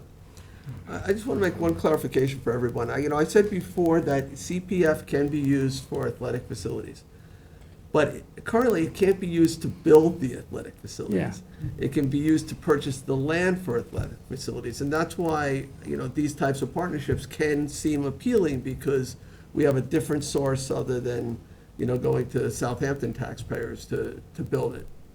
And also, CPF can't be used to maintain it, and there's significant costs to maintaining it, to mowing the lawns, fertilizing, whatever might be involved, irrigating, picking up the garbage, security, CPF can't cover any of that. We have CPF parcels that are chained off because we can't maintain them to have people access them safely, so. So, so that's sort of the appeal of trying to come up with partnerships like this. And we have, in other cases, done that with not-for-profits for different museum-type of uses. For community use, Yeah. and that's the number one. Yeah, for I and my colleagues will know this, that I constantly talk about this issue, because with the precedent that's set here, going forward, not just with other schools, but with other partners, and the use of CPF money and the intent of the statute is really important to me personally, and I know it is to my colleagues as well. And how do we get to that point? And I was hoping that this would go in the right direction, but it's kind of morphed, and that's causing me apprehension, because I want to make sure that in the future, whatever board considers this kind of thing, that there's some precedent set for it. And there's a lot of unknowns right now. And I'm with you, Rick. I feel I have more questions now than I did when I started this. And I would like to go to at least the 14th or the 28th. There's a lot of homework that needs to be Well, done. if we don't have the answers by the 14th, then we're probably gonna end up adjourning it Yeah, again. well, we might. So, You know, no one said it was possible. easy. John, you're 100% correct, because this is the blueprint for the future for us with these intermunicipal agreements. And it's a tough one to really hone out now, because we have to look at what could happen 30 or 40 years down the road. And I have to be assured that the statute itself remains,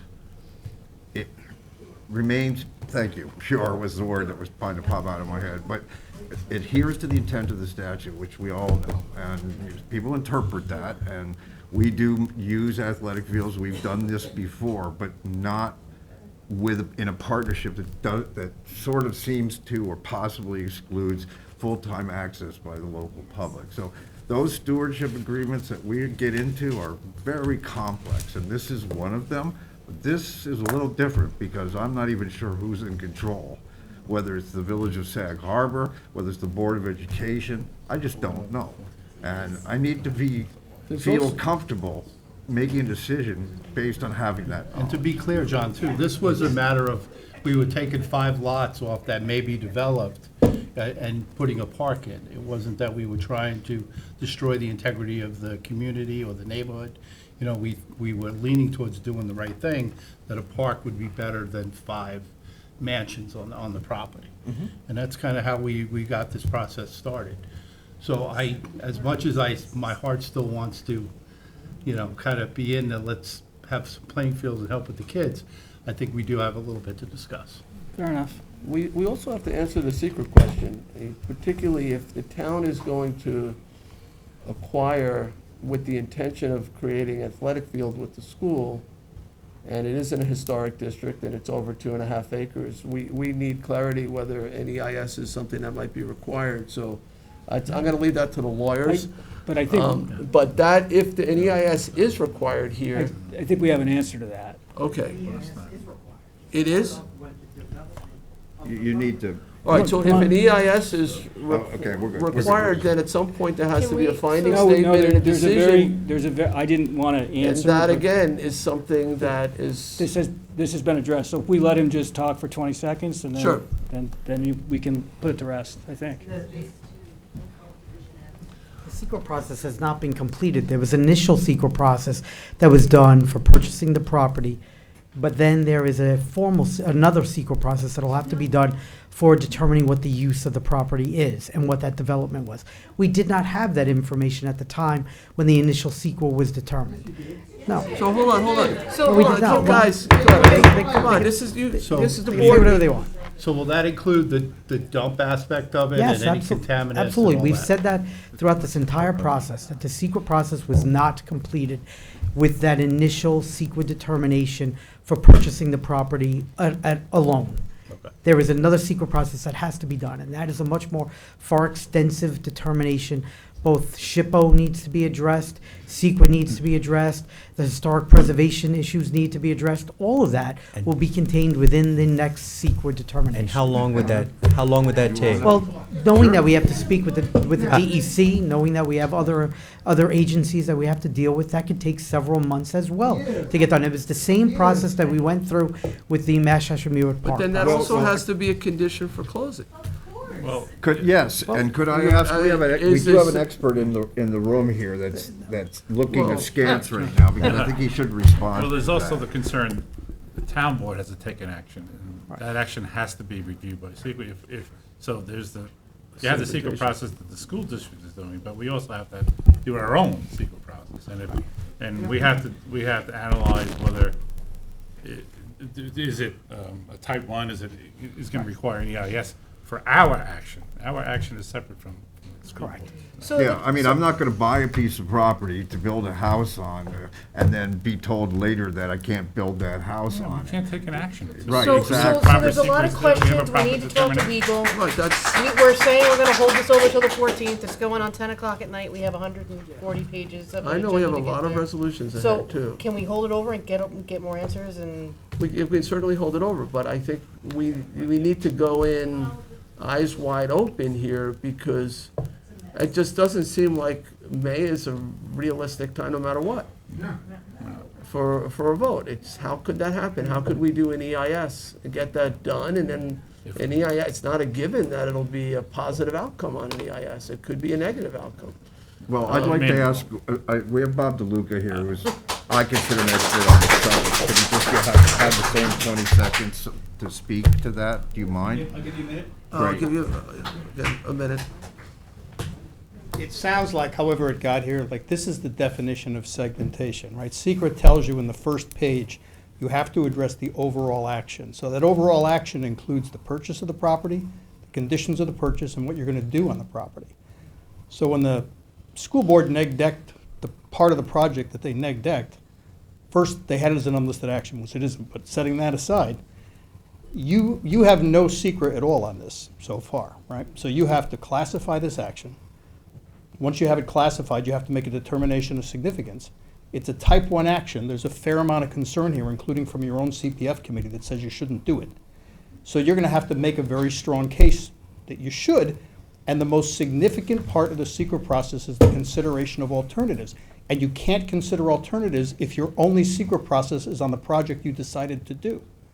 You can't do it, this doesn't work.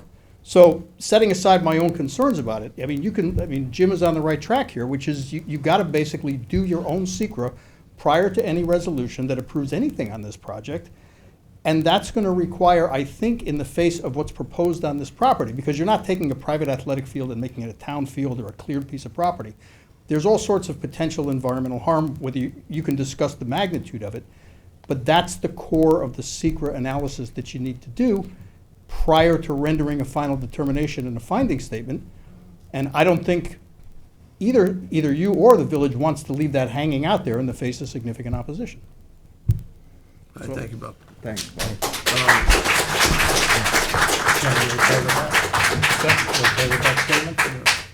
Pretty much, I mean, I would like to, I'm not here tonight to make it a secret determination, but I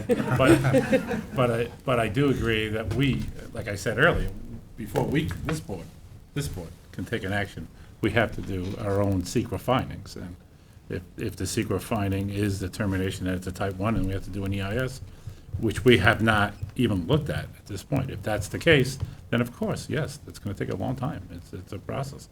I'm not saying whether we have to do that or not yet. I have to speak with my environmental experts in the town here, but that is, but I can So definitively state that we have to, before we can take an action, before we can go with the contract or approve this, we have to do a secret determination. Significant amount of unanswered questions. Absolutely.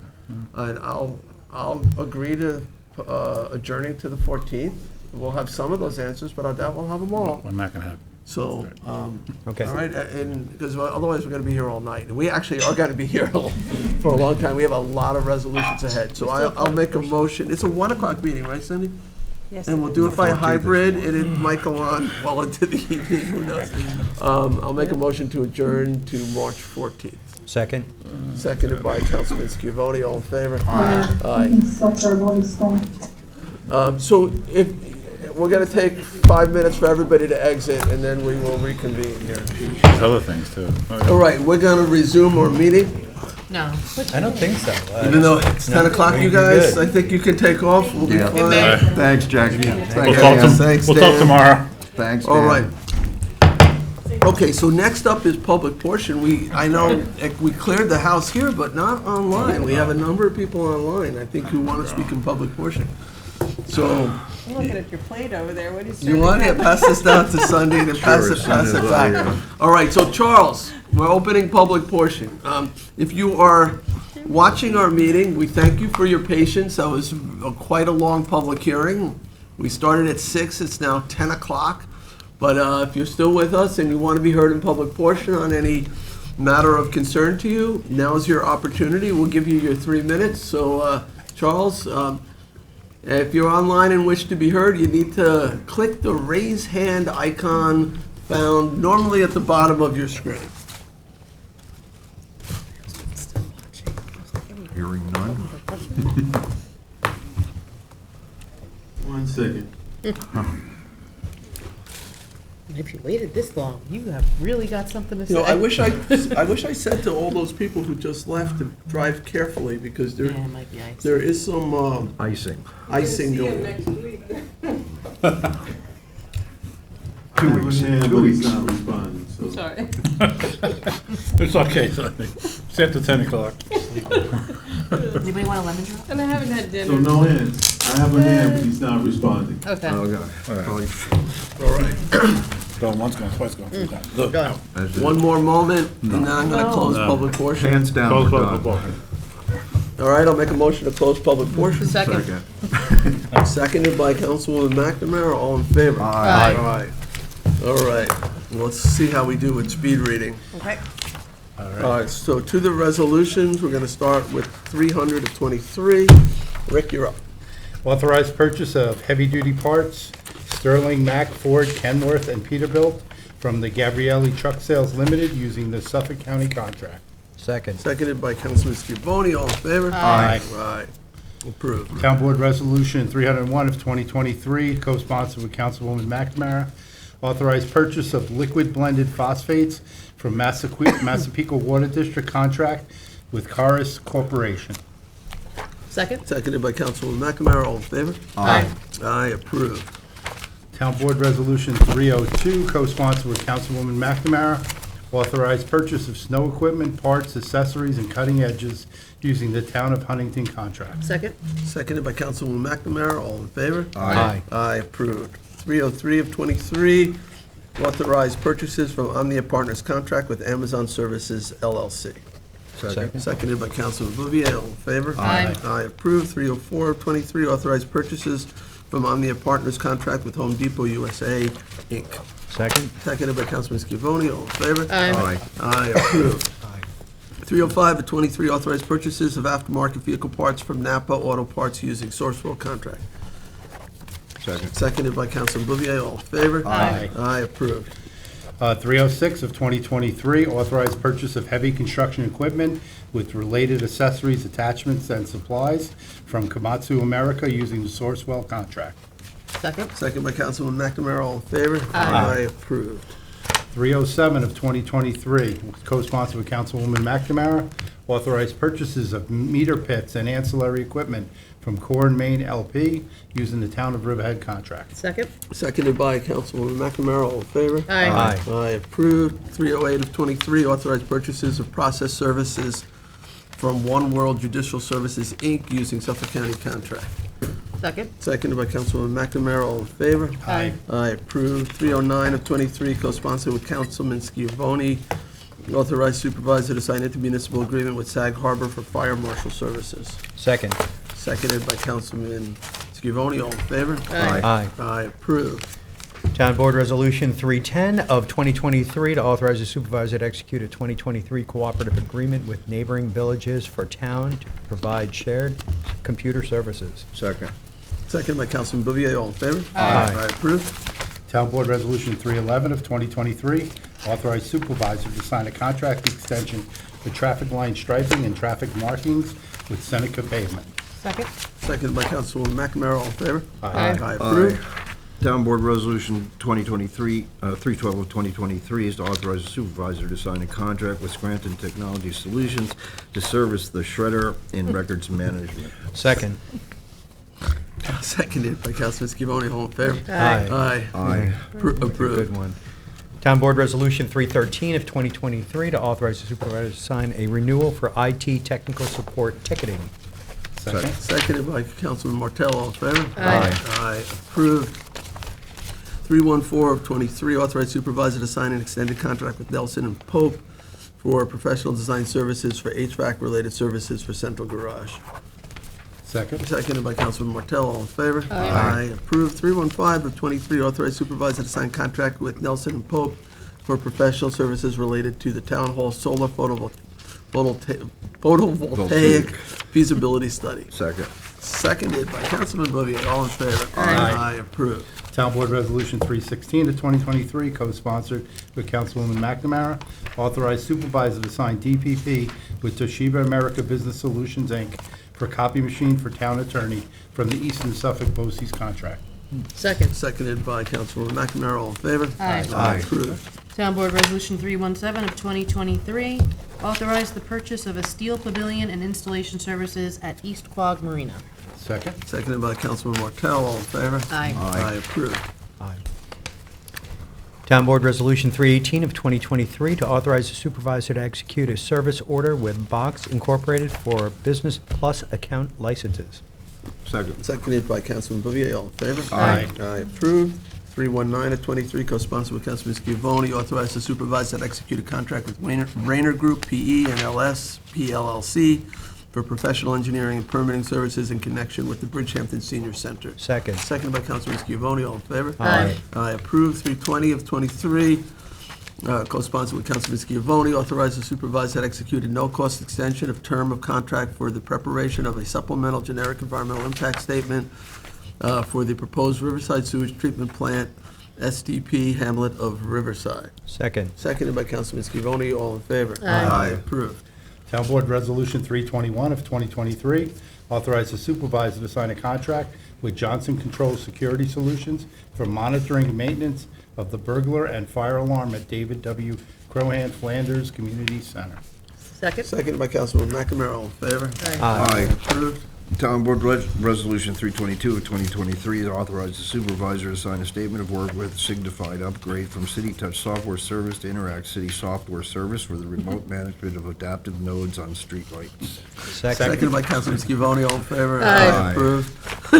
Town Board Resolution 323 of 2023 is to authorize the supervisor to sign a time extension contract with West Hampton Beach School Districts for QUIP project. Second. Seconded by Councilman McNamara, all in favor? Aye. Approved. 324 of 23, authorize the supervisor to sign an extended contract with Nelson Pope and Engineering, Architecture, and Land Surveying, PPLC, for Shinnecock Hills Extension. Second. Seconded by Councilman McNamara, all in favor? Aye. Approved. 325 of 23, authorize Town Attorney's Office to select and engage surveyors from pre-approved list to provide specific surveying services for the Fire Island Inlet to Montauk Point FIMP project. Second. Is it Fire Island Inlet to Montauk Point, or just Fire Island to Montauk Point? Anyway. It's the Fire Island Inlet. All right, seconded by Councilman Scavone, all in favor? Aye. Town Board Resolution 326 of 2023, award and authorize supervisor to sign contract for a 2016 used F-350 service truck with Otis Ford, Inc. Second. Seconded by Councilman McNamara, all in favor? Aye. Approved. Town Board Resolution 327 of 2023, award and authorize supervisor to sign contract for a 2021 used Ford Super Duty F-550 with Newlands Bay Shore Ford Incorporated. Second. Seconded by Councilman Scavone, all in favor? Aye. Aye, approved. 328 of 23, declare item surplus and authorize disposal of vehicles. Second. Seconded by Councilman Bouvier, all in favor? Aye. Aye, approved. 329, co-sponsored with Councilman Scavone, recall and amend Resolution 2022-1218, authorize the supervisor to sign consultant agreement with Susan Western to assist the Southampton Town Police Department with the development of Southampton Town Police Department directives and implementation into the Lexipol software system. Second. Seconded by Councilman Scavone, all in favor? Aye. Approved. 330 of 23, co-sponsored with Councilman Scavone, recall and amend Resolution 2022-1255, to authorize the supervisor to execute an extended agreement with Telview Corporation for maintenance and support of broadcast equipment and software for Southampton Channel 20. Second. Seconded by Councilman Scavone, all in favor? Aye. Aye, approved. 331 of 23, recall and amend Town Board Resolution 2023-52, authorizing a contract for 2023 Chevrolet Malibu. Second.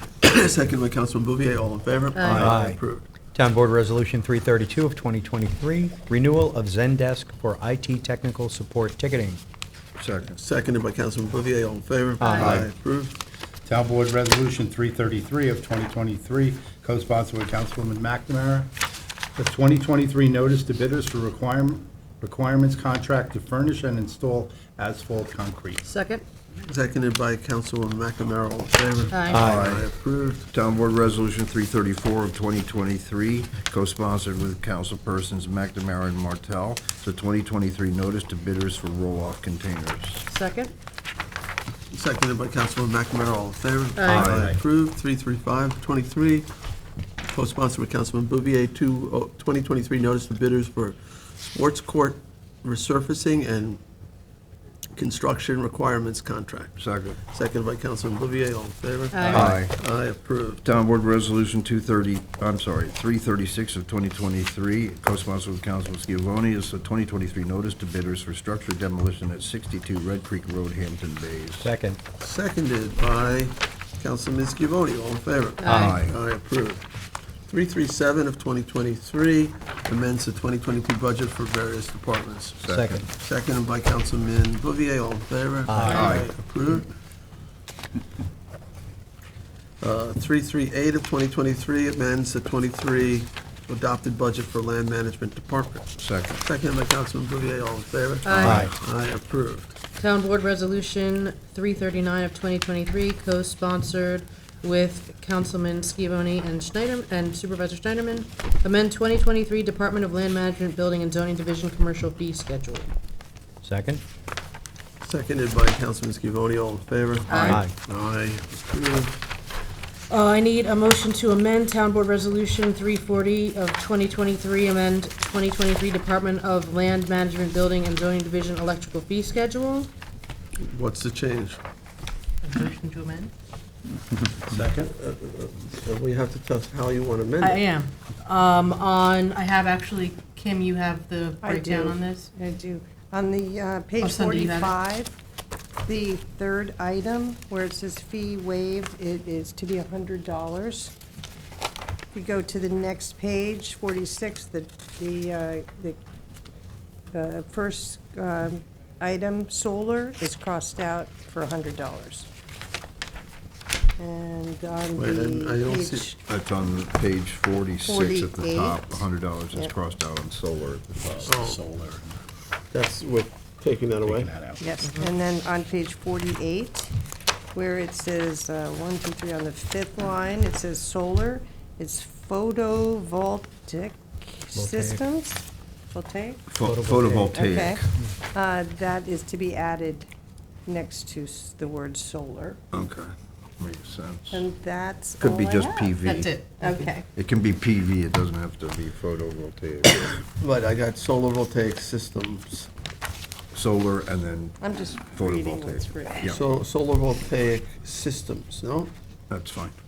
I just want to know, because we're amending So, I'm it. sorry, you're getting rid of the photo? I have solar voltaic. We're adding. We're adding voltaic Voltaic systems. systems.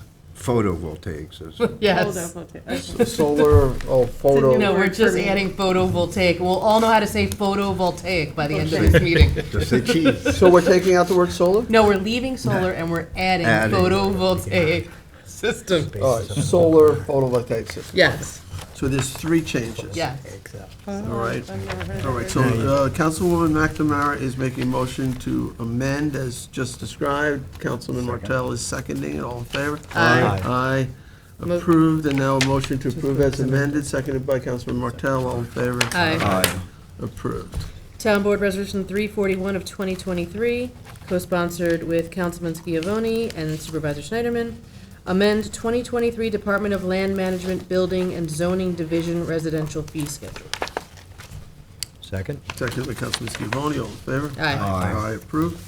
Town Board Resolution 342, co-sponsored with Supervisor Schneiderman and Councilwoman McNamara, to amend the 2023-2027 capital budget and add capital project North Sea Skate Park. I'll second, all in favor? Aye. Approved.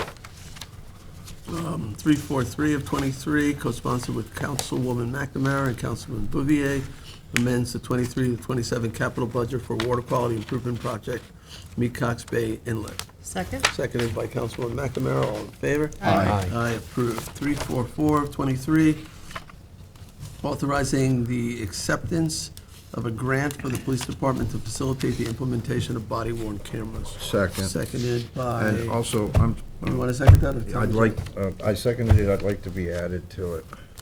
Sponsor, I apologize, Sunday, if that's okay. Because we started this in the Affirmative Action Task Force so many years ago, I'm just really glad to see All it. right, so finally happen. seconded by Councilman Bouvier.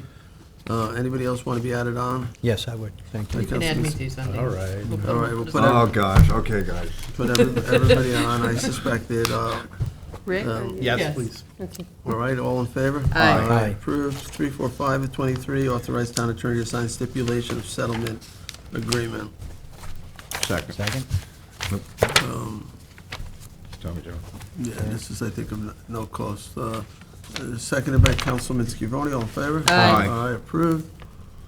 346 of 23, retains Greenbrook Torig LLP as it relates to the matter of the Colonel's Way, Colonel's, what, Colonel's? Colonel, right? Colonel's Way LLC versus Town of Southampton et al. Do I have a second? Second. Second by Councilman Martell, all in favor? Aye. Aye, approved. Town Board Resolution 347 of 2023 is a notice of adoption to amend Chapter 123 Building Construction and Chapter 330 Zoning to add sections pertaining to the regulation of solar energy systems in the town of Southampton.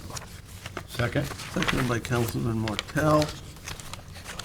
We held a hearing on this, all in favor? Aye. Aye, Page approved. 69. 869. That's you, Rick. All right, Town Board Resolution 348 of 2023, co-sponsored with Councilwoman McNamara. Resolution of adoption amending Chapter 312-9 of the Southampton Town Code, authorizing an all-way stop at the intersection of Squires Avenue and Jones Road in East Quogue. Second, and on the motion, I do have the support of the chief of police on this. So, you had asked for that at the last, at the public hearing. Can I go on as a co-sponsor on this one? Cindy? Yes, sir. All right, all in favor? Aye. Aye, approved. What page are we on? 84. Town Board Resolution 349 of 2023, co-sponsored with Councilman Schiavone. Resolution of adoption amending Chapter 262 of the Town Code entitled Registration of Foreclosure Mortgage Properties in order to comply with recently amended State Law S 3933. Second. Seconded by Councilman Scavone, all in favor? Aye. Aye, approved. 92.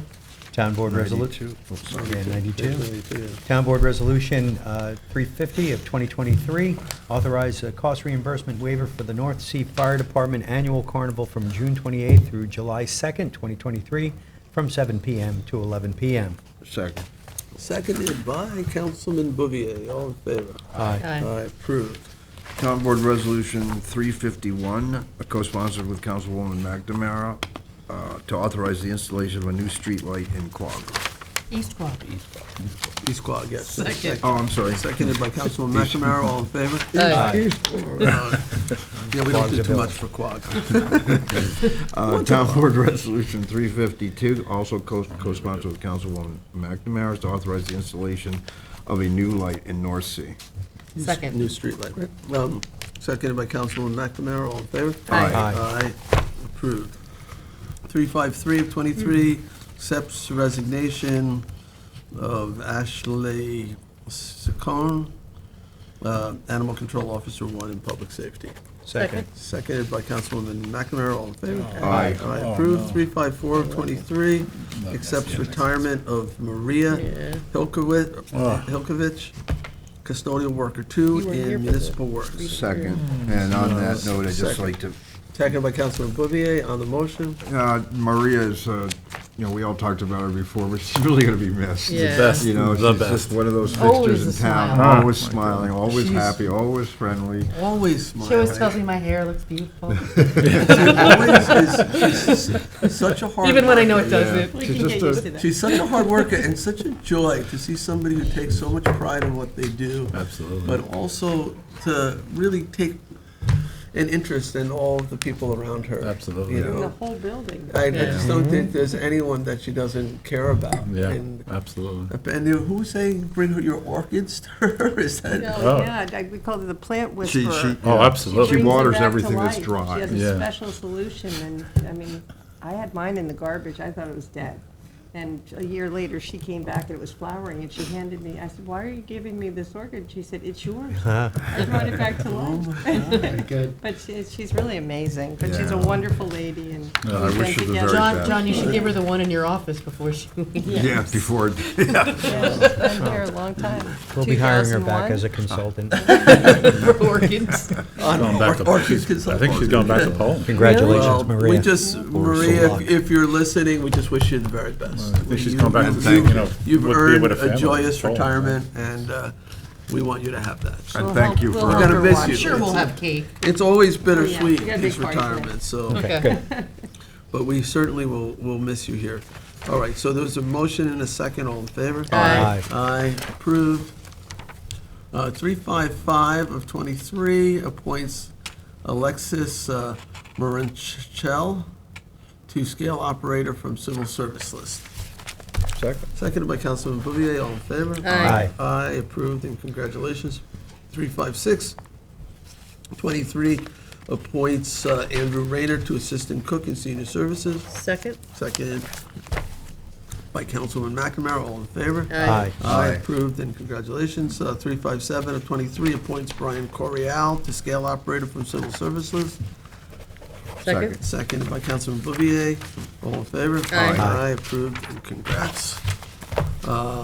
358 of 23 appoints James Duryea as senior environmental analyst and trustees. Second? Seconded by Councilman McNamara. All in favor? Aye. Aye, approved, and congratulations to James.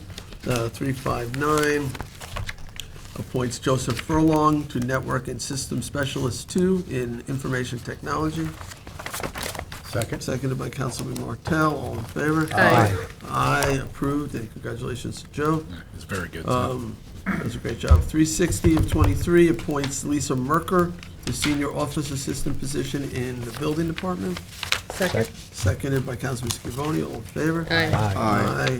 Town Board Resolution Approved, 360. and congratulations. Sorry. Go ahead. Town Board Resolution 361 of 2023 is to authorize Town Engineer Thomas Houghton to attend the U.S. Department of Energy Better Buildings, Better Plants Summit. Seconded by Councilman Martell. All in favor? Aye. Aye. Aye, approved. 362 of 23. Notice of public hearing on the acquisition of lands of Peconic Bay Development LLC and amend CPF management and stewardship plan to include properties. Second, Seconded Scavone. by Councilman Schiavone. And this is a hearing for Tuesday, March 14th. All in yeah. favor? Aye. Aye, approved. Does that date sound familiar? March Yep. 14th? I hope there's not a lot of these.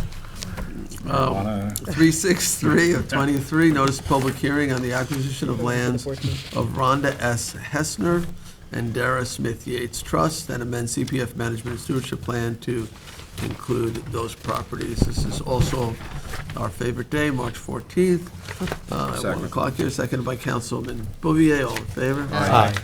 Aye, approved. Town Board Resolution 364 of 2023, notice of public hearing to amend Chapter 312, authorize stop signs at the intersection of Wakeman Road and Gardenia Avenue, Hampton Bays, New York. Second? And we're going to do this on March 14th as Yep. well, huh? All right, seconded by Councilwoman McNamara. All in favor? Aye. Aye, approved. Town Board Resolution 365 of 2023, notice of public hearing to amend Chapter 312 to authorize stop signs at intersection of King Street and Gerald Lane, Hampton Bays. Second? Seconded by Councilwoman McNamara. This is looking like a fun day, March 14th. Long day. Also March 14th. All in favor? Aye. Aye, Aye. approved. All right, 366 of 23, notice of public hearing to consider local law amending Chapter 244, transfer of development rights certificate program to acknowledge the inclusion of sanitary flow credits. Co-sponsored with me is. Just co-sponsored with Councilman I Bouvier, will and this is second that. March 28th. Yes. Seconded by the co-sponsor, Councilman Bouvier. All in favor? Aye. Aye. Page 117. Approved. 117, 367 of 23, notice of public hearing to consider a local law amending Chapter 330-7, acknowledging transfer of sanitary flow credits, also on the 28th. Also the same co-sponsor. Co-sponsored Who by will- Councilman who seconds. Bouvier, who is seconding. All in favor? Aye. Aye, approved. Page 122. 368 of 23, Also co-sponsored by Councilman Bouvier is notice of public hearing to consider a local law amending Chapter 330-9, density incentive provisions to acknowledge the inclusion of sanitary flow credits. Same second. Seconded by Councilman Bouvier. This is also March 28th. All in favor? Aye. Aye. Approved. 130, are we on? 369 of 2023, page 130, yeah.